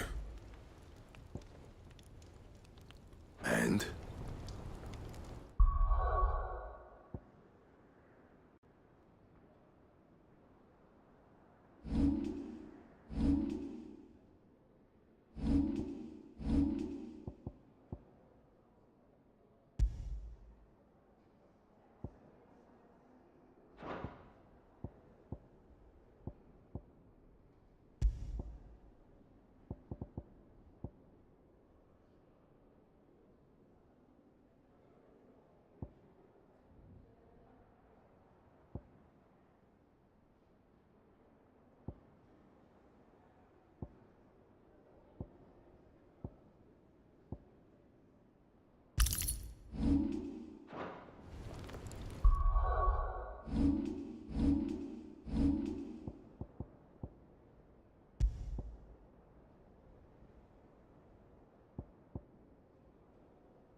So what do I owe the honor?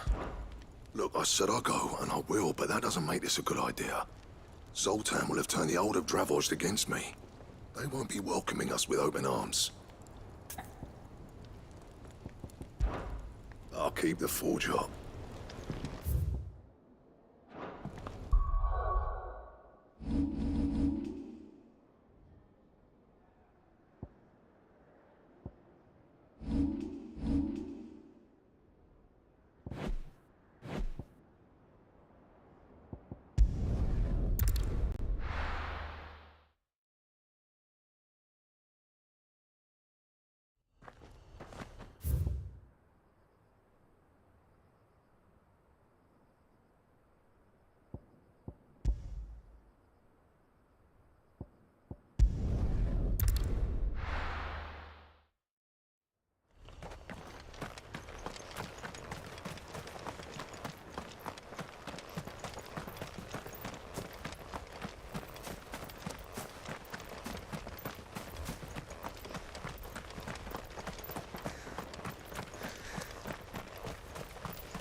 Come on.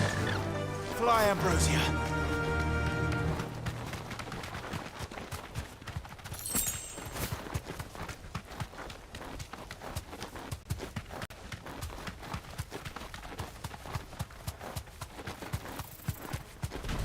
No holding back.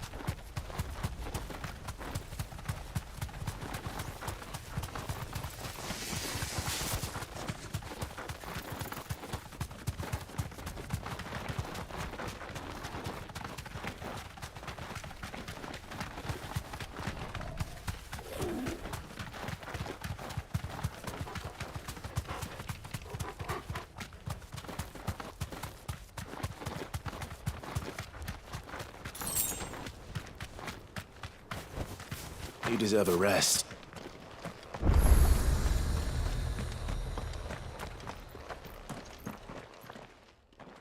Kicked out already? No. This charmer ain't letting anyone through. Why are the gates closed? Chief's orders. No one's allowed in without his say-so. Not that I'd have let you in anyway. You look like trouble. I suggest you go home. That's what I'm trying to do, you little prick. Ain't changed a bit, have you, Snotty? No. It isn't. Blackthorn. Long time no see, eh? What the hell are you doing here? Well, it was meant to be a surprise, but since you are so nicely, I'm here to see Zoltan, you fucking numbskull. Now let us through. All right. Just don't go starting anything with the chief. Yeah, I promise I won't throw the first punch. That good enough for you?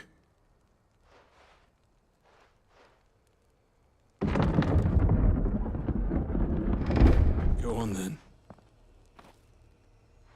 Much obliged.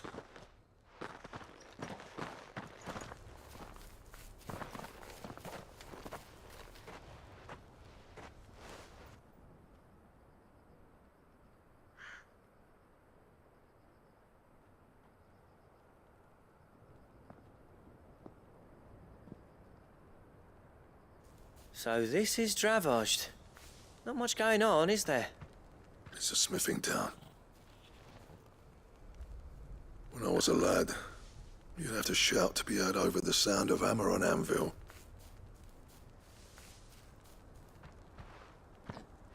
Clive, you're good with people. You speak to Zoltan. Hey, you ain't backing out now, are you? There's a river of bad blood between me and the chief. But if someone can build me a bridge, then I'll cross it. All right. I'll see what I can do. I appreciate it. It'll be near the forge on the hill. It was our master's. He'd have inherited it when I left. The forge on the hill? Good luck. You'll be needing it.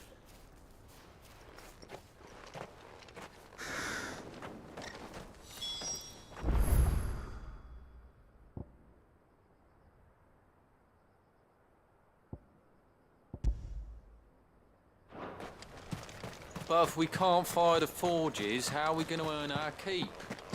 Shut your hole. Mama, why hasn't Papa come back yet?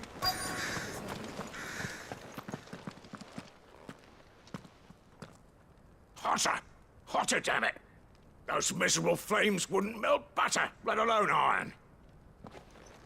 Pardon the intrusion. I'm looking for the chief.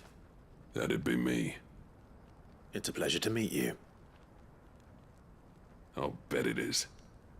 Keep the gates closed, I tell him. Well done, Snotty. You're not welcome here. Get out. Before things turn nasty. Blackthorn's here. What did you say? He's traveled a long way to see you. Yes, has he? He's waiting. Down by the gates. Then I suggest you take him with you when you leave. Didn't you apprentice together? So what if we did? Fuck! We're getting nowhere. These bearers' flames are next to bloody useless. We're never going to be able to fire up the forges unless we can find some new crystals. I'm a busy man, as you can see, so do me a favor and piss off. Oh, and if you're struggling to find your way out, ask Blackthorn. That prick knows exactly where the exit is. He's not wanted here. And neither are you. All right. I'm going.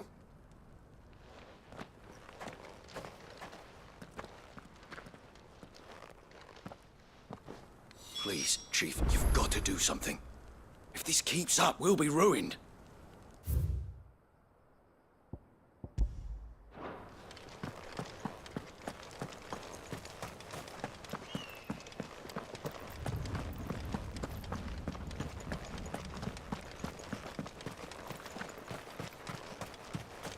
But if we can't fire the forges... Let me guess. Zoltan told you to piss off. As a personal favor to him, yes.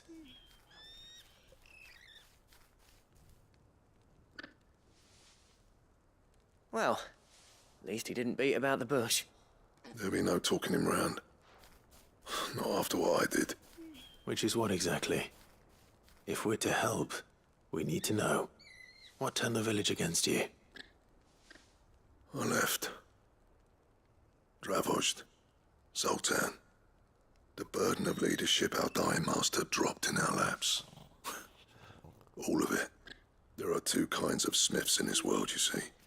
My kind, who are in it for the love of the craft, who labour on a single piece from dawn to dusk to get it just right. And the other kind, who are in it for different reasons. People like Zoltan, whose work is quick and cheap. The kind of smiths who shit out a few hundred blades, reap the profit, and divvy it out among themselves. There wasn't a single day we weren't at each other's throats. And bit by bit, people started taking sides. You would have torn Dravoj in half had it gone on. So, I left. You didn't have to do that. Zoltan's a better chief than I would have been. His way of doing things kept food on people's tables. Dravoj prospered without me and my lofty ideals getting in the road. Until the crystals run out at any rate. Without magic to fire the furnaces, this place is as good as dead. It depends on how you look at it, though. There's got to be other ways of making fire. We manage it in the Deadlands. Thanks to Sid's ingenuity, yeah. He saw all of this coming. Knew crystals were the problem, not the solution. And spent years coming up with ways of doing without. You know what I mean, though, right? Where there's a will, there's a way. What I'm trying to say is that it's not your fault. You couldn't have predicted this. It doesn't matter whose fault it is. I don't want to be the greatest smith alive just because I happen to be the last. Clive. Dravoj won't last long without its furnaces. So, do you think it's time we shared Sid's bellows with the world? The way I see it, it's your decision to make. Hold on, Blackthorn. Sid made those things for us. They give us an edge over the rest. And you'd be throwing it away. All right. Do it. This place was your home. I won't abandon it to its fate. Sid's creations were never meant to be hoarded. It was only ever a matter of time before we shared them. Let this be another step on the road to freeing Valisthea from the prison of the Crystal's blessing. Dravoj will show the world that it's possible. Wouldn't you agree, August? When you put it that way, of course. It's like hearing Sid speak from beyond the grave. Thank you, Clive. Shall I go and fetch the plans, then? I know I'm off by heart. I'll be needing some help, though. Building a furnace isn't exactly a one-man job. Do us a favour and round up anyone strong enough to lug a brick or two, would you, August? All right, then. And I've got a job for you too, Clive. Finding me some salamander skin. I need leather for the bellows and nothing else will withstand the heat. Luckily for us, salamanders feed out in the fields of Karava. Time for a spot of hunting, then. Sid tried all sorts of leather to make those bellows, but salamander skin was the only kind that worked. Luckily for all our sakes, salamanders aren't too hard to find around these parts.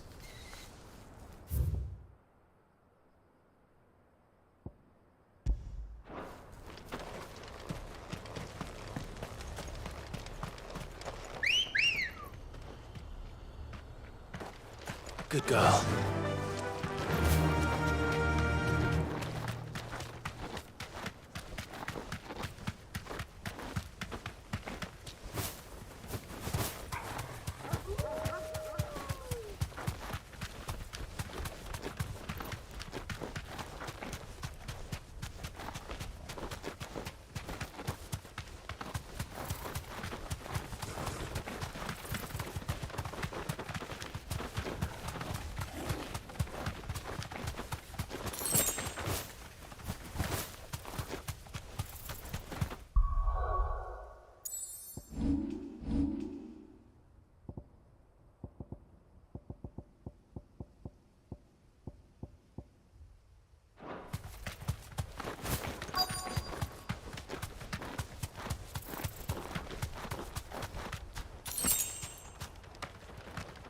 Let's make this quick, shall we?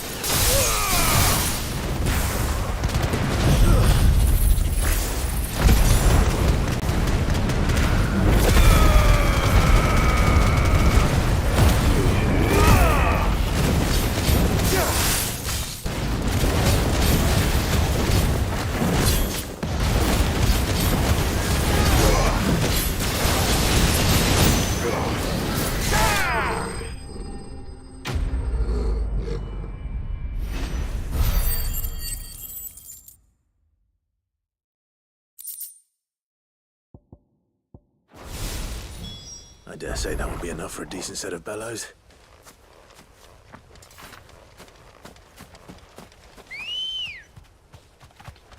Ready, go?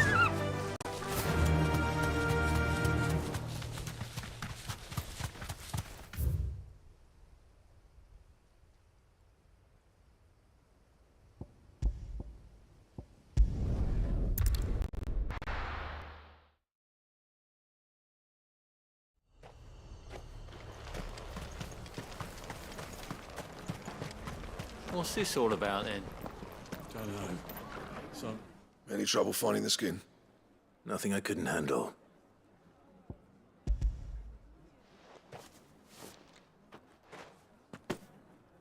There should be plenty. Right then, time to put these louds to work. If everyone pulls their weight, we'll be finished in no time.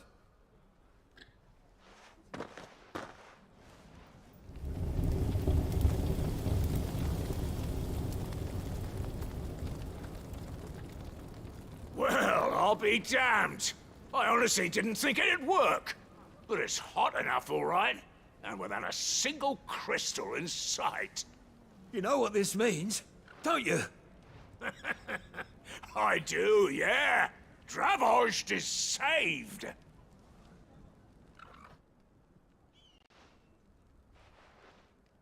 Sorry about earlier.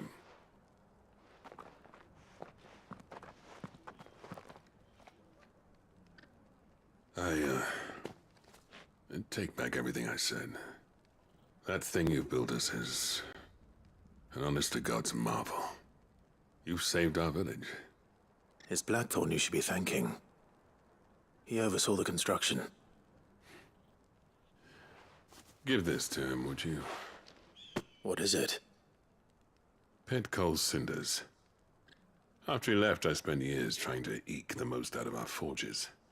That there was my answer. Chuck it in the fire, and your forge will burn hotter for longer, which will do wonders for your steel. Our secret for yours. Only fair. I've always envied Blackthorn. Since the day I became chief, I spent every spare moment trying to match up to the bastard. No amount of sleepless nights at the anvil will ever bridge that gap, though. He's a genius. Plain and simple. The man Dravost needed. But he took all his talent and left. Gifted and free. Is it any wonder I hate his guts? The cinders would mean more coming from you. I need to forgive him first. And that's not gonna happen.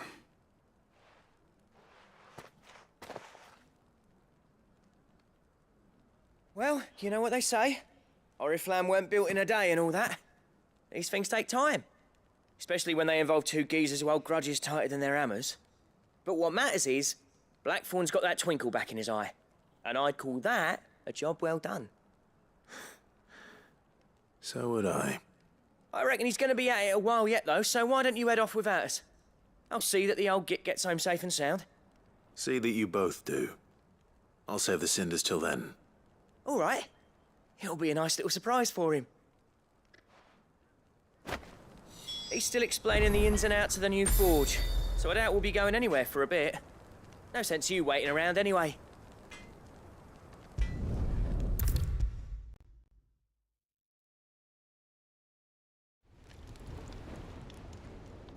Gentlemen, I see you both made it home in one piece. Yeah, well, we didn't want to outstay our welcome. The whole village turned out for a go on the bellows after you left. Everyone except Zoltan has. Didn't see hide nor hair of him. Oh, but that reminds me. I have something for you.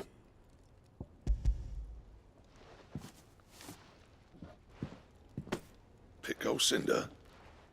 How'd you come by this?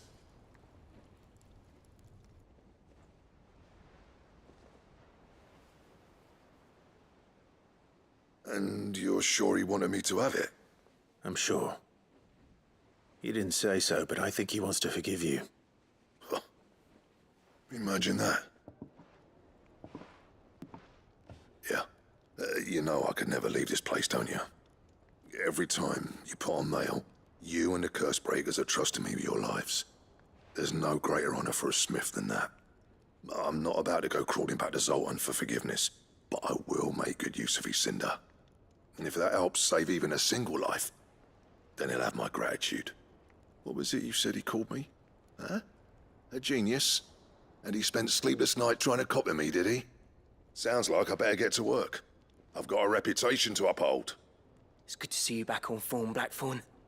I don't know how you pair put up with me sometimes, but I'm grateful all the same. Now, where was I? Oh yeah, about to put Zoltan back in his place.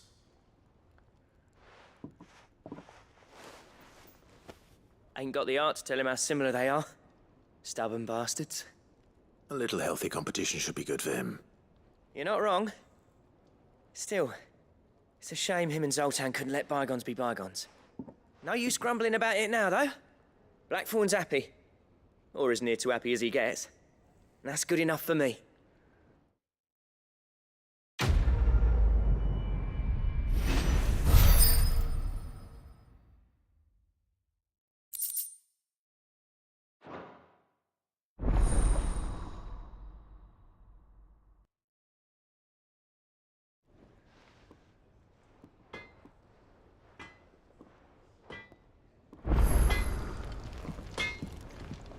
To what do I owe the honor? So, what'll it be?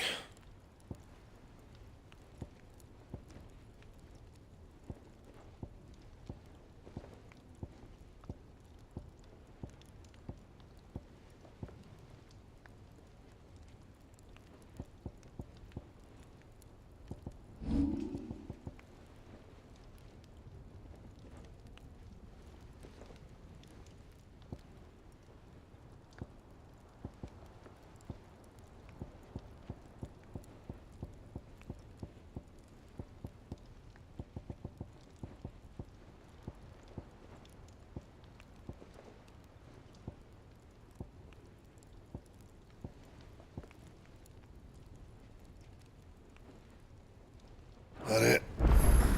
Fine. Trouble with your gear, or... So, what'll it be?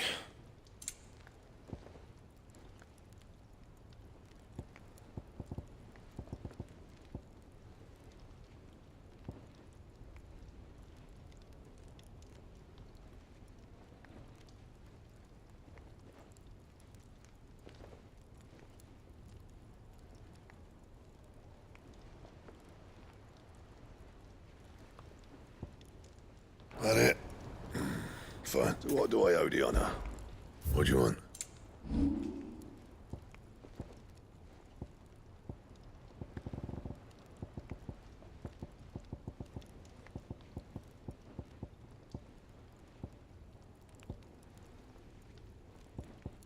Anything else?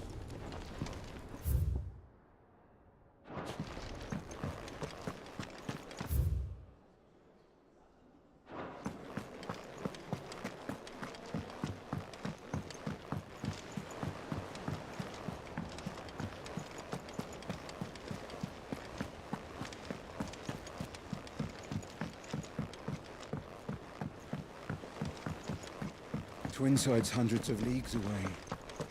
That'd mean the crystal is... Welcome to the Patron's Whisper. Come to claim your just desserts? Here you are. Best of luck out there, Sid. Heard the bad news then, did you? What bad news? About Dravost. Blackthorn's old haunt. With the forge and all that. Well, anyway, the mines just down the road from there are spewing out ether like no one's business. And the village? Safe from the flood for now, but they've got other problems. Akashic. Every creature in the area is either turned or on the way to turning, apparently. Zoltan and the others are living on borrowed time. They need help, and quick. Doris sent a few curse breakers to keep an eye on things, but there's only so much a couple of scouts can do. Except get eaten. If something ain't done soon, the whole place will be overrun. I won't let that happen. Didn't think you would. Does Blackthorn know? I thought it might be better if he didn't. He'd only do something stupid. You reckon we should tell him? No. It's better this way. Yeah, well, I can't stand about knowing what's happening out there, so I'm off. I'll see you in Dravost.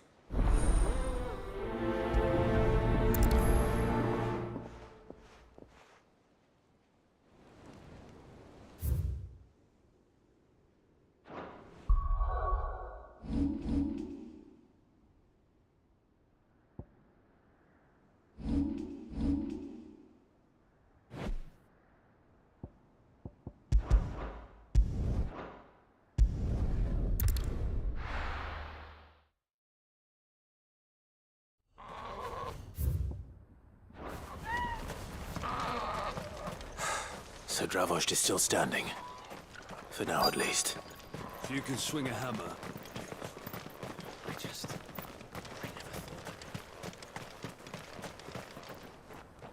Clive!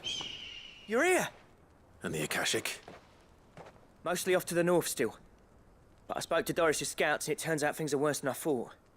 There's swarms of them out there. Told old Snotty to be ready to seal the north gate. That should buy us some time if we need it. Enough for the villagers to barricade themselves inside their homes, at least. Well done. Welcome back, Sid. I'd never have guessed, you know. Not if August hadn't let slip. Who'd have thought that the savior of Dravost would turn out to be the realm's most infamous outlaw? Keen to help us out again? I am. Thought you could sneak off without me, did ya? Blackthorn. Oh, what are you doing here? One of the scouts couldn't keep his voice down. Unlike my best mate who didn't think I deserved to know. Zoldan, how long's it been? Long enough for us two to turn into a pair of old codgers, I see. That your idea of an apology? Prick. Don't listen to him. You only did what you thought was best. For the village and that. I did, yeah. But that ain't the whole of it.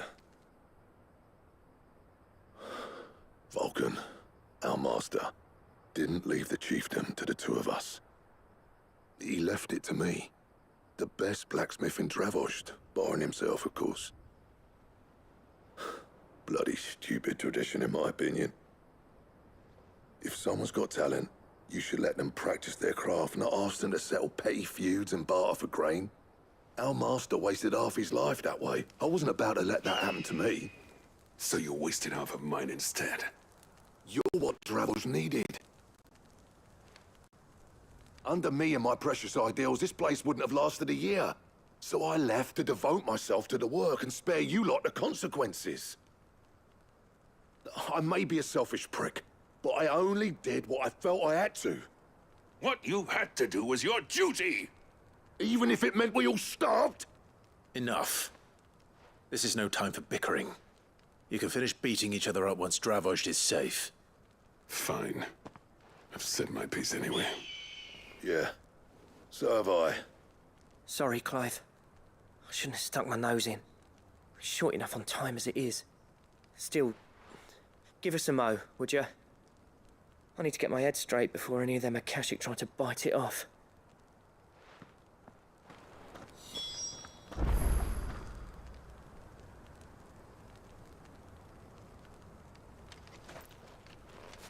You, ready for the off, then?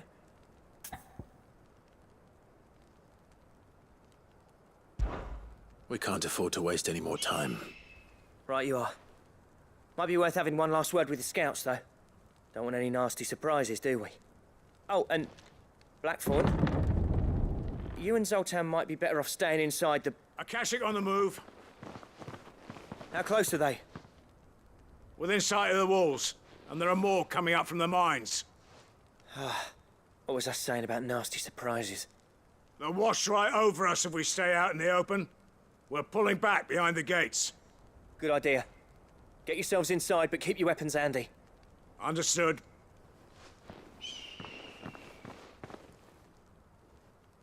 I'm prepared to fight if I have to. Well, let's hope you don't. That's our job. Once the scouts are inside, order your men to barricade the gates. No heroic last stands, you hear me? No fighting at all if you can help it. August's right. I've seen what Akashic beasts can do to armor.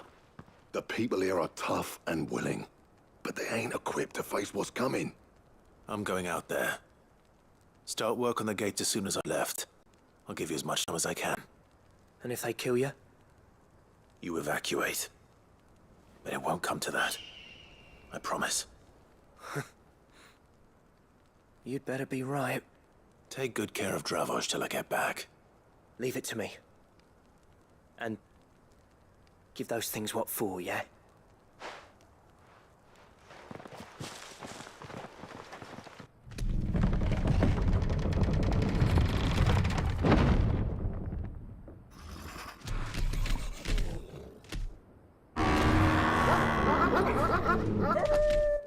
All right. Which one of you's first?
Is that it?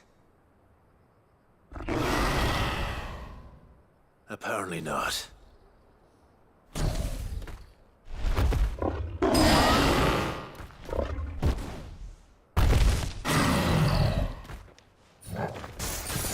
not getting past me.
Oh, the question is, did I miss any?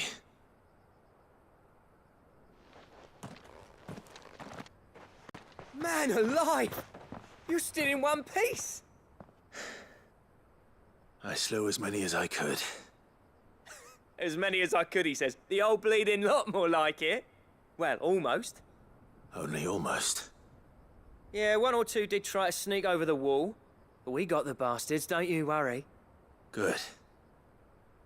Though you do know, more will come in time. In time, yeah. But we can think about them later. Let's get you back inside.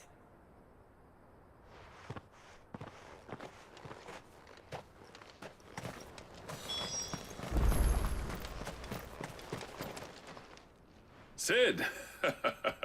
You're even more fearsome than your reputation. Enough to give those Akashic monsters nightmares. I almost felt sorry for the wretched things. But mostly, I felt grateful. Dravoged won't forget what you did today. I'm afraid I've only delayed the inevitable. There's no getting rid of that ether flood. Meaning that any living thing which stumbles into those mines will end up clawing at your walls again. And that's if the flood don't spread. If it does, well, I hate to say it, but the village's days are numbered. That may be, but we're staying just the same. With ether floods springing up all over, it's no less safe than anywhere, and more importantly, it's our home. We'll fortify the gates to the north, and I'll see that they're guarded day and night. All right. Then we'll give you a hand shoring up those defenses. As for you, Blackthorn, that's twice you've turned up when Dravos needed you. So, thanks. I shouldn't have stayed away so long. And I shouldn't have left without talking it over with you first. Too bloody right you shouldn't. Though I doubt I'd have listened. I always envied you. How you made everything look so easy when, for me, it was anything but. You leaving gave me the perfect excuse to hate you. And from that day on, I never once stopped to wonder what it would have been like if you'd stayed. But what you said earlier, it was true. You'd have been the death of this place. Finally, something we can agree on. I hope you see the sense of it eventually. You kept this place alive. Alive, perhaps. Wealthy even, but Dravos isn't what it once was. Our work used to be the pride of Dalmekia. Now, we churn out the same rubbish day after day because it's easy and turns a profit. It's not about the craft anymore.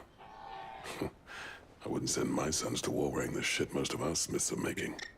I've kept working, honing my skills, trying to lead by example, but no one sees the point. The average castle apprentice has as much passion for the craft as our current lot. Come back to us, Blackthorn. Remind Dravosht what a true master blacksmith looks like. I'll even man those bellows of yours if it means we can work at the same forge again. That's a kind offer. Kinder than I deserve. And I wish I could accept, but I'm needed elsewhere. There's people who trust their lives to my steel, and I daren't let them down. Fair enough. But that doesn't mean I couldn't visit from time to time. Let's see if we can't rekindle this town's passion for the craft, shall we? I'd like that. Just be sure to tell Snotty to let me in the next time I come calling, yeah? Knowing him, he'd let you in anyway. Blackthorn. The master smith turned outlaw, back in my good graces. I never thought I'd see the day.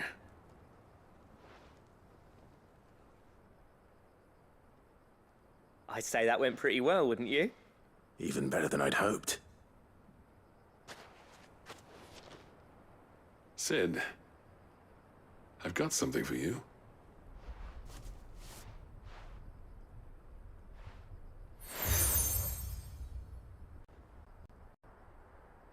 And this is?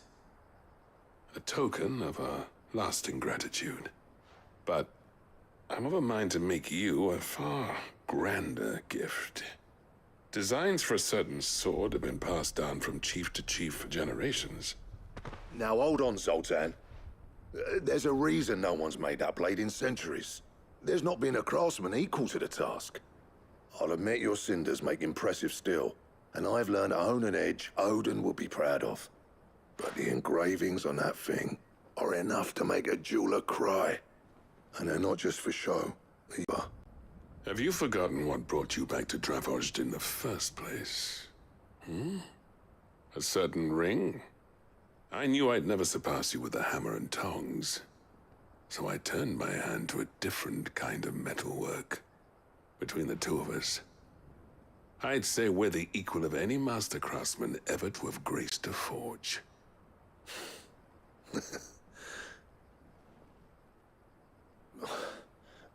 You know what? I think you might be right. Clive, you wouldn't mind if Zoltan came back to the Hideaway, would you? He's more than welcome. As long as he can keep our secret. Right. Zoltan, get your tools. We've got a legend to forge.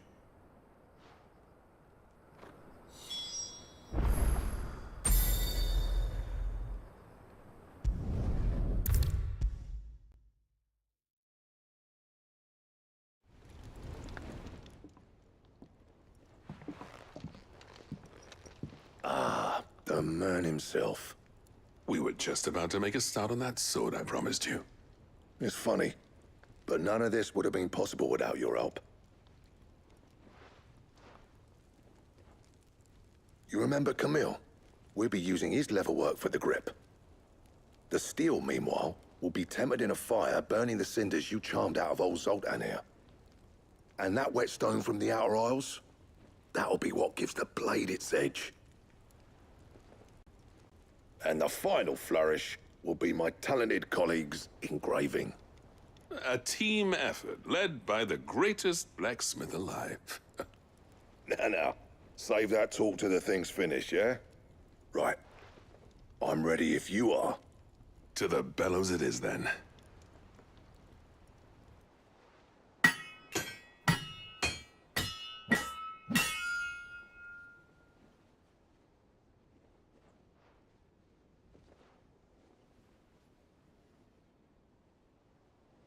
Well, bugger me. We actually did it.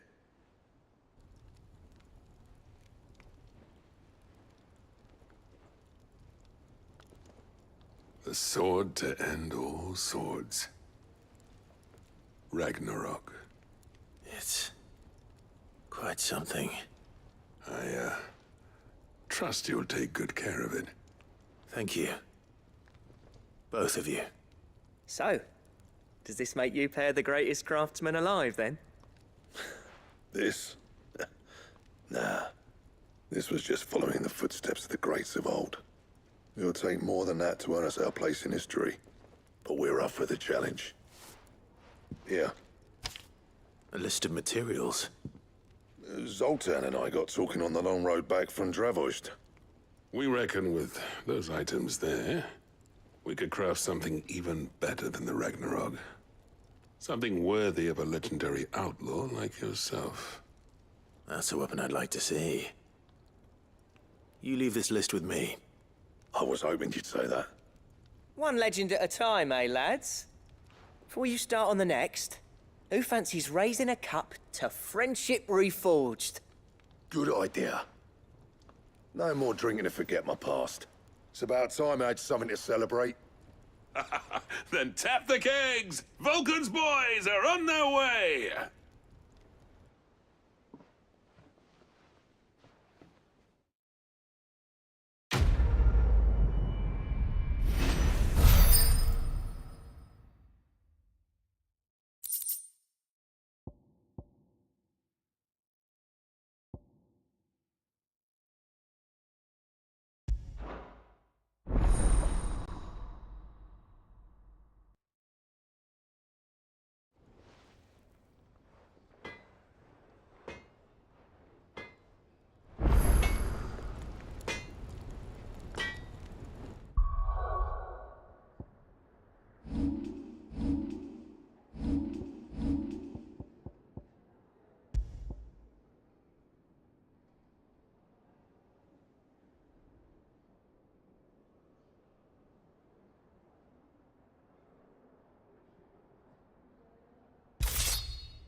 To what do I owe the honor? So, what'll it be?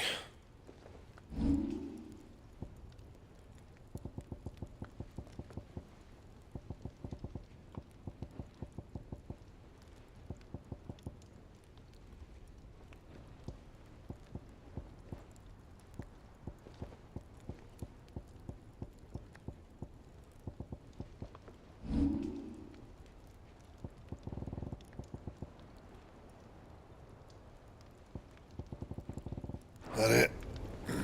Fine. Yeah. I never thought me and Zoltan would ever speak again, let alone work together. And if it hadn't been for you, we wouldn't.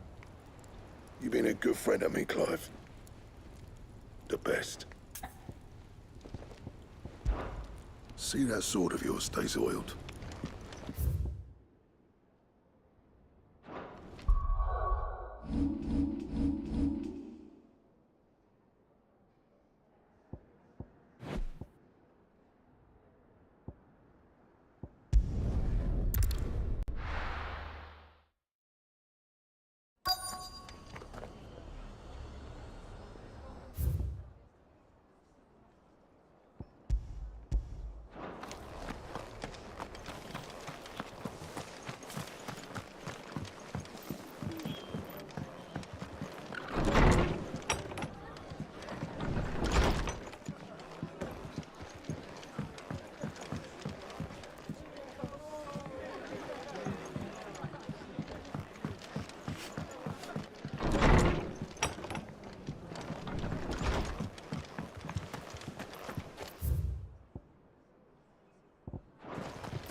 It doesn't still hurt, does it? Oh, 1,000 Akashic jars couldn't hurt me. I'm a son of Rosaria, after all.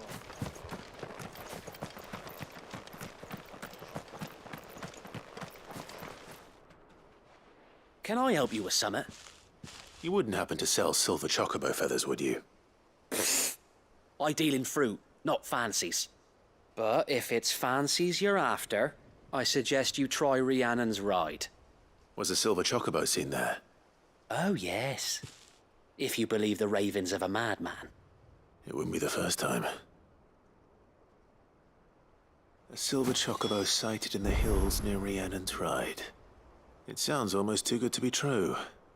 But since I'm already here... Every few years someone comes along claiming they've sighted a silver bow, but the truth of the matter is, there ain't no such thing. You'll find...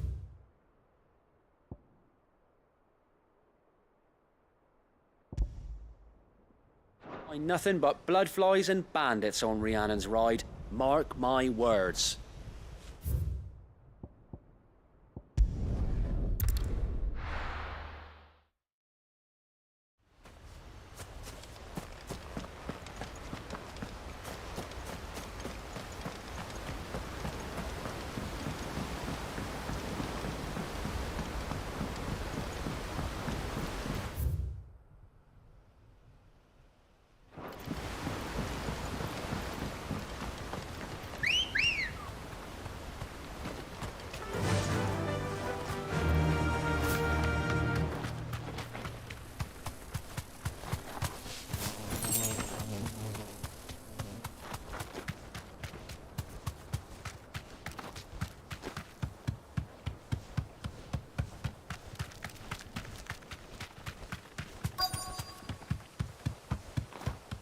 Tracks.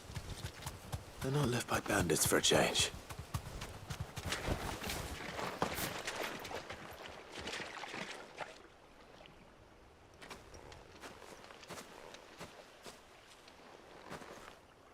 More tracks.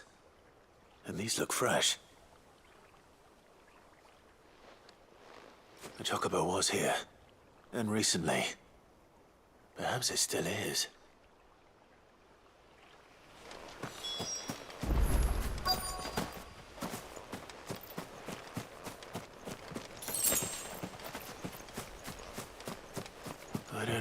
anything.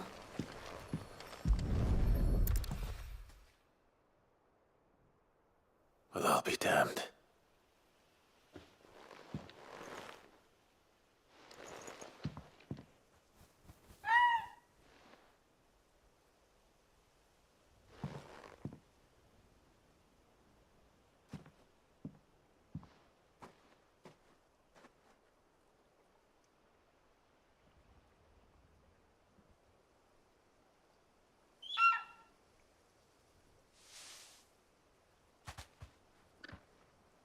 It's all right.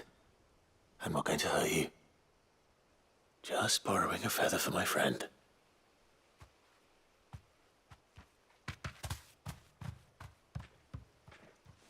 Thank you.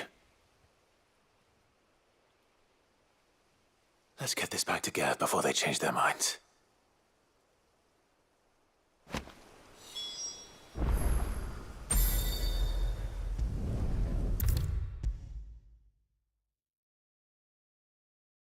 It was no trouble at all. Still, I appreciate it.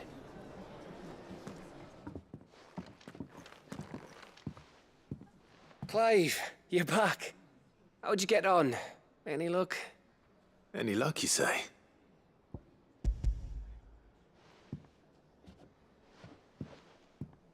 Crystals crack. Is this what I think it is? Where in the hell did you find it? It's a long story.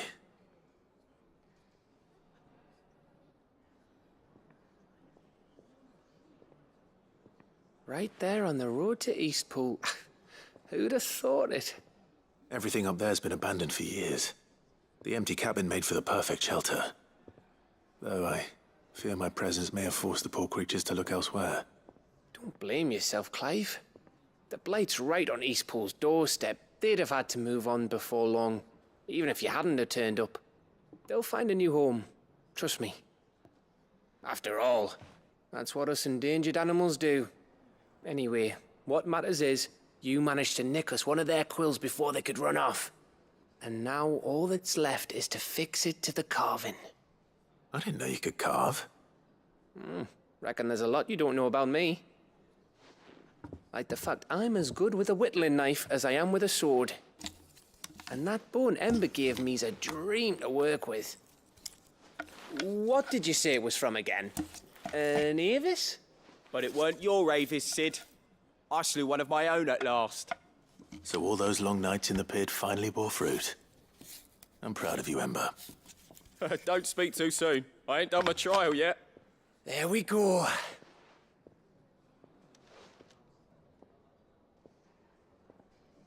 What do you think? I think if you ever hang up your scouting cap, you'll be able to make an honest living. Oh, will I? I should go and see if Ed is awake. Give it my best. You can give it to yourself. Come on.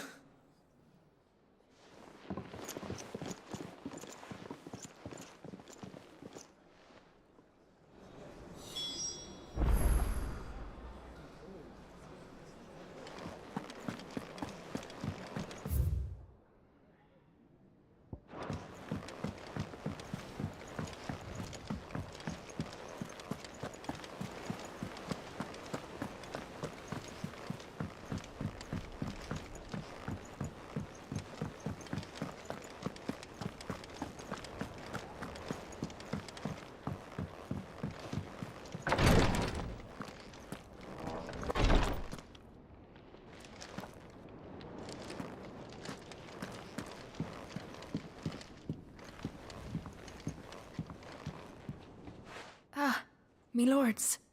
How are you feeling? Well, thank you.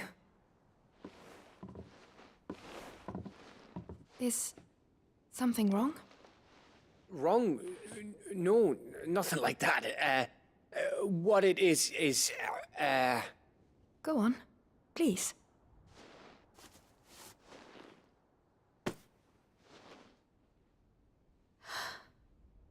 It's beautiful.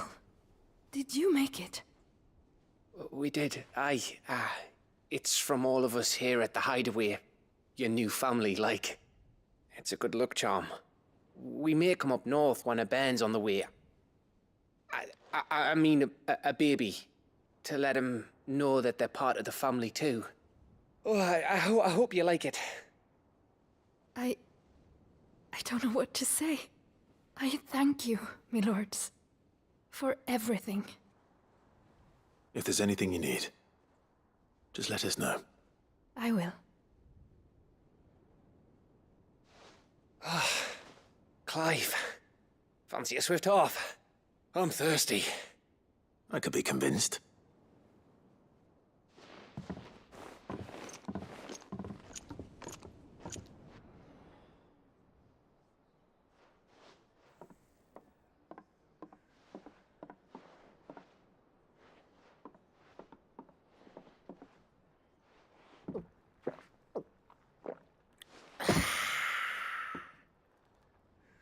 Don't you think you've had enough?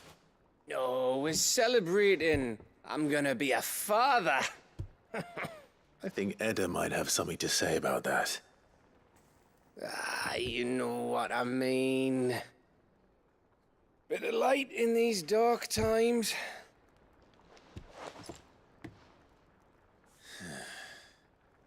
Wasn't long after me 10th name day. My mum told us she was with child again. I was over the fucking moon. I was looking forward to having a little one to lord it over, what with me being the runt of the litter.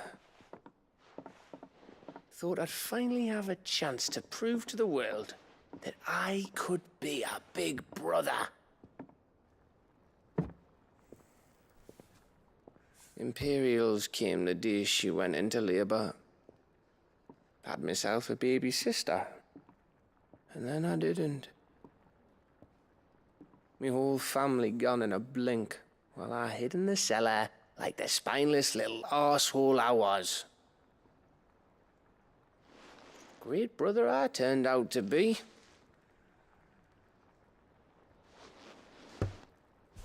I'll never be a leader. And I'll never be a hero.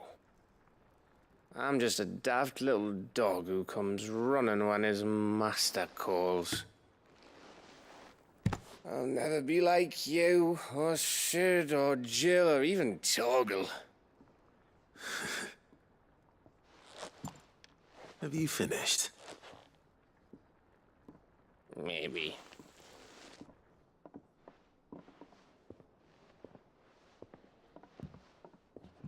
Do you know why you're our best scout? Because you don't need anyone to hold your hand. Without your resourcefulness, your courage, your determination, I don't know where we'd be. Maybe hanging off a cliff like, That was only the once. Exactly. You learned from it. And here you are, after Founder knows how many missions, stronger for everyone. And let's not forget Rosalith. Who was it who freed me from the dungeon? Who was it who ran to Jill's rescue? That would be me. Because you're our brother, Gav. My brother.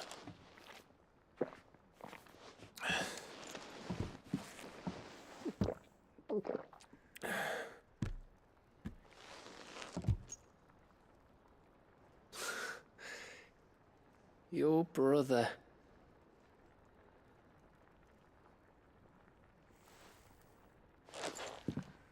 Which means that when the time comes,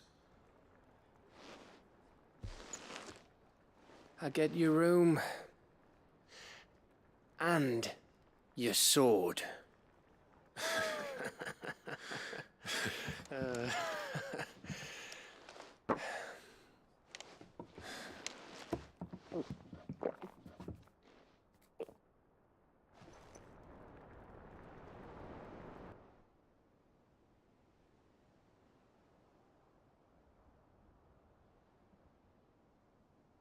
I may have had one too many.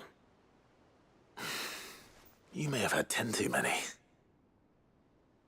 I said I was thirsty. Better get back to work anyway, after I walk this off. Clive? What is it? Thanks for, you know. I know.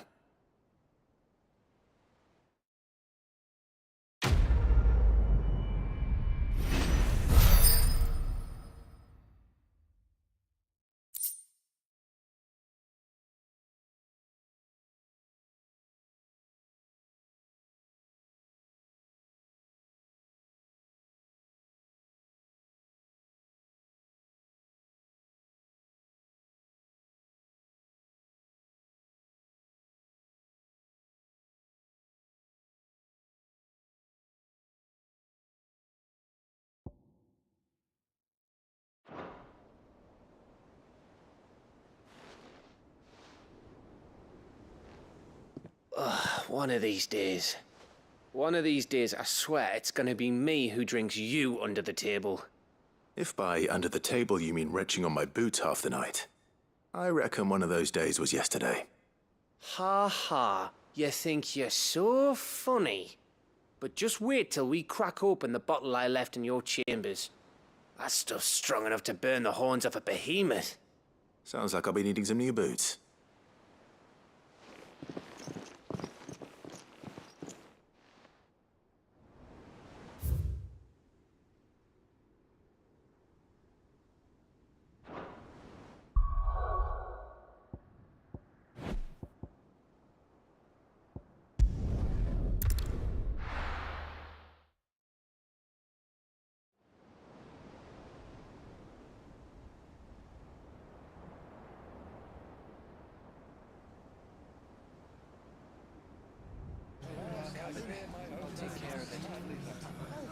Make sure you do this time.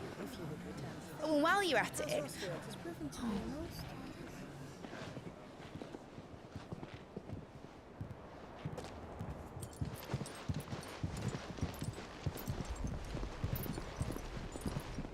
Clive, if you see me dad up there, tell him we were right to leave his legacy with you.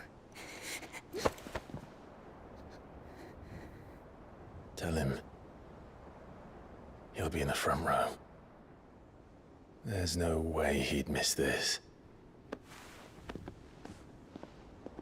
Well, behave yourself, Mitt. We'll see.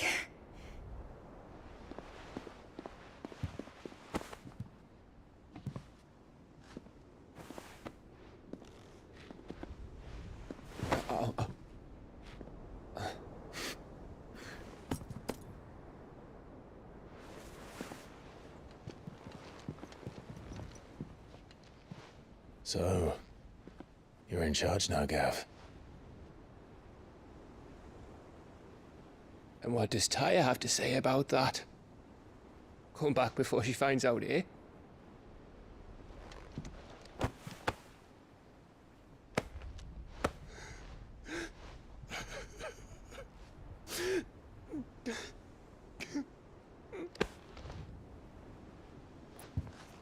Thank you, Yote. I'm sorry. Your Grace, I shall pray for your safe return. That's kind of you. But you should pray he took his medicine. I didn't spend all night grinding herbs for his lordship to leave them on his nightstand. Again. You needn't fear, Lady Tyre. And thank you. See that your brother comes back in one piece. Or, at most, two. Any more and you can heal him yourself. I'll keep that in mind.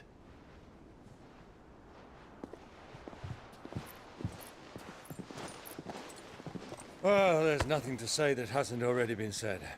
But that's never stopped me before, so just you do what needs doing. And don't worry about us. We'll do our best, Uncle. That we will. If that is all? Not quite.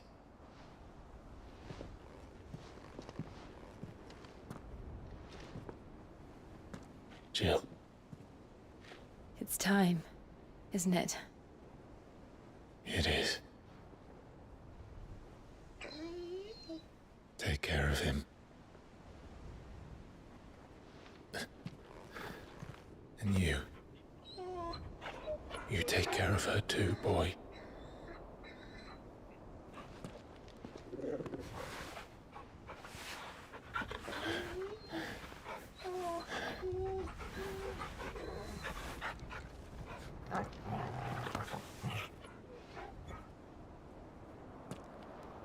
Don't forget, Clive. We all choose our own path. Believe in yours. I do.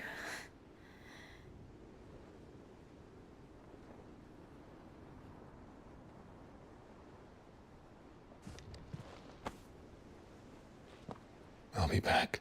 I promise. I love you, Jill.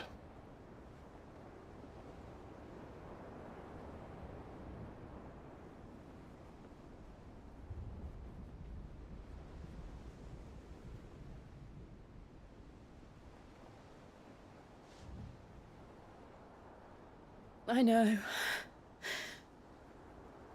I love you too.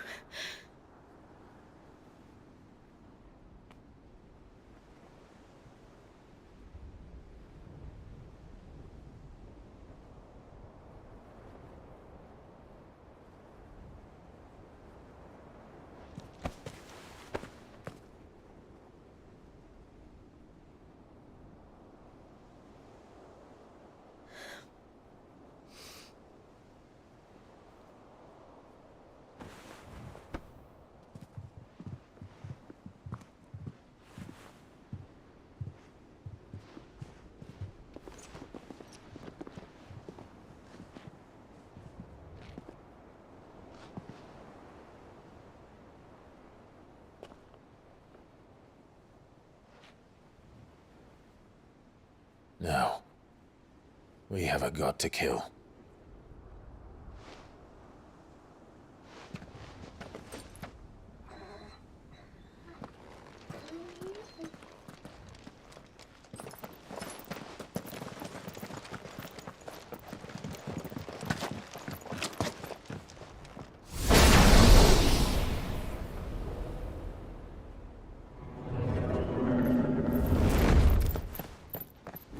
Clive!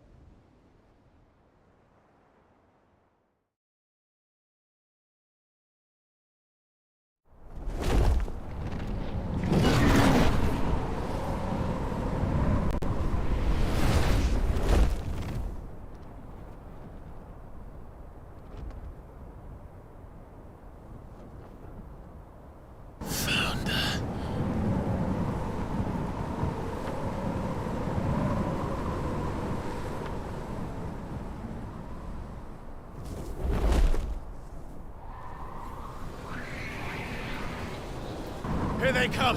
Hold on, Joshua! Already am.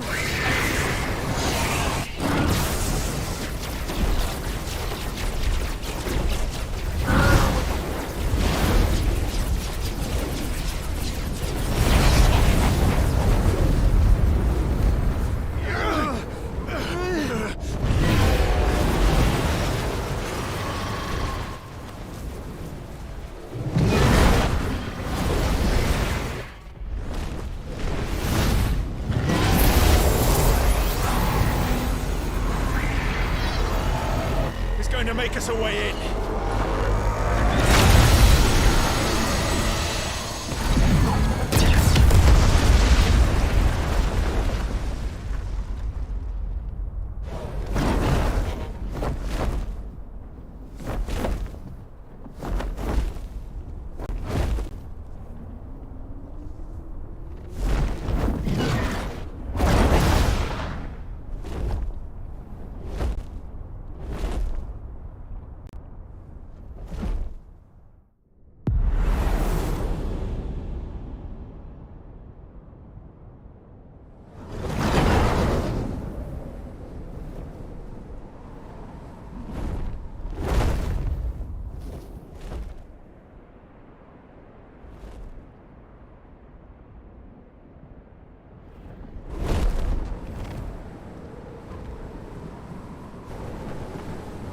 So, this is Origin.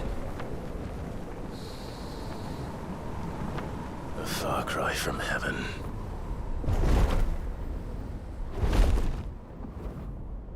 Where it all began. Where it all begins. Our ark. Your architect. There you are. It was here that we slumbered. Here that we waited for centuries, clinging to our decrepit shell, for fear that we might have need of it once again. But you have come at last. And now we shall be truly complete.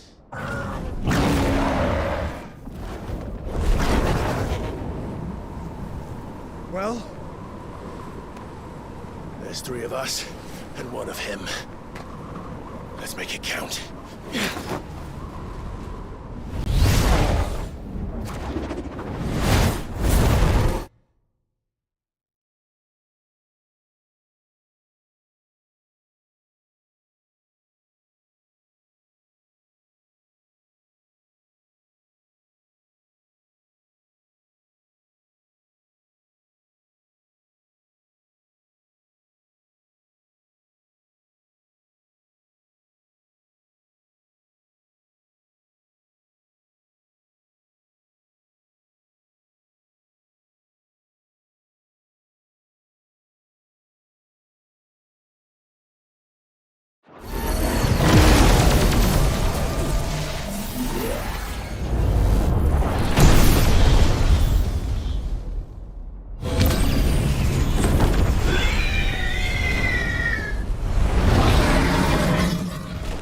Dominance.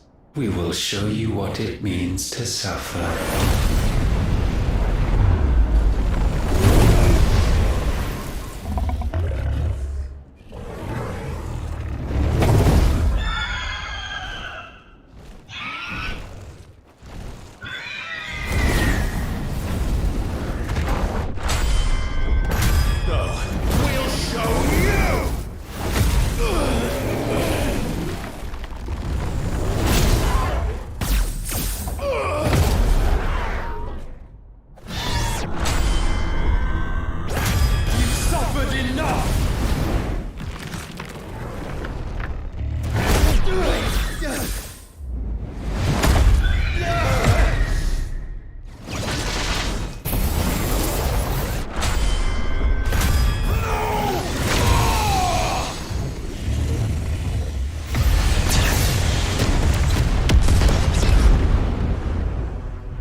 Move aside, Phoenix!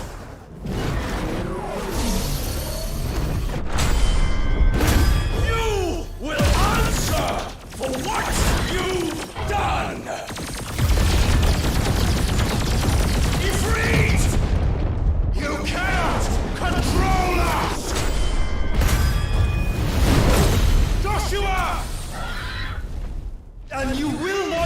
save us! Ever!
Had you only surrendered, this unpleasantness could have been avoided.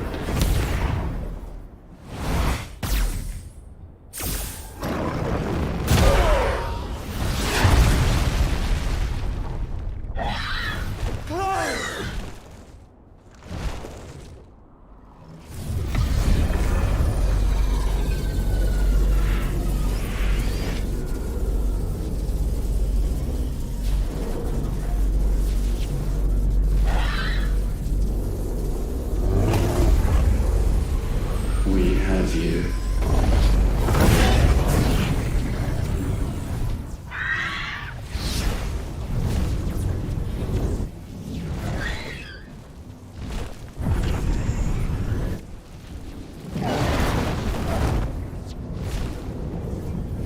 Deal. Go! Save your brother!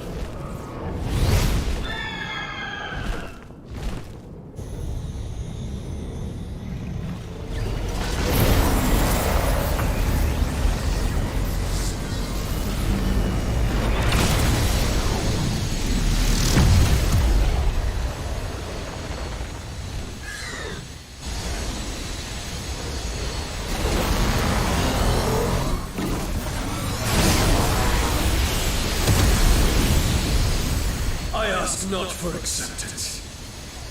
Only forgiveness!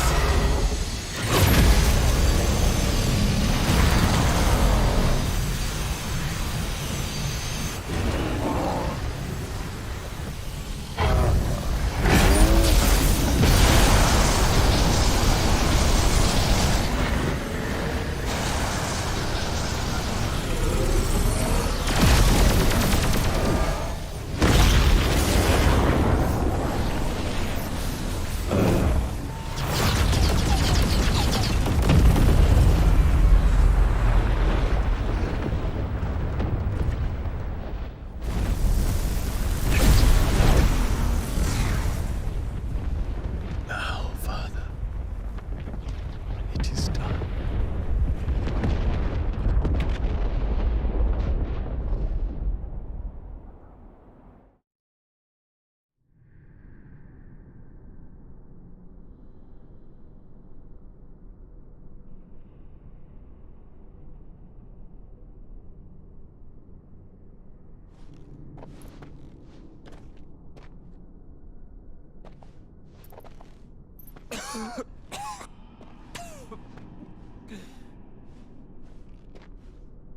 Clive!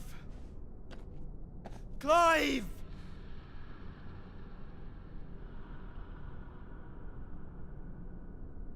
No.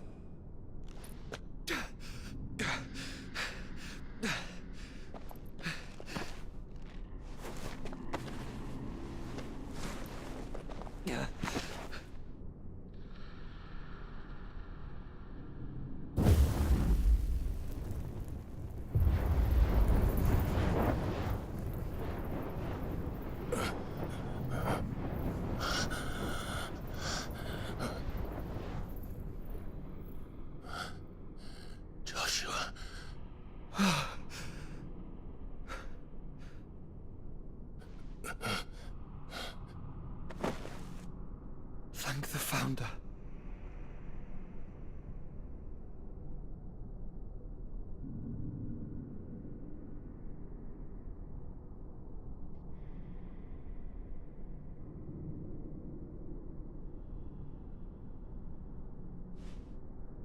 Did I mention you look terrible? That makes two of us. Oh, I'll be alright. And Dion.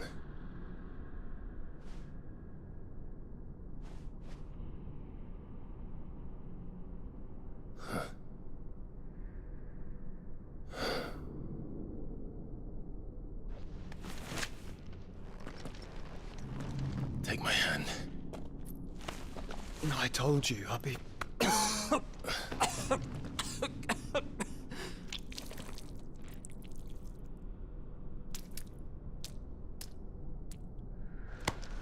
Come on.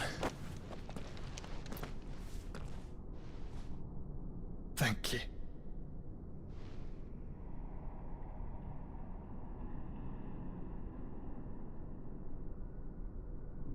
Press on. Always.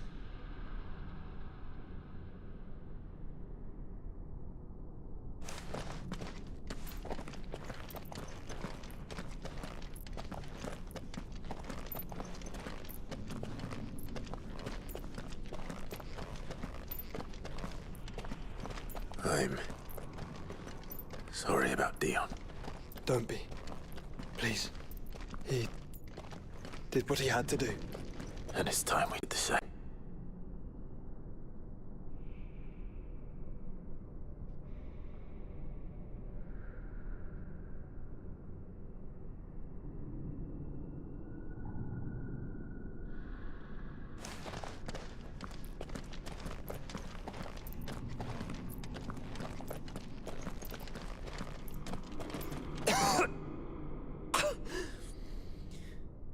Should we stop? Because of the cough. Yeah, I think we're past that, Clive. I suppose we are.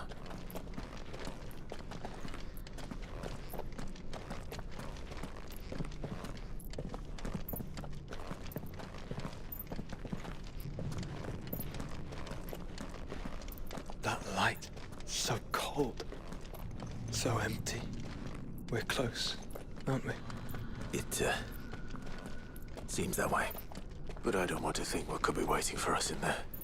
Then think instead of those waiting for us at home.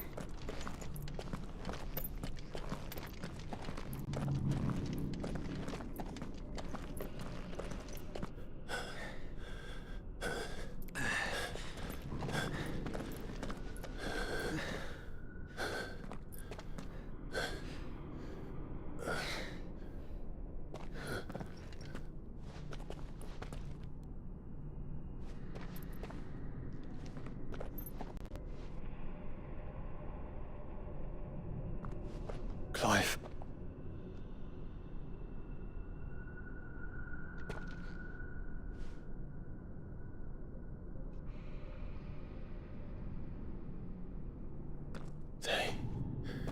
They can't be. But they are. This is the Nexus. A wellspring of life. Yours and ours. As we watch the world stumble slowly to its dark end, it was here we pledged a new beginning. And now, with the ether we have harvested, I shall raise my kin from their eternal slumber,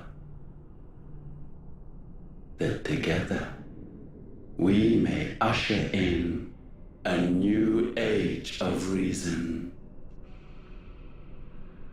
This was never about creation. Only self-preservation. You condemned an entire world so that you alone might escape death. Alone. Him. Alone. Clive. I think I understand.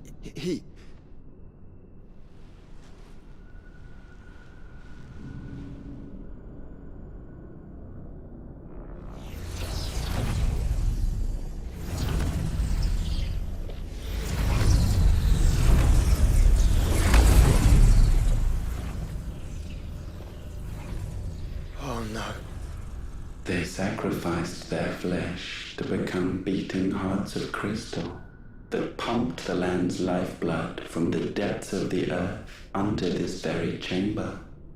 And thus would they labor still, long after their work was done, had you not set them free. You meant for us to destroy the mother crystals. It's what you wanted all along.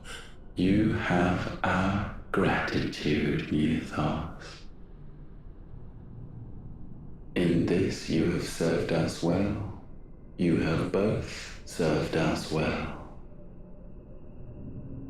Welcome home, brother.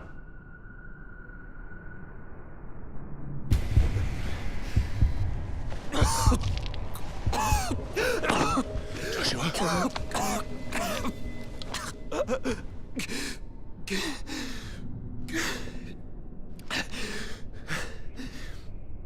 I thought it was me, but it wasn't my grasp that grew weaker.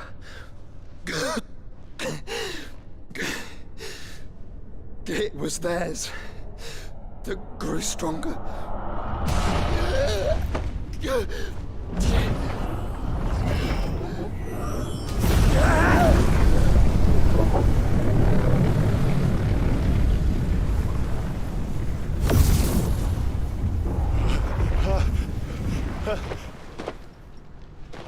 Joshua! No!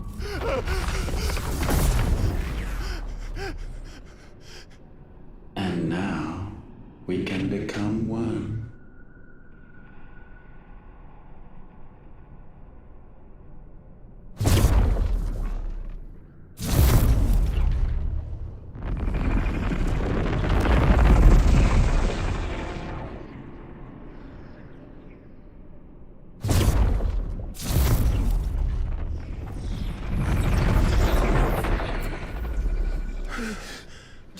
Clive.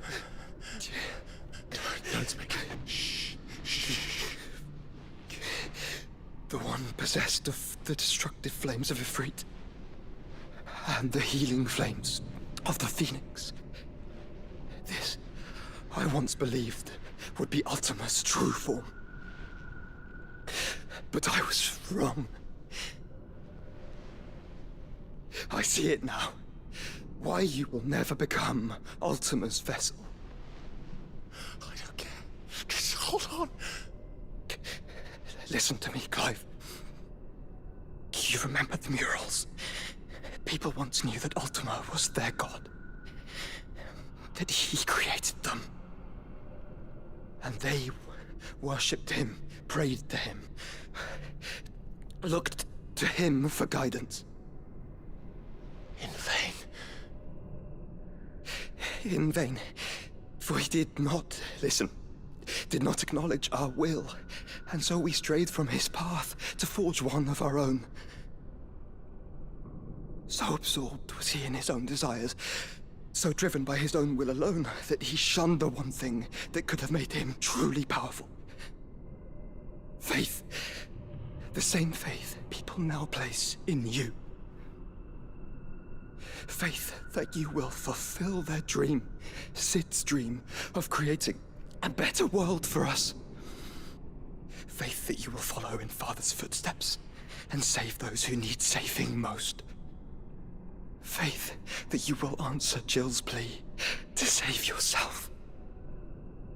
The difference is, Clive, that you chose to listen, and that is what has steeled our bonds. Bonds that helped you stand firm when Ultima's pull was at its strongest.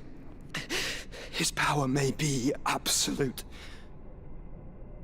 but so is ours. And so will yours be. With my light in your heart, not even a god might stop us. Joshua!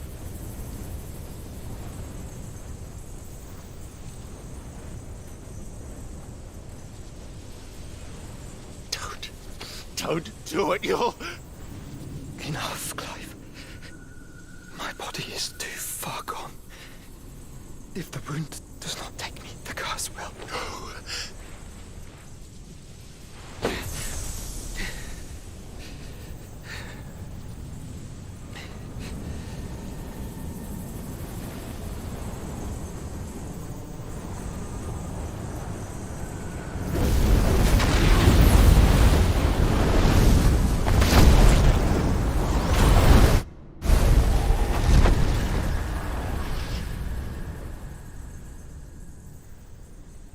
I have always been proud to call you my shield.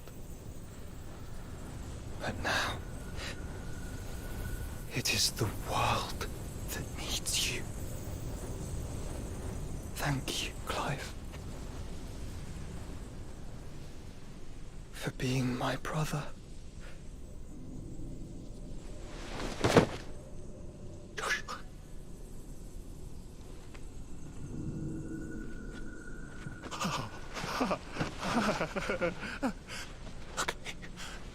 Look at me, Joshua.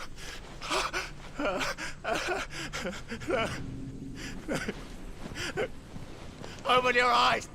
Open your eyes, damn you!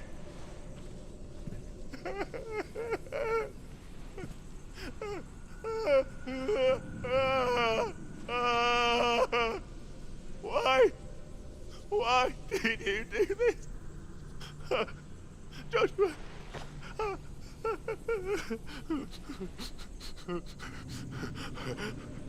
Joshua!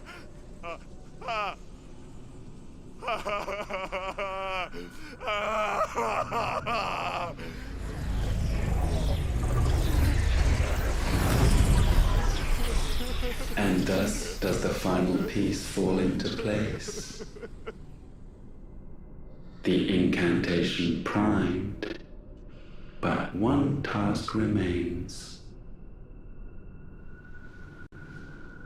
To empty the vessel.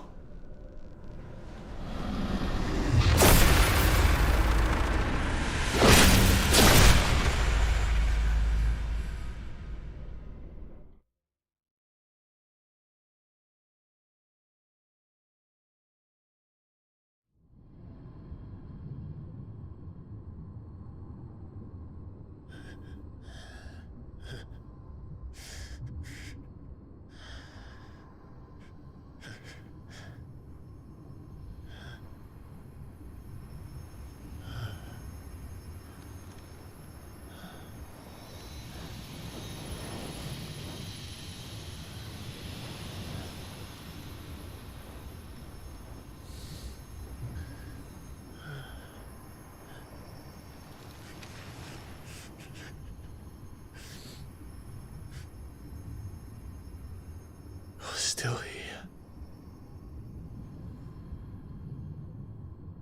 With me to the end. Even now, you would deny the inevitable.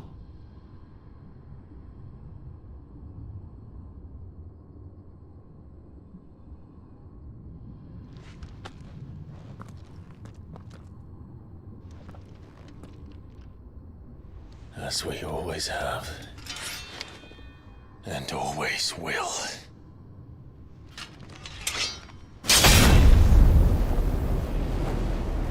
On this, my sword, I swear, to shield the Firebird's flame forevermore.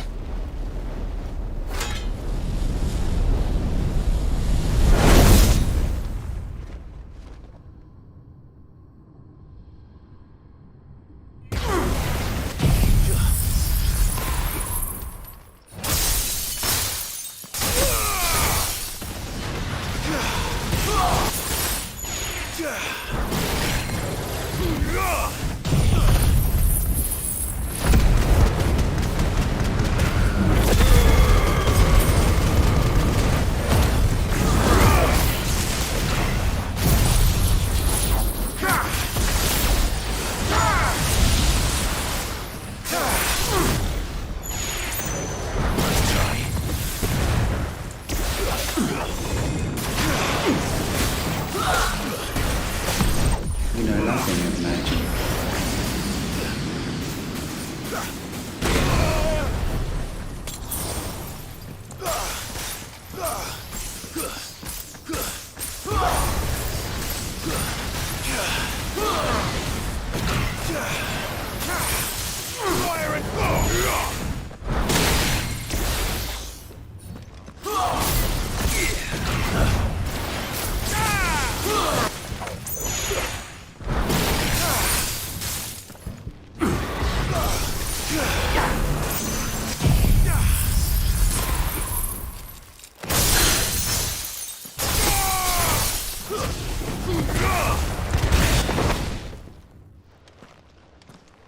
Countless centuries have I waited for this moment.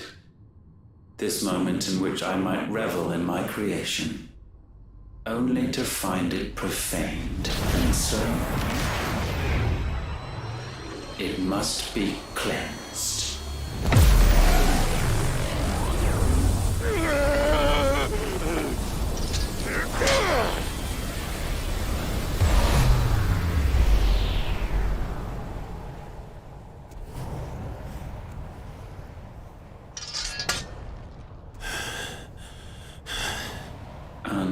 Unexpected. How is it that your will yet endures? Because it's not so easily broken. But it can be broken. And I shall see it so. For such is my will.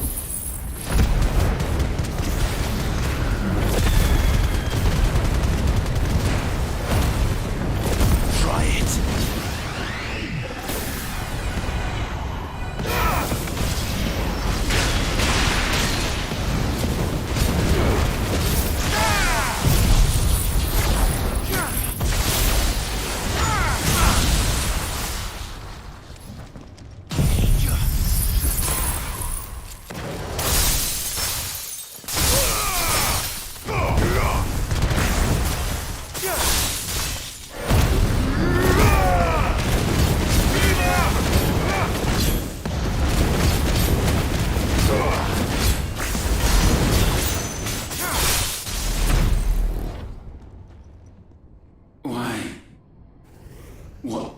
Force feeds these flames. I sense more here than mere will. Is this Logos? Have you truly become free? No, I forbid it. You are not a god.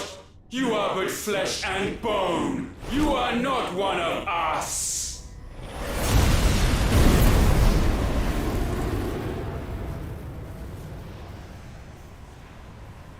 I created you, all of you.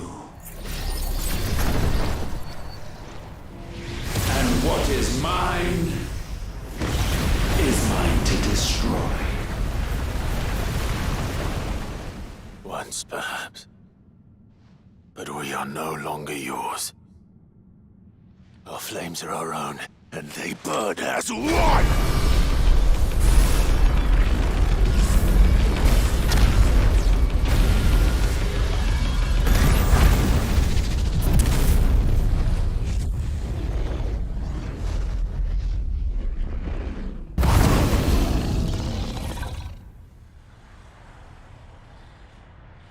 Have you learned nothing? Damned is the slave who would turn the scourge upon his master!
be repaid.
No.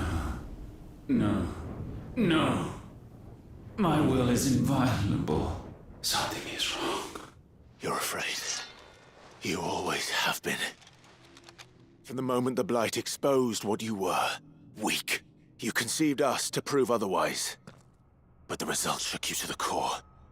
For in us you saw yourself, and realized we had the potential to be more than you could ever be, and so you turned your back on your creation. Your back on the world, like the coward you are. You think you know me? You know nothing, Logos. Nothing.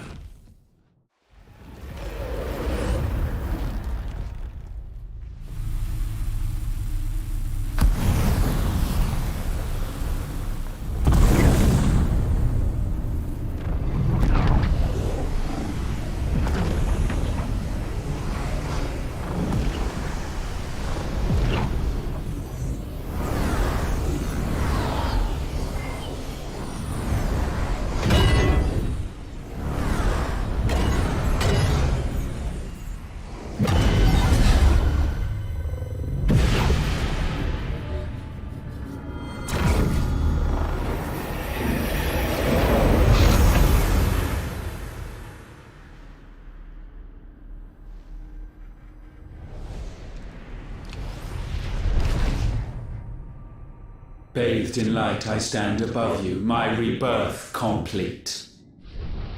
And you, for your defiance, shall pay the proper price. An eternity of anguish. Anguish. Pain. Suffering. You have known none of these. But we have. So we know what they grant. They bring us together. And that makes us strong. Thunder roar!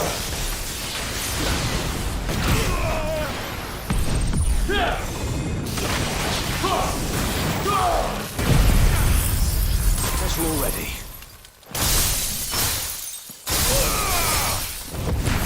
I will be done.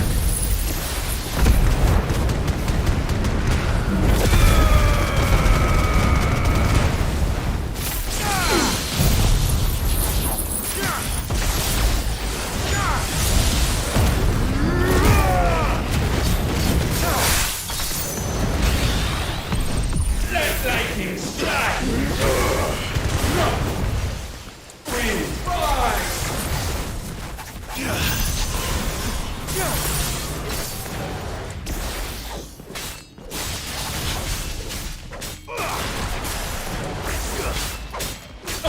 Tremble!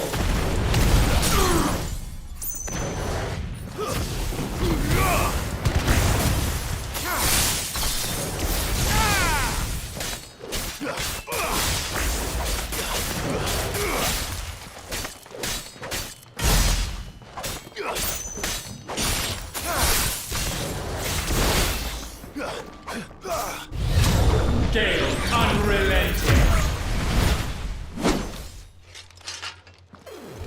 Garuda! How weird, Clive!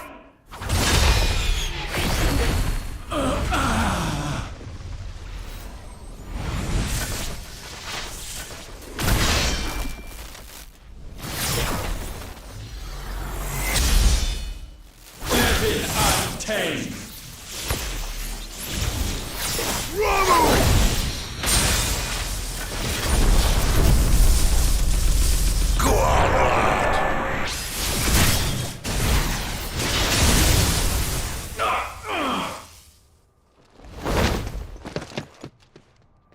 Earth unyielding. Titan!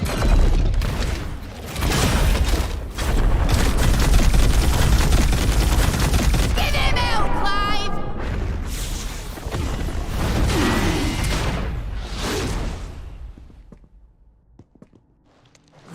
You cannot have this power.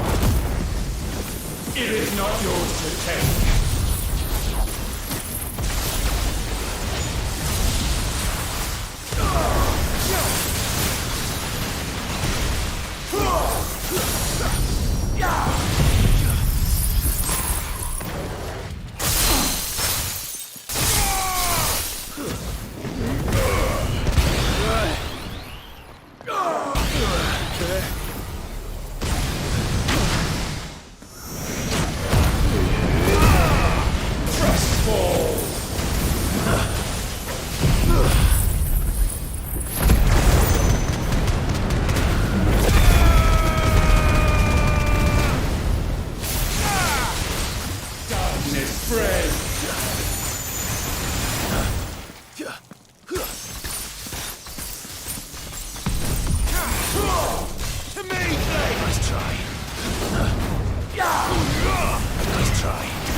favor!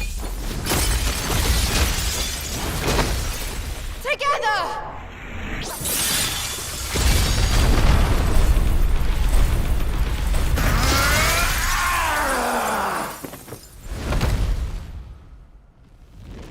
Darkness, unending.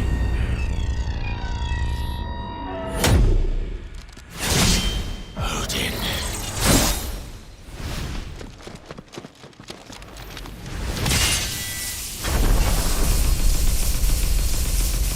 Onward, my son.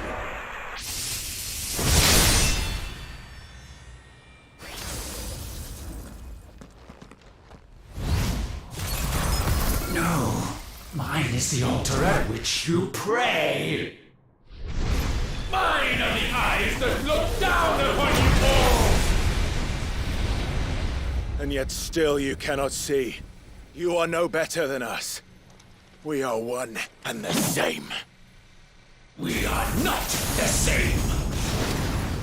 No man might stand beside me. Not Petulant.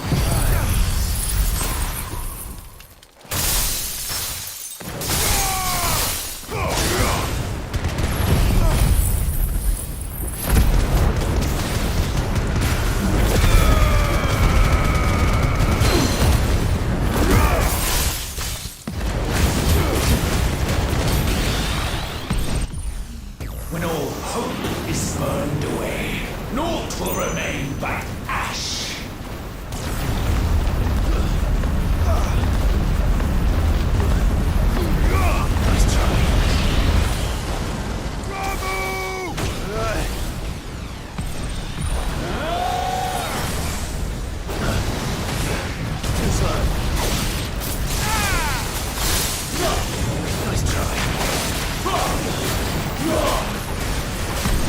Witness my creation.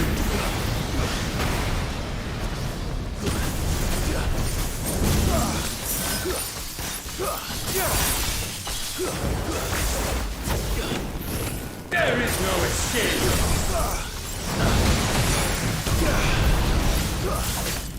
Five days.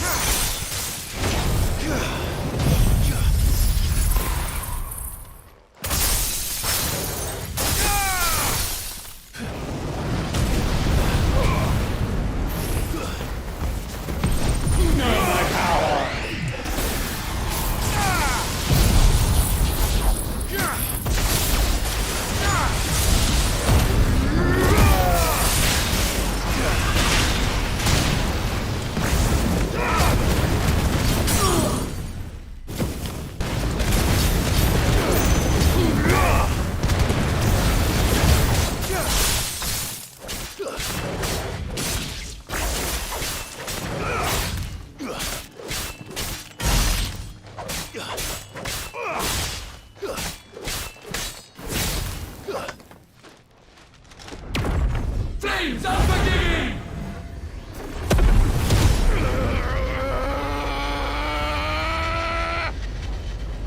With me, Phoenix.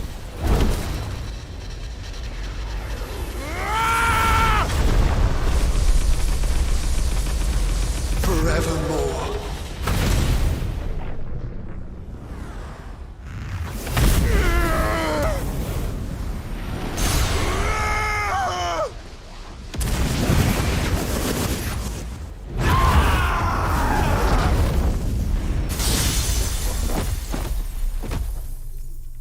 So sure of your place atop the world, you refuse to acknowledge those below.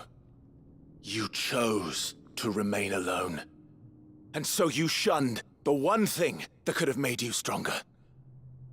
Pushed away the hands that could have raised you higher. I do not need you, or anyone. And that is where we are different. I could not have made it here on my own. I carry with me the hopes and dreams of my brothers, my sisters. And it is they who will give me the strength to end your reign. I cannot end.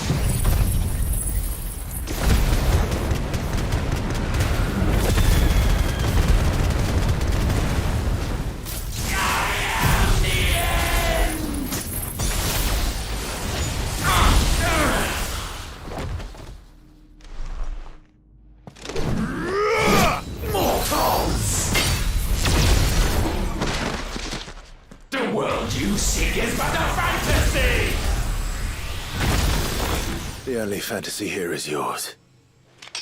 And we shall be its final witness.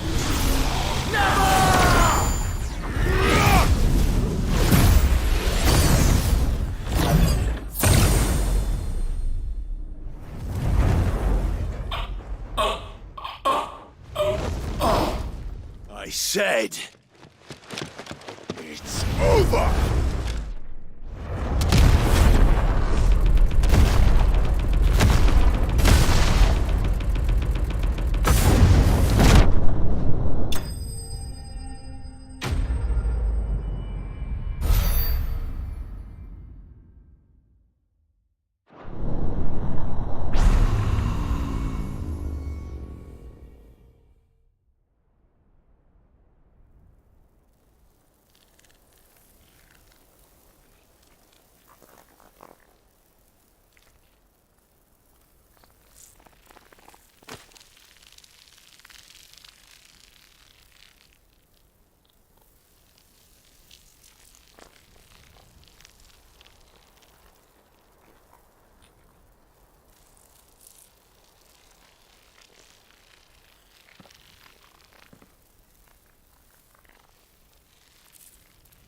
Tell me, what do you imagine will befall this world now that you have gained your precious freedom?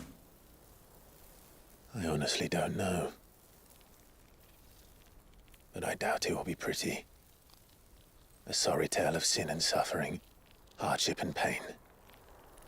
And it was for this that you fought so fiercely? Why? It's who we are. We fight. We survive. We endure. We don't need a reason. We are imperfect creatures. When we stumble, we reach for a shoulder to lean on. When we fall, we stand back up.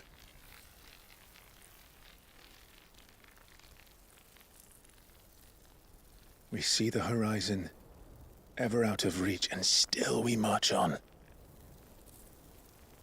Certain the answers lie just beyond it. Because that is our way.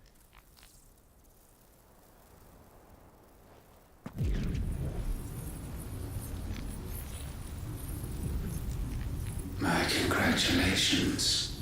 Relish this victory, knowing that you have but delayed the inevitable. Your world is already dead.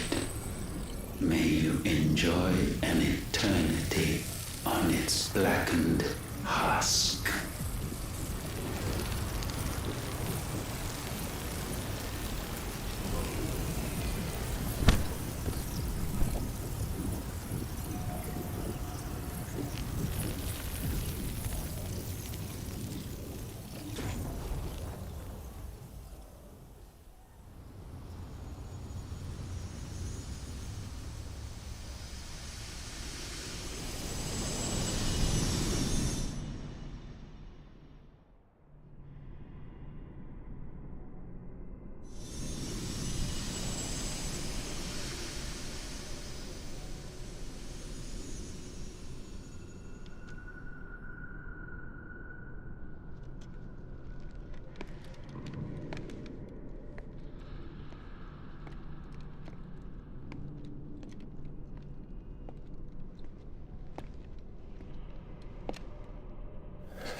It seems Ultima's power was too great for this vessel all along.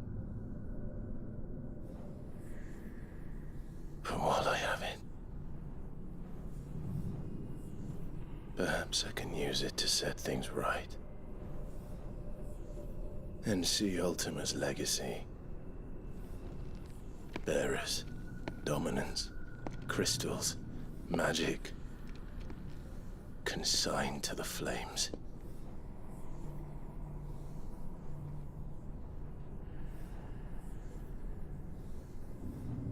Even if it means the end of me.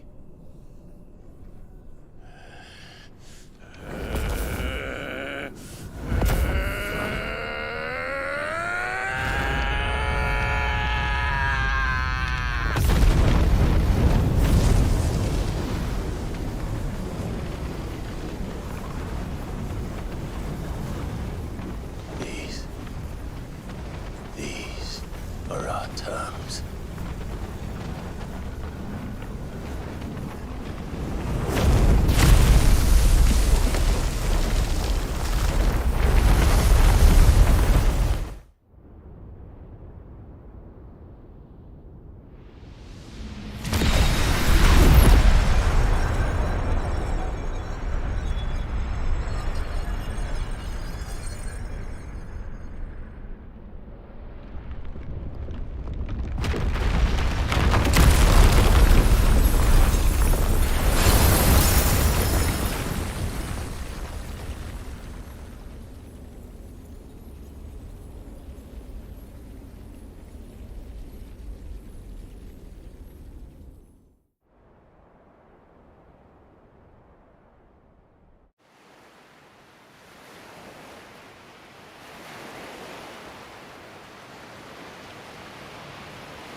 you the most beautiful thing.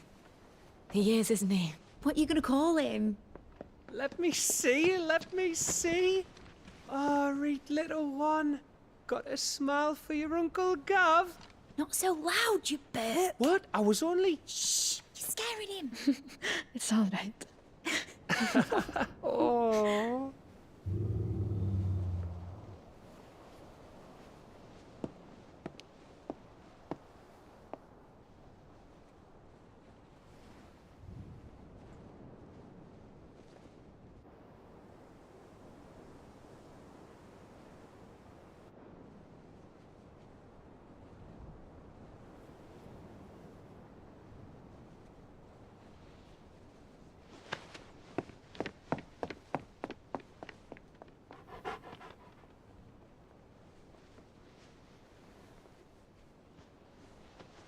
If you need a rest, I can take him.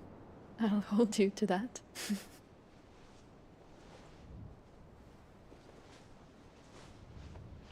The world's yours now. Yours to do with as you please. That's what Sid wanted. That's what they both wanted.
And thus did our journey end.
Oh.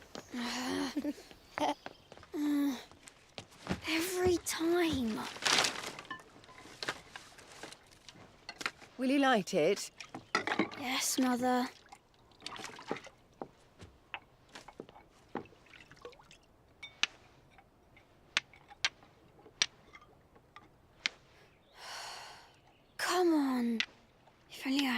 name's an icon. Icon? Have you been reading that silly story again? Magic belongs in fairy tales, and fairy tales don't boil kettles. You see? Well done. Now, be a good lad, and play with your brother until supper. Come on, hurry! Hurry! Right.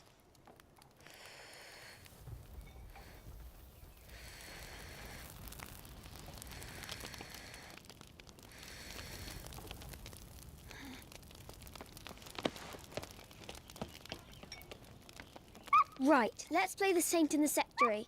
No, I don't want to be Madhu. What do you want to play then? War of the Icons! Again? Well, all right. And I get to be a freak. Why? I'm the older brother. Because Bahamut says so. Rah.